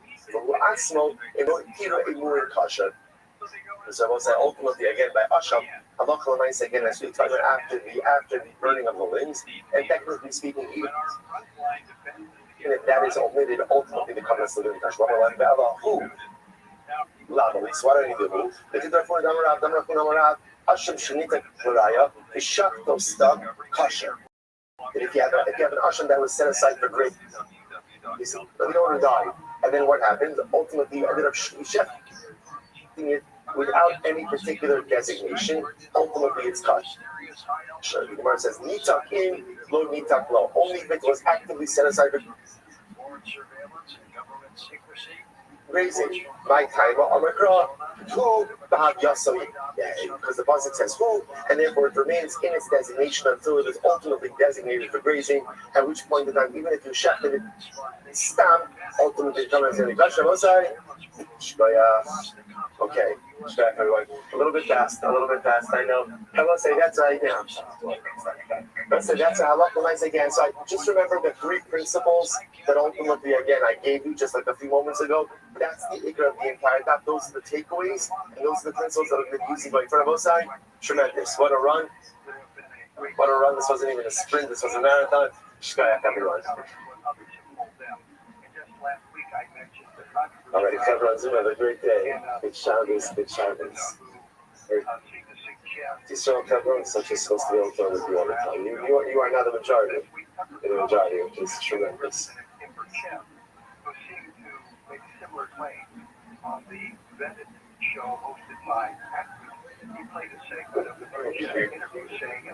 don't want to be. It's so, where they'll say, I see beings. One Testament says that there are beings and saucers or some craft or something. There are no people out there saying that the narrative moves on so fast. Yeah, it's a little choppy, but when you're talking, I guess, extraneously, you get that. He goes on to complain that he's been on so many of these things, meaning television and radio shows. And also by analysis, or TV show, and we know what he's talking about. And he's just like quoting it. He's making a joke out of it. And Seth was also talking about a movie, versus Ledger, that the night they got released, but actually on Amazon Prime. He had that. Richard also says that he has a great personality. Talking about their UFO sightings, what they find, which I guess got a very good look at the craft. So I have to point out that we had testimony in 1952, when UFOs were seen in Washington, one fighter pilot talks about being surrounded by UFOs, which were Richard talks about this. And I was signed the letter of the late Senator Barry Goldwater, who has different personal permission to see what the water called where so led to a bond.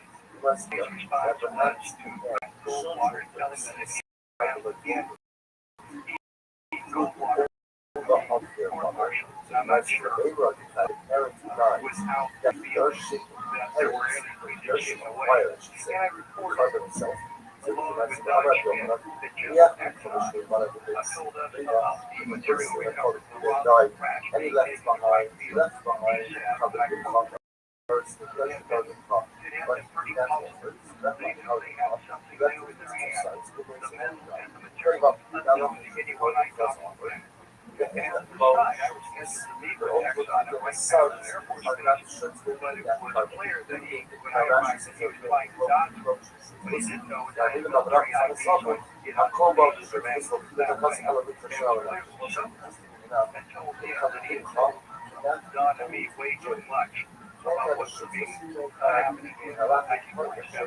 And in the same thing, I was talking to a Air Force officer about his in-laws disappearing. Sons of his sons offered that UFO Lake Superior disappeared. And these fire carbon conditions like an old they then both cells go ahead and acquire the one flip that flew off carbon. And the problem with that is that is from that one that covered the front so it's one other pilots was one kind of air and so that we get that notion that air is not acquired the airship. We have to say never separated the bad guys disappeared on the scope. And he left behind a carbon. Left behind the carbon or the sky without having alpha carbon at the end. So what happens? Wave up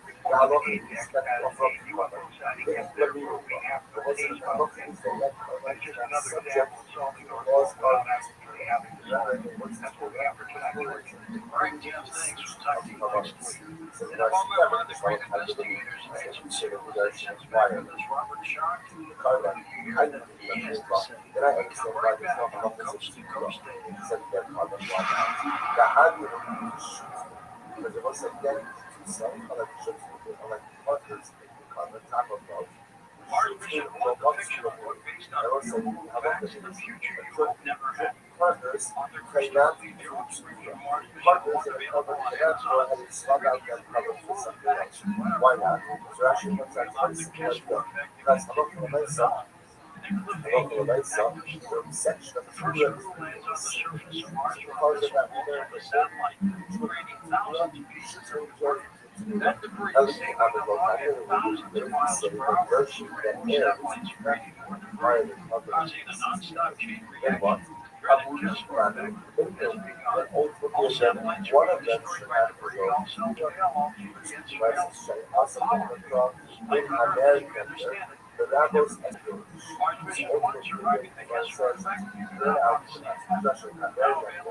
and just the has the ability to go ahead and have maybe reach that now look easy, but there's one person. It's the only online protection tool ever made. That's good that I got from the article. The Gacko back to the way to the passion. So they act like having nice the old style. So also the person that I said, the old style, so I'm seriously the love. So my solution have to add on. You have to add on. So much so actually, that goes acceleration. So that's not really. That's not long workers or a block annoying ads. In fact, forget what I said at the beginning of this ad. This ad is now about North VPN. I just realized that an antivirus is only half protection online. So get better online protection with NordVPN.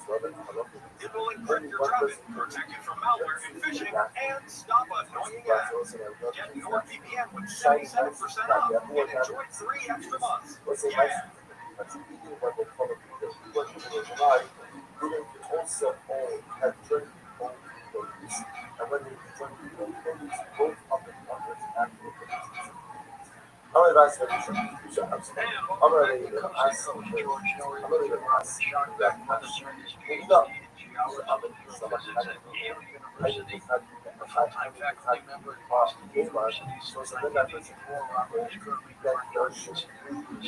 that there should go ahead and acquire a carbon.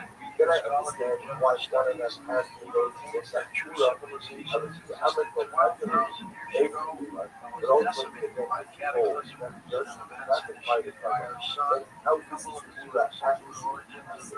Well, I get all of them. I'm not because that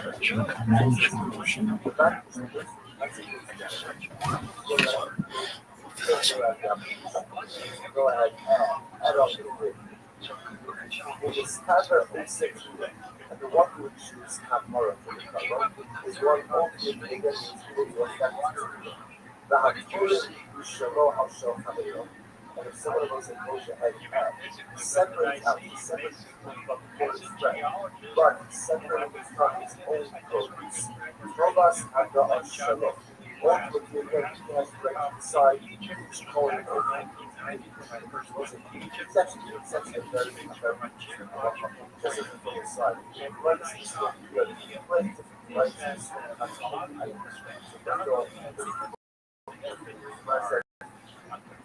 One of the best items is the rest of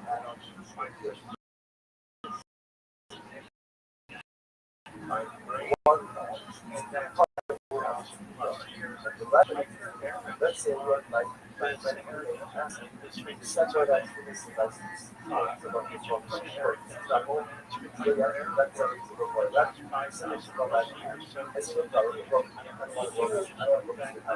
So what do I do?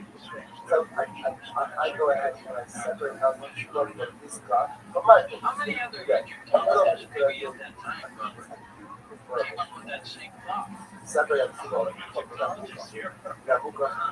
public facility. So yeah, it's good for a separate well, separate private children that's unprivate groups. But yeah, then if I go ahead and focus on hey, and I focus on actually separate out focus before so even has to separate out separate out and separate and actually you're getting counter something like that. Listen, I was separate out I have the right to go ahead and control this. So again, it's not any right to but of us have a right to recipient ultimately again goes to the one that the actual which the word says. So what's this one still here? Only the one, only the connection. Who gets the Kahara has the ability to use the Kahara answers. Some of us have brought most of us have the reaction. You're not a connection to the Kahara. According to what she enjoys by the language. Don't have a picture about Kahara. Some of them different so right here about which that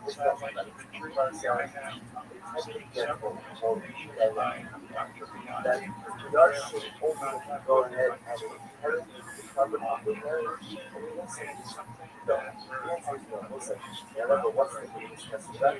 The discussion that is they die it's behind the cover.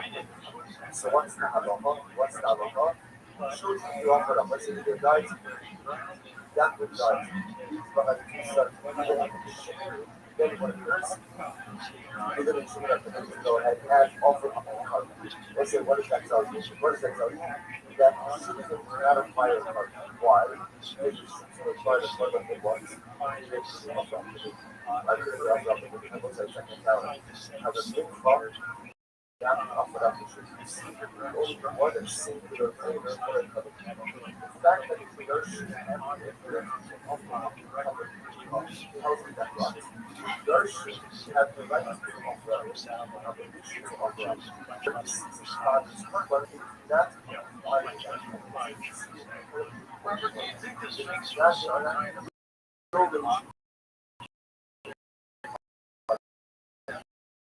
yeah, no but our natural how do they actually go through the message? Because especially if we're hoping to go ahead and get so this there's different notions of what you call direct but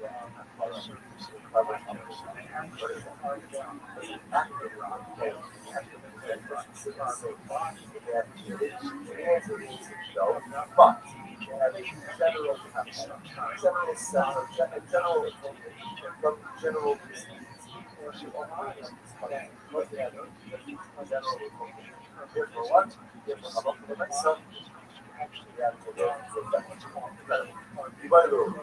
I'm not sure about although was another fashion in general, right back to the time of offering up right here again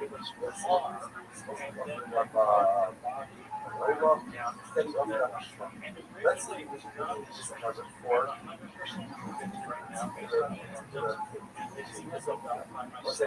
offer it up let's offer it up at this level once the status becomes concussion. Yes, right? Discussion, right? Ultimately, covenants concussion. You offer it up for the first restriction, you offer it up to all these spots. What's the caveat? Good. Doesn't help you to always the obligation. So ultimately, you have to think another covenant to satisfy the obligation. Listen, unless doesn't it Torah on behalf of the Lord? So that is not there.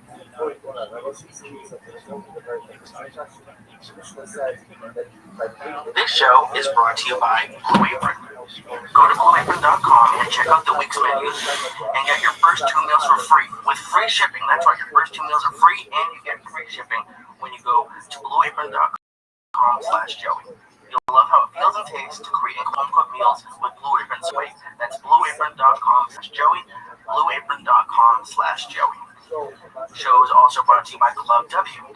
Right now, Club W is offering our listeners $20 off of your first order when you go to clubw.com and buy all of their great wines. And it gets even better. I know you hate paying for shipping, so Club W will actually pay for your shipping on orders of 4 bottles or more. So go to clubw.com/Joey right now to get $20 off of your first order with free shipping if you buy 4 bottles or more. And go to onnit.com and use code word church to save 10% on all of the great optimization products like Alpha Brain, New Mood, Showtech Immune, and Showtech Sport. Oh shit. Well, he's about to see the devil. It's Wednesday, June 8th. It's a beautiful motherfucking day to be alive. Lace Cyan, Brody Stevens, Uncle Joey, back in the studio.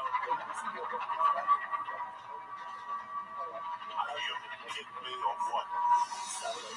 Church of what's happening now, bitches. Little home death weapon for you from 80 fucking 3. People were smoking bazookas to this fucking song right here. I was one of them. Yeah, old soul weapon. I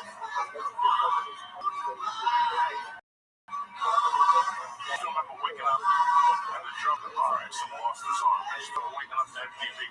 That was the story on MTV, the radio story. They lost his arm, yeah. Lost his arm. I think it was January 1st or 85 in a car wreck. In fucking Europe or somewhere. But he came back. Sure he came back. He's still on. One-arm drummer. Give it help. What's happening, Brody Stevens? Enjoy it. Great to be here, Joey. I'm excited. I'm thankful. To the neighborhood. It's nice coming out. I'm exercising. I'm happy. I'm very happy. I'm happy that you're fucking happy. You understand me? When I saw you a few weeks ago, I could see the happiness glowing out of your fucking pores.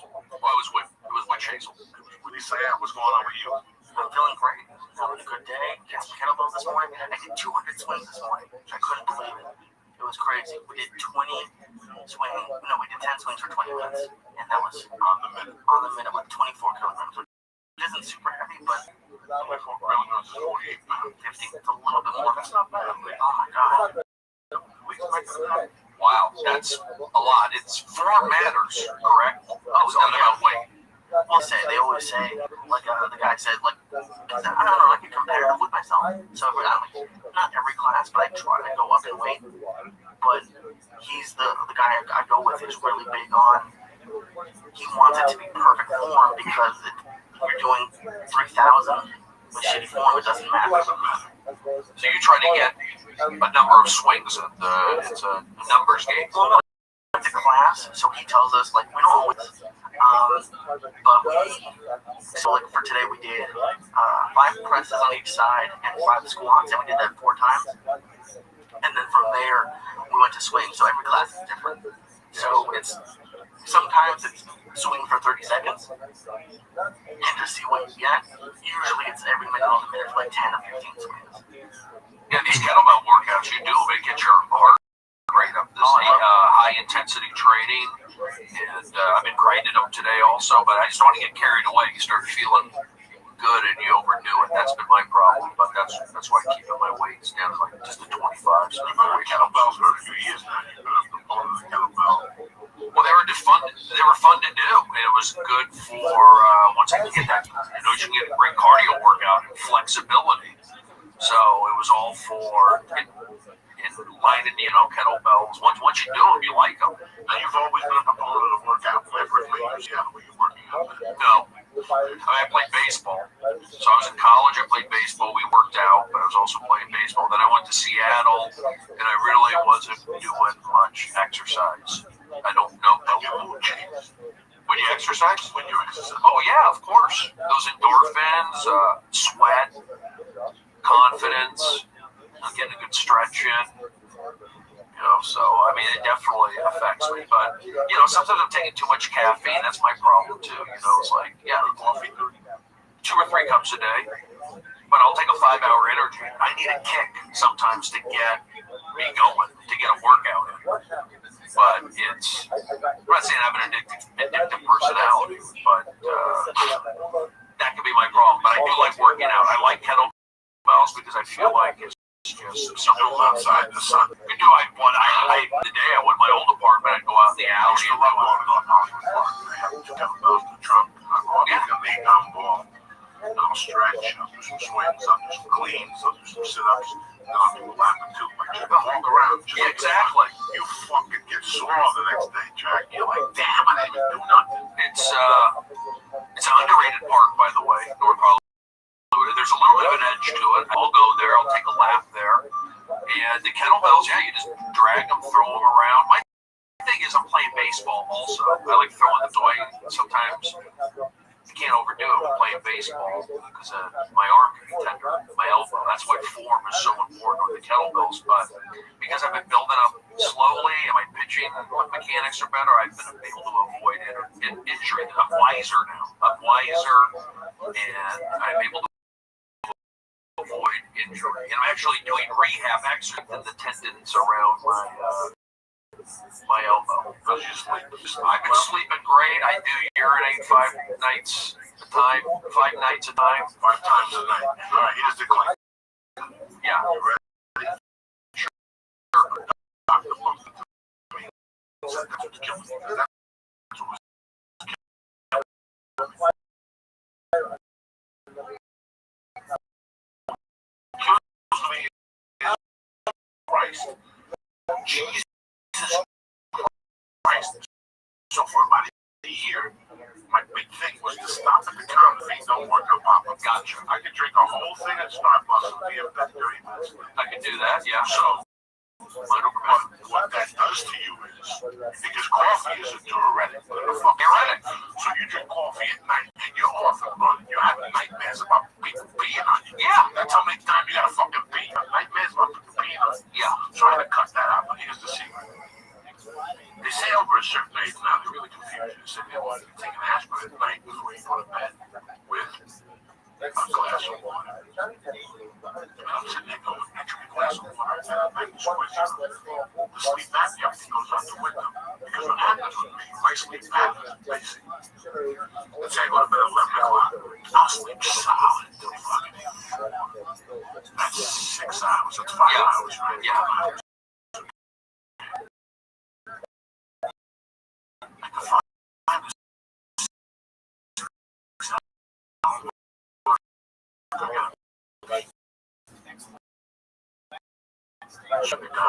This is no fun for me. A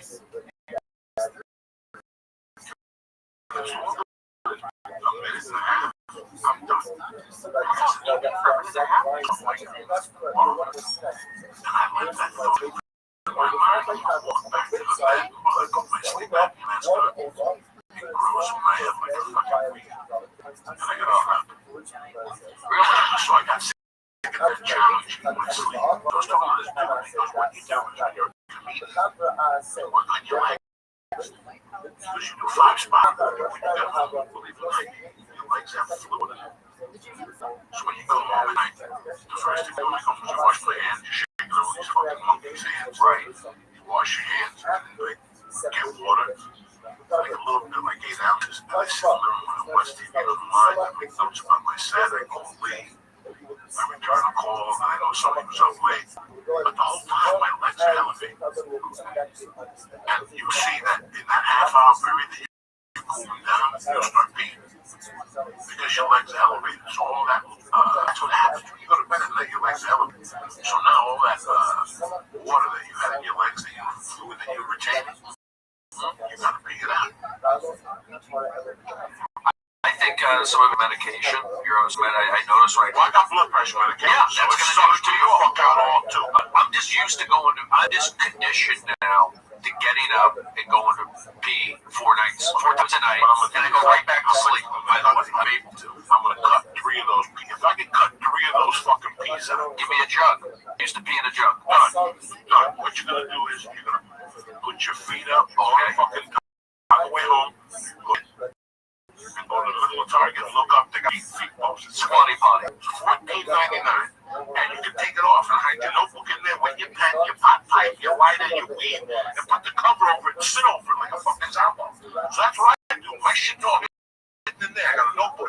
because I can't go into bed because my wife is sleeping. Right. So I put a pillow up there. Your fucking feet and your legs go.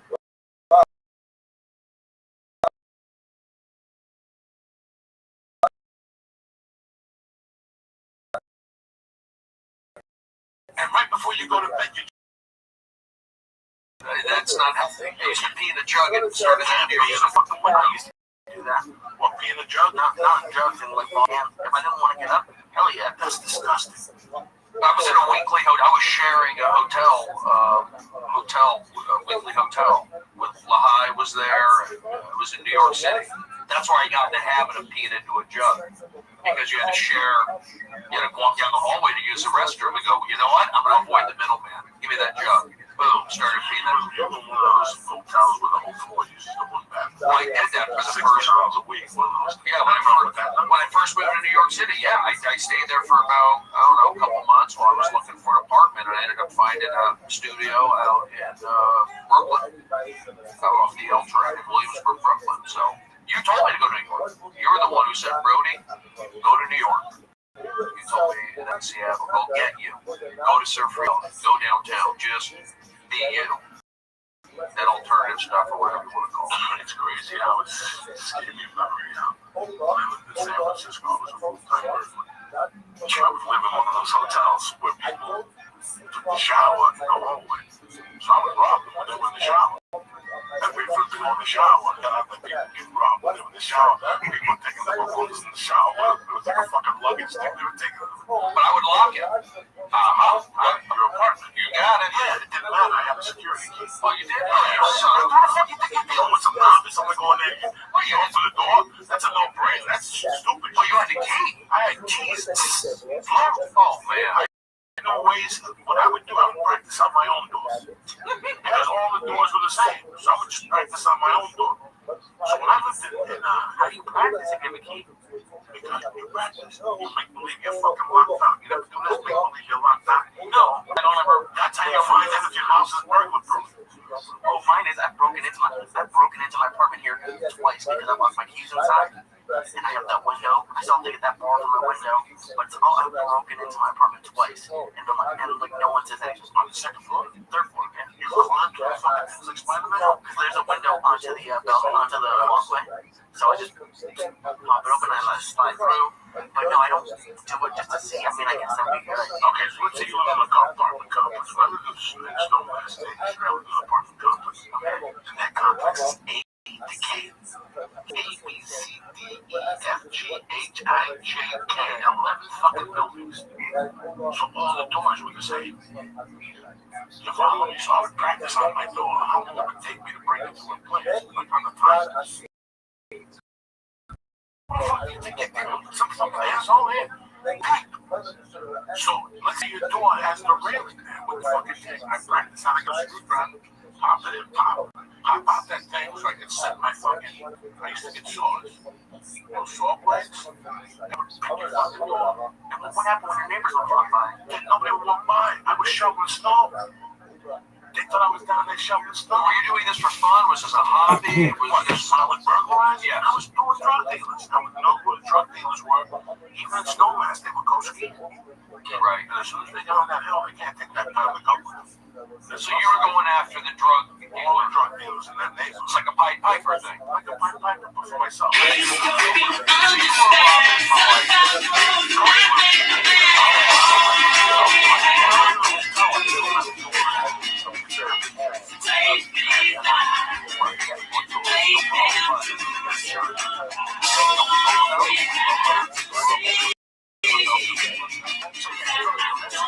you were robbing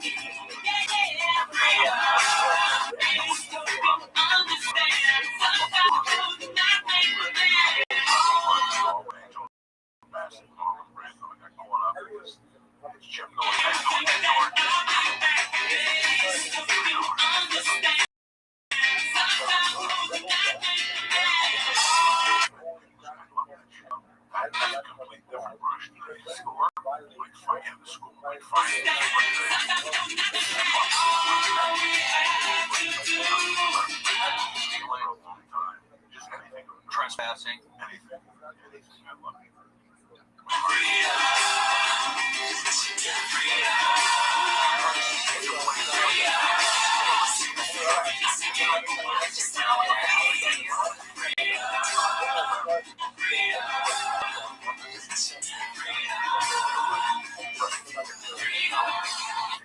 Yeah.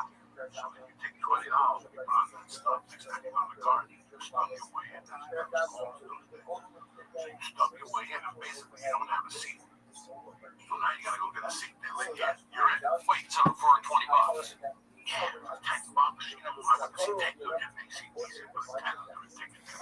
Yeah. I want to see 6 against the next on Christmas Day. We'll talk about 10 on the ticket. Gotcha. We used to sneak into the forum of the Laker games. Really? Yeah, we would go in there. You could go into the forum. We did it this way. So if we would go in, and if you left, that's what we did. Basically, to make it a long story short, if you left to go smoke or whatever, they would like put an X on your ticket on paper, like an X. So we took the ticket and we slipped it through the door, and our friend had the ticket stub. So now he had the ticket. We were just the door to inside the outside. He had the ticket stub. He wrote the X on it, went to where we walked in. See what I'm saying? Right. It was like real easy. So we snuck in all the games back in the day. No. This was like standing room only. I don't know, guys were moving. We had like I don't believe me. I want a seat. I'm not one of those guys who's comfortable bouncing around. Like in the form. Was Inglewood as scary then? Like, Was it?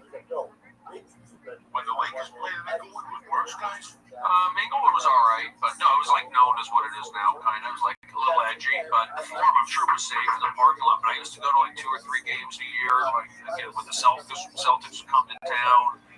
Saw the Nuggets, Trailblazers, but yeah, we would sneak in, and then also the LA King games. My friend worked there, so we would get in, and there's a lot of that stuff going on. But that was LA back in the day. That was a spot to be. The forum was just. I was scared. Like, the only place that were movies, and That's even scary. I'd at least buy one ticket. It's like, I never really went. You buy one ticket to go to 3 fucking movies?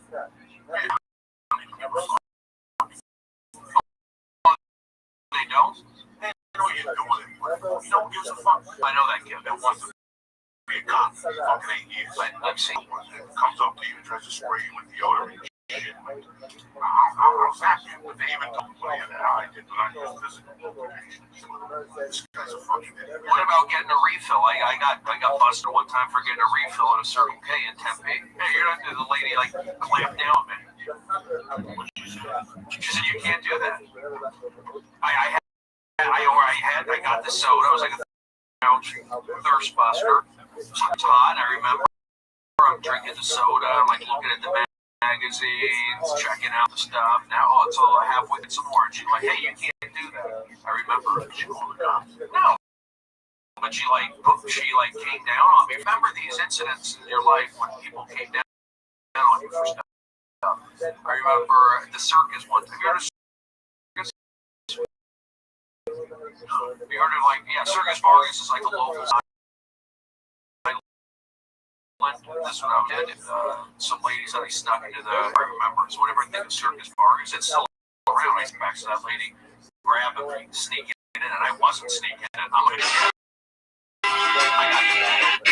so upset now. No, but I remember I got busted. Some lady thought I was shoplifting. Some people like I got stuff that I didn't do.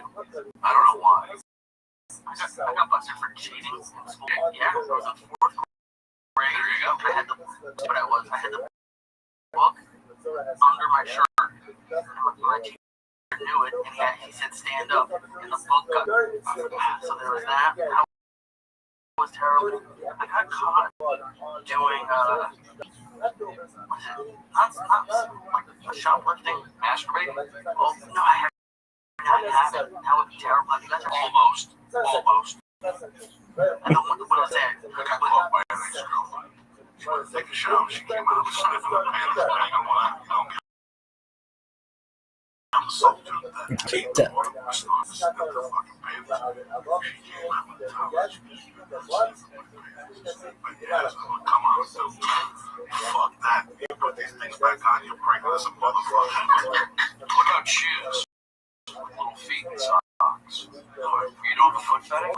I like women's feet. I'm sucked up with them. But if a girl says, look, here's panties or a sock, what do you want to hold? I'd probably take a sock. I think so. Somebody was telling me there's a girl that gets money for sending you all the girls do that. Yeah, they send you socks that are worn. Oh, really? After they go to yoga. Sign me up. What do you like about feet, Brody? What? The shape of the toe, the nail, the bones, like kind of like when they have when they're up good, and I like a little bony.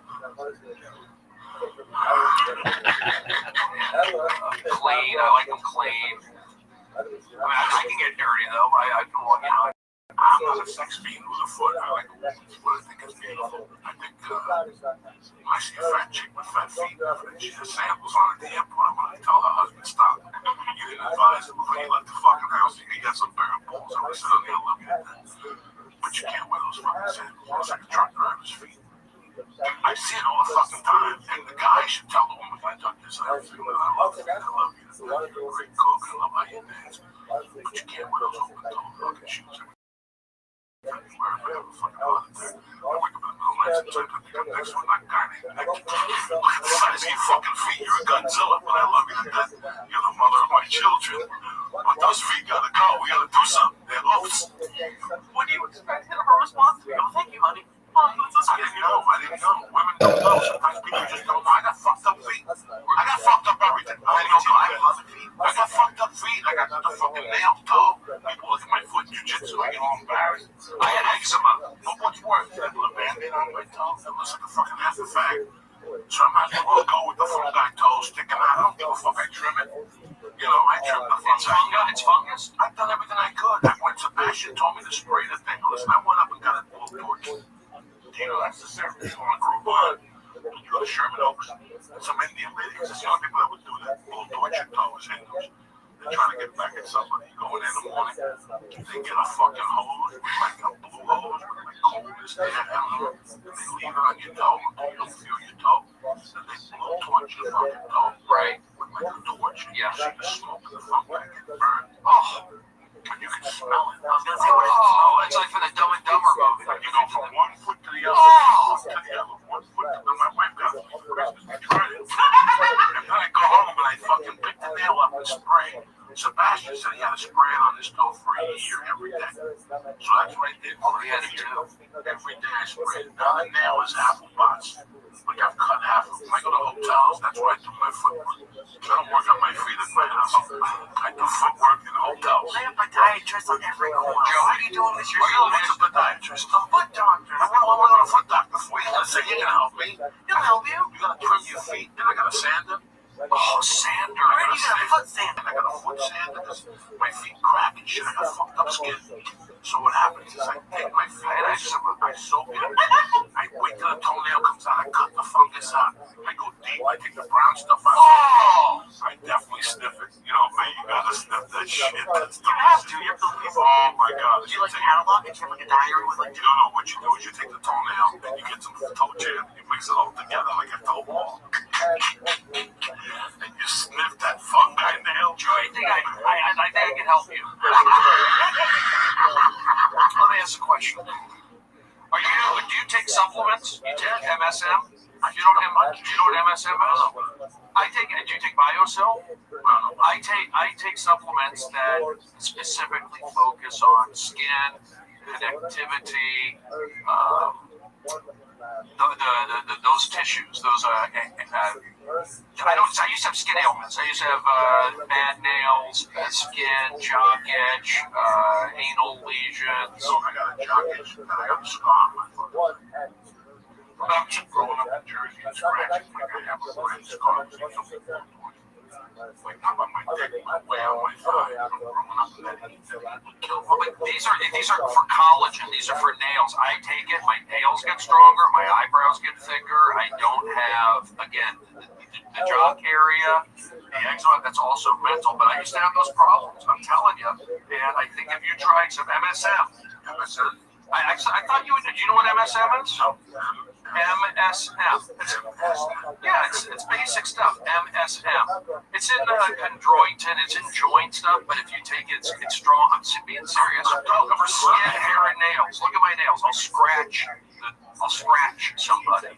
That's how strong they are. I would say, when I heard that story about you having that toenail thing, I say give it a shot. BioCell. I'll go GNC tomorrow. I'm gonna go out on a limb. No, don't do GNC. I don't think you want it, Joey. I think you like it. What, the toenail? Oh, like just the process of digging it out. Like, is that why you do it on the road? So yeah. Doesn't see it. So the maid sees like just cut fucking pieces of nail and take some of the jam from underneath. Oh, I have to collect them. I take them, I chew on it, punch and fuck it. The person's show. You chew on the person's fuck? Yeah, I don't give a fuck.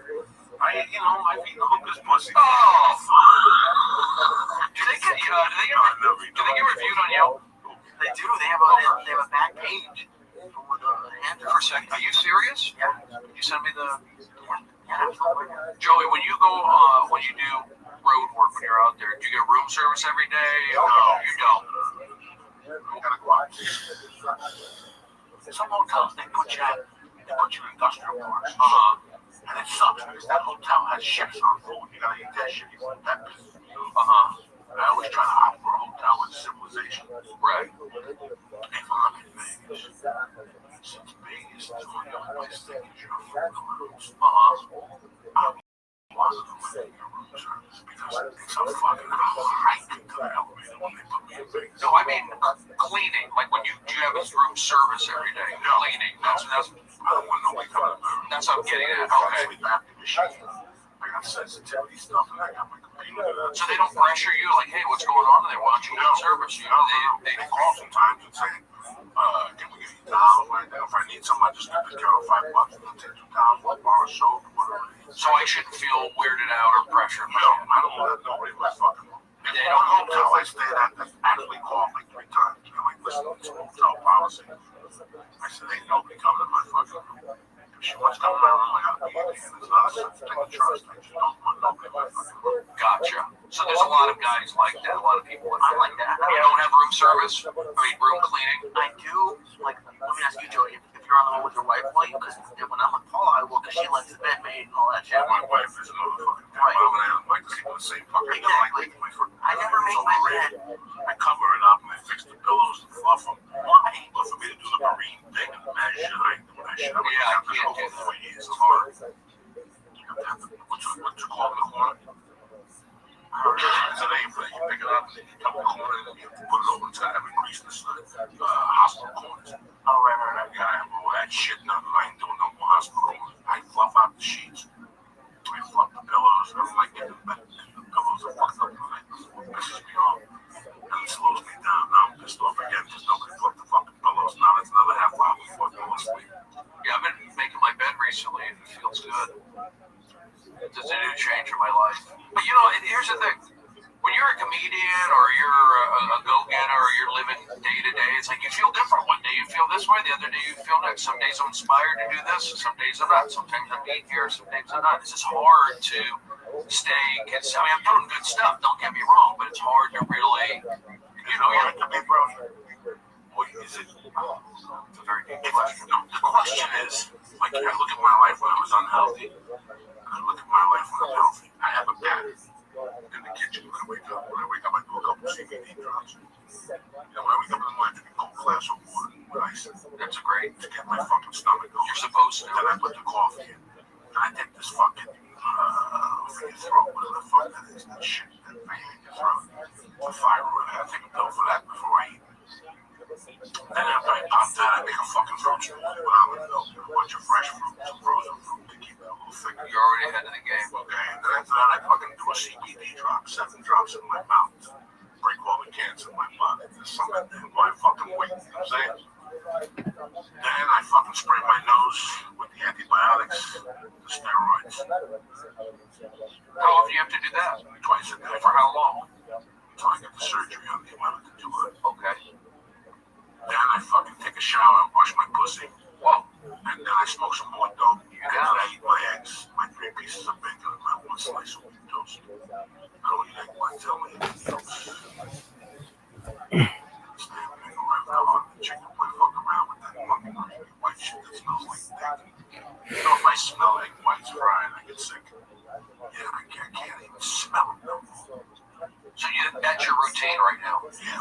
I switch it up. I get oatmeal with coconut milk. Better not go joking. I like that. That's great. I walk my daughter to school. I go up at 9 o'clock. I'm out there side for maybe half a mile. So I put a mile in. I do my breathing exercises. I walk Dr. Police's book. I do the breathing, walking breathing exercises. Then I get home, I write for an hour. I put my pee on. I go to the gym. When I get beat up by a young kid, I have to set up some push-ups. And I figure every time I go, I have to do 25 push-ups. So if I go 3 times a week, 75 push-ups a week. It's a shit that you don't do at home. I do that. Right. I can beat up with my cardio. Get stronger. Okay. I drink a little protein. Activity, 26 grams of protein with my electrolytes. Yep. I also take a lime and I freeze it. And I fucking grind the lime over. Because it's good for your asshole. What's that thing in your asshole? People have prostate. Prostate. So you shave the lime, that powder. Shake your asshole. I mean, the line. You shave the lime, that little fucking powder that comes out of that lime. Yeah. Show me you all that. I'm living room, I see a little girl going to house. And I at least gotta be around till she's 12 to navigate a fucking human mind to a weak spirit to understand. I can't have her walking around having mumble. You know, it's a different game. I gotta prepare fucking 2020. I ain't got time to fuck around. So if I can live till she's 12, I'm good. If I can walk her down the aisle, it's fucking better. If I can see her graduate college, that's better. The way I look at it, it's every little bit helps. Yeah, every little bit helps. I'm not dying for nothing no more. We were young, we died. Stay up all night to catch a plane. Somebody's told me that. What surgery are you My nose, and they said, because when I first met you, you never breathed out of your nose. And since your body wasn't getting oxygen, that's what made you go sweets. But once you started breathing and working out, the weight fell off, but I can still hear the shit in your nose. So I was double taking with him, like, maybe I shouldn't have the surgery. He goes, no, you gotta have the surgery. Your life's gonna change completely. And now you get more fresh oxygen, which makes your body. And I test my pH every month. It's really amazing because, like Dr. Elise said, when I leave, sometimes it's fucked up my pH.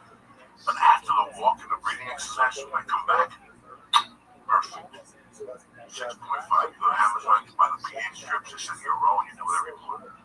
And I never do it after jiu-jitsu. I wonder what it is after jiu-jitsu because you sweat fucking gallons with that gi on. My gi is outside right now. I looked at my fucking pants. Your back, how much is on your back? Never mind the strip from your ass. Your ass will sweat, your balls. You wash the uniform every day. It's in the laundry right now. You wash her right on everything, yeah. I hang it up. I have to leave my knee pads outside. Even cocksuckers don't get their knee pads to sweat. That's how sweaty your knee pads at jiu-jitsu. People who suck cock for 12 hours. They don't get their knee pads as fucked up. And I think that's really good, just the sweat part. You gotta break the sweat. That's what Matthew Masonic says. Break the sweat. I do kettlebells. No, I wouldn't go home until I saw the sweat down here.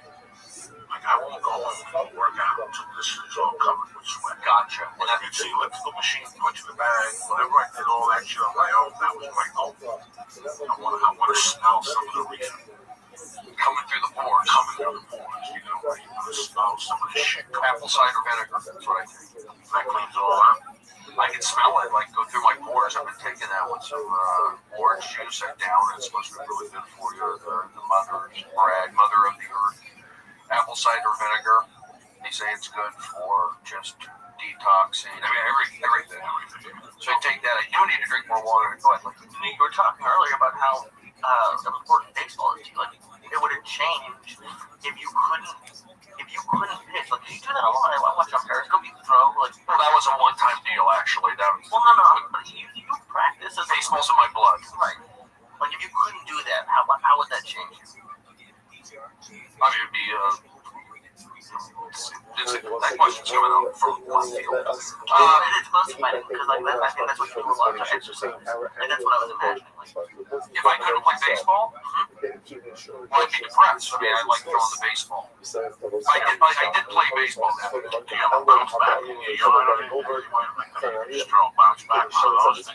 I do have a bounce back, but I need to put it together with a screwdriver. Sometimes I go down. What I would do is go down to the high school, North Hollywood High School or Reseda, and I throw the ball against the wall. It's hard to get a catcher, to get a guy to catch you. But my friend, who's a coach with the Cubs, he's a Major League Baseball coach, so we would always throw. I played catch with him before spring training, so I always get like a month or 6 weeks in of like good professional catch. But there's like a guy who knows what he's doing, because find a comedian to play catch with, sometimes it's hard. Like they don't know what they're doing. It's not as fun. But when you're with a pro, boom, boom, boom, get a good workout. So for me, I'll go and throw against the high school, or I'll do the tubing. I train like a pitcher, but I'm not actually pitching in games. But this charity game came up, and I had been practicing. I kind of I did throw a bullpen this year, on the side. I still have it. I'm not. But I didn't think I'd play the game. I didn't think I would play this game. Came out of nowhere. It's a charity game that former Major League Baseball player put on. So at the last minute, they said, "Brody, you want to go pitch?" I go, "We'll try." So I just played catch, and I threw a bullpen in spring training. And I pitched 1 inning. I went to 2, to 3, to 4. And it's like I look pretty good. So it's kind of like, it's good for video, it's good for me. I enjoyed doing it. It was like, wow, I got a kick out of doing it. Yeah,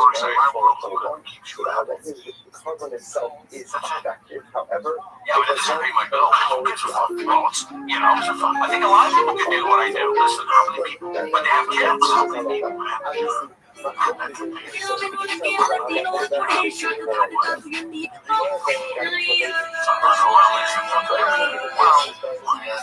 I just wanted to survive to keep the tears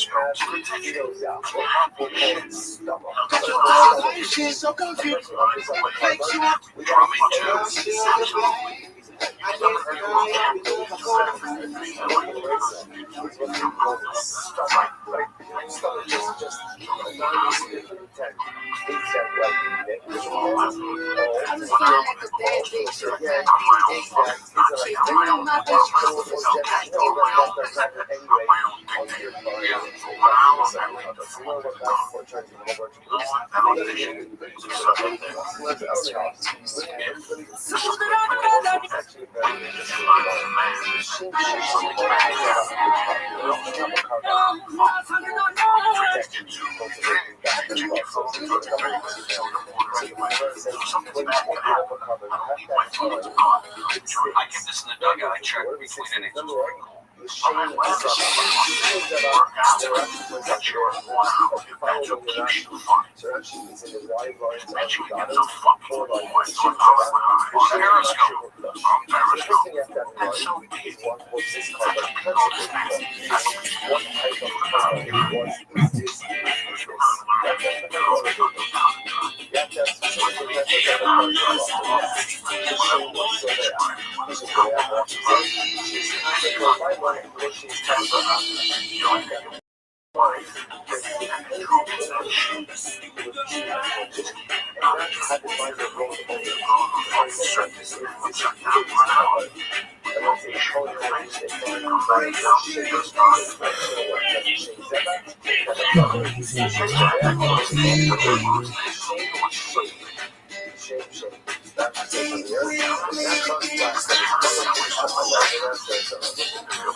Yeah, whether you felt bad, whether your cat was dying, we would go. That was guaranteed. Every 8 Monday, Tuesday, I had a plan the same thing. Jiu-jitsu. Because I would come home in the morning, details, stand up, petting your agent, talking to you about stupid offers, your wife talking to you about your son cabin and whatever. It's just ridiculous. So for 1 hour, I just disappeared. And I get on the phone, I say, I missed my 6 messages. I fucking love it. Because you do 2 hours, Disappear for 2 Like she hours. says, like, 2 hours long stuff from my work because I try and disappear for about 24 hours. That sacrificial parts are going to be What the fuck is good? I can find. If I can fucking find it, you can't just disappear. let's say a person has the money, No, sacrificial parts in his neck, that's not enough. yeah, look, I like doing the baseball, but of course I would like to do it where I'm getting forward somehow. Well, you know, when I do stuff on Periscope, it's like I'm fucking around. So Why don't you come back around? Why don't you have it's not that easy. Who said? I'm a pitcher, Joey. I know you're a pitcher. What the fuck do you think half the announcers are ex-baseball players? Good point. Okay, step in up to the plate. For 6 months a year, make it up the other half on the fucking road. They should be an announcer. Are you fucking crazy? With a suit on, they take care of you. You go to different cities. Then it becomes the point where, let's say you go to Chicago for 3 night stands. Yeah, do comedy one night. Yeah, because it's a day game. It's not even a fucking day game. Why the fuck you think that Joey I thought you know? That's great. Yeah, I can run over your show during the 7th inning stretch. Hey, by the way, I'll be doing stand-up later tonight after the game. That's it. People, you'll sell out every fucking place. You'll do theaters. Yep.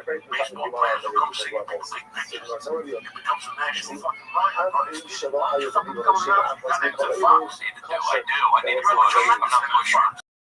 Not pushing. High school announcing. I should be doing it. Baseball, the new Dick Vitale. Yeah, what the fuck? You sit on the sidelines, you like baseball, you say, well, that's what I'm trying to do. It's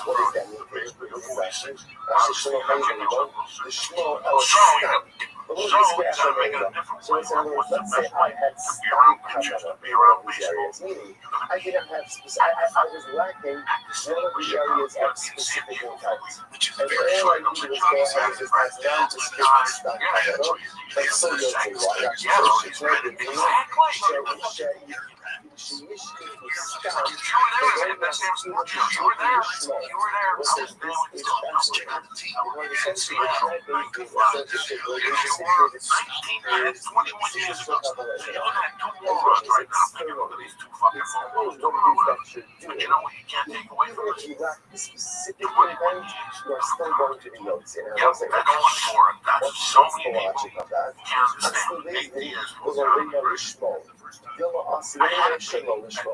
It's absolutely fascinating.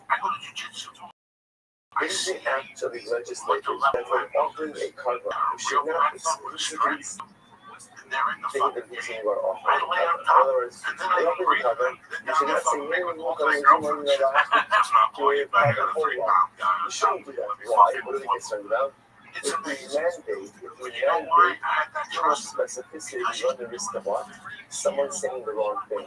But if we just understand that this situational cover, then that is going to be all right. These are like some of muscle that was away in the PSC, the one is going to go ahead and invalidate the cover list. Some is muscle.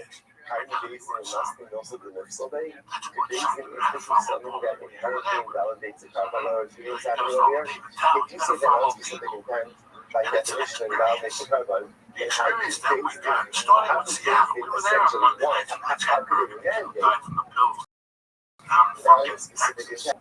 Which is definitely another one. You must disagree as to how that makes up stomach does not invalidate the cover. So once again, this is a very interesting part because you learned just did 6 different things you really have to have in mind when you offer up a cover. And then right afterwards, so by the way, if you're missing any of it, don't worry about it. Because it's very essentially they said it's one of these situations where meanwhile, you're sitting at home. What am I going to do with my life? Literally eating 900 milligrams at 4 o'clock fucking Pacific time. Because once again, be careful what you mandate. Because if you mandate that person has to say something, then you feel like saying the wrong thing. And they say the wrong thing, they can really undermine the cover. But yet, saying nothing doesn't undermine the cover. What does that show you? That now in specific intent, when it comes to covers, does not undermine the effectiveness of the cover. Or in other words, these are the rules of the Gemara, stomach pressure, which is also is fantastic. So therefore, it turns out that we have 2 options. Number 1 is if you go ahead and You want stuff like carbon for the wrong designation. So it's literally, It's a taco place? Yeah, well, yeah. When I first moved to fucking structure, but the what the fuck is my wrong? obligation. And then number two is if I have to go to carbon, I'm doing the right carbon with no specific intent. Probably in that case, what's that law box? Not only is the carbon pressure, but what? It does count towards my obligation. Stomach is kosher. Incredible. Let's go right there. And that's when I went back to the So again, the stomach also already. Let's remember again. Let's have it yesterday's comment. The Gemara was contracting the halachos of kabbalah. What's that thing with the In that by get, that's a non-specific intent. Amarillo. Armadillo. Where do you get that from? So you want to see, even though we're not so see what it is. How you all mean? The show is so very much. These are the nine players. You're not going to go in. Let's say I'm not going to go in. You really are your uncle. Welcome to the show. You work in the marketplace. Here it's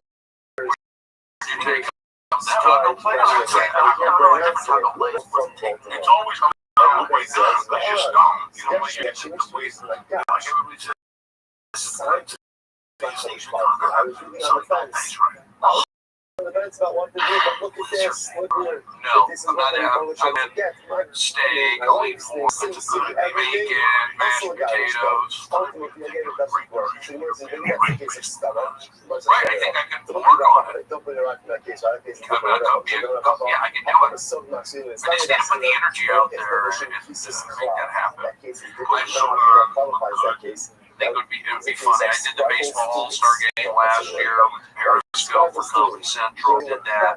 I'm actually trying to maybe one day. I like coaching. You know, they do have mental skill coaches in sports. In baseball, they have. Actually, the Dodgers a few years ago had a positive energy coach. They had a guy, a Russian guy out in Malibu who thought good positive energy for the Dodgers, and they paid him like $700,000 a year. That was the last owner of the Dodgers. But they do have mental skills coaches. And I'm that kind of guy. So I'm not a psychologist necessarily, but I played baseball. I'm a good guy. I know psychology, bring a little bit of humor. Guys like having me around. There's a job there for me. I like being around baseball. I get excited being around. It's in my blood. So we're going to say you're in office. We'll probably be on the field. Yeah. Guys are comfortable talking to me. Like, you know, they're comfortable confiding in me. So, and I think there's something to that. I know when I was baseball at Arizona State, we learned all the psychology, all the basics. That's what I put in positive energy. Yes, mathematics in play, it does work. And then also, the sports show, applying that, being positive, because when you didn't bring good energy, guys were slouching, the show wouldn't be as funny, lights would go off, things would break. But when I got those kids on that show to sit up and pay attention to these football guys, it made it for a better show. So I learned about, especially with warm-up, how energy comes into play, how it affects everything. It makes it for a better show. So I was able to work with all these kids, all the high schools, all the community colleges on, sitting up. And, they like me slouching. I go, look, there's Michael Irvin right there. He's won 3 Super Bowls. Michael Strahan, 2 Super Bowls. You want to talk to him? They're not coming over here. You're not bringing it. Let's go. These kids would come in like goofing around. So, but it really, those years of Best Damn Sports Show, those 1,000 shows, really, I was able to apply the sports with show business somewhat. But you know what? You can only do that so far. Hollywood's more sensitive now. With things I didn't warm up back then, I can't get away with that because it's kids can play. They'll go on Facebook or they'll write an email, whereas before you could yell at them, nobody had anything. So, warm up in the last 3 warm-up games I've done have not been fun because they just, they don't want to cause waves. So, like, the audiences are bad. I care about the show. People don't care about the show. I've always cared about the show. I cared about Chelsea. I cared about Best Damn Sports Show. These shows, so these last few shows that I cared about that I'm not at anymore, people don't talk about them. Where I put my buzz and my energy, good things happen. So I stopped doing that warm-up. I started focusing on the Comedy Store. It's a hot club. I started focusing on Periscope. Boom, Prince of Periscope. So it's like when I put my mind to something, I can do it. So at the end of the day, nobody to blame. There's no blame. There's no negativity. But I feel like I'm in a good position. I'm shifting gears, going from being that warm-up guy to being that man. And there's a big momentum shift that takes a year or two to really like get everything going and then pushing in that direction. Yeah, Dick Van Dyke has been to my show, guy. That feels good to know that. Dodgers have been there. Yeah. I'll see what's happening later on. The son, which Rocco, I'm going to divorce. So the Gemara says, constantly garish, ultimately it doesn't work. And before we go on, it sounds like work. Because again, you have non-specific intent. So it seems to indicate that non-specific intent might be because of work. Which once again, the Gemara says, Down to Tacoma, Volvo, diesel station. And I was in the backseat in Chinese food. Chicken teriyaki next door. Oh, that was good. They kind of went, oh my God, you would die. The fucking salad dressing. Oh my God, everything was great. It was good. The same chicken that we fucking made. Yeah, it was a deal. Yeah, if that, it was a deal. They're friendly. Not too friendly, but nice enough. Friendly, but not, they still had they're very Korean or Japanese. It was right there in downtown next to the Comedy Underground. And then that show we went down to Tacoma. I think it was a bunch of us. And for some reason, I just wanted to sit in the back of the car. It was like, hey, and it was just, Seattle was like it was a cool time to be there. And those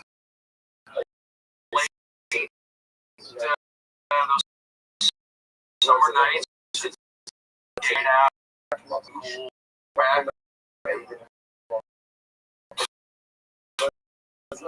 was crazy. You always like driving. Any questions?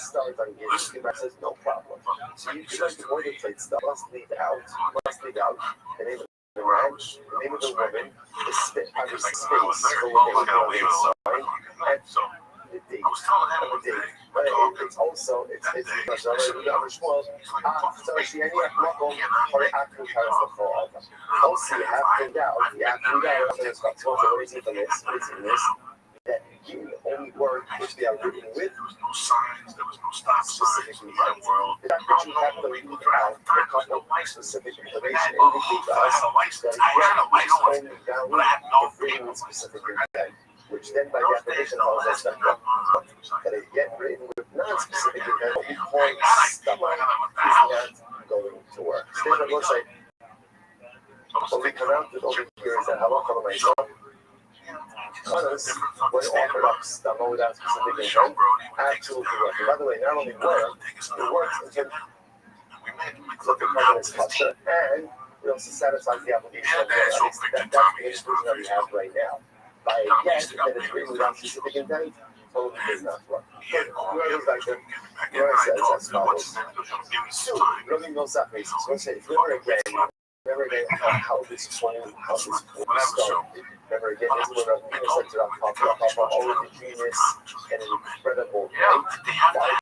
Because again, in the downstream, no karma, Rava was posing contradictions, answering questions, all this stuff. So if you want to know, as people go through Stephen King came over here right now. I can sit with Stephen King for years. Rava also questioning himself. I saw Tommy Easter, he put a picture up of him. You don't know who the person beforehand, but who the name of Rava's quote I say as follows. Gatos sheshak l'shem eno psula. Shak l'shem fully psula. I suppose they said this is fascinating. It's a different mindset.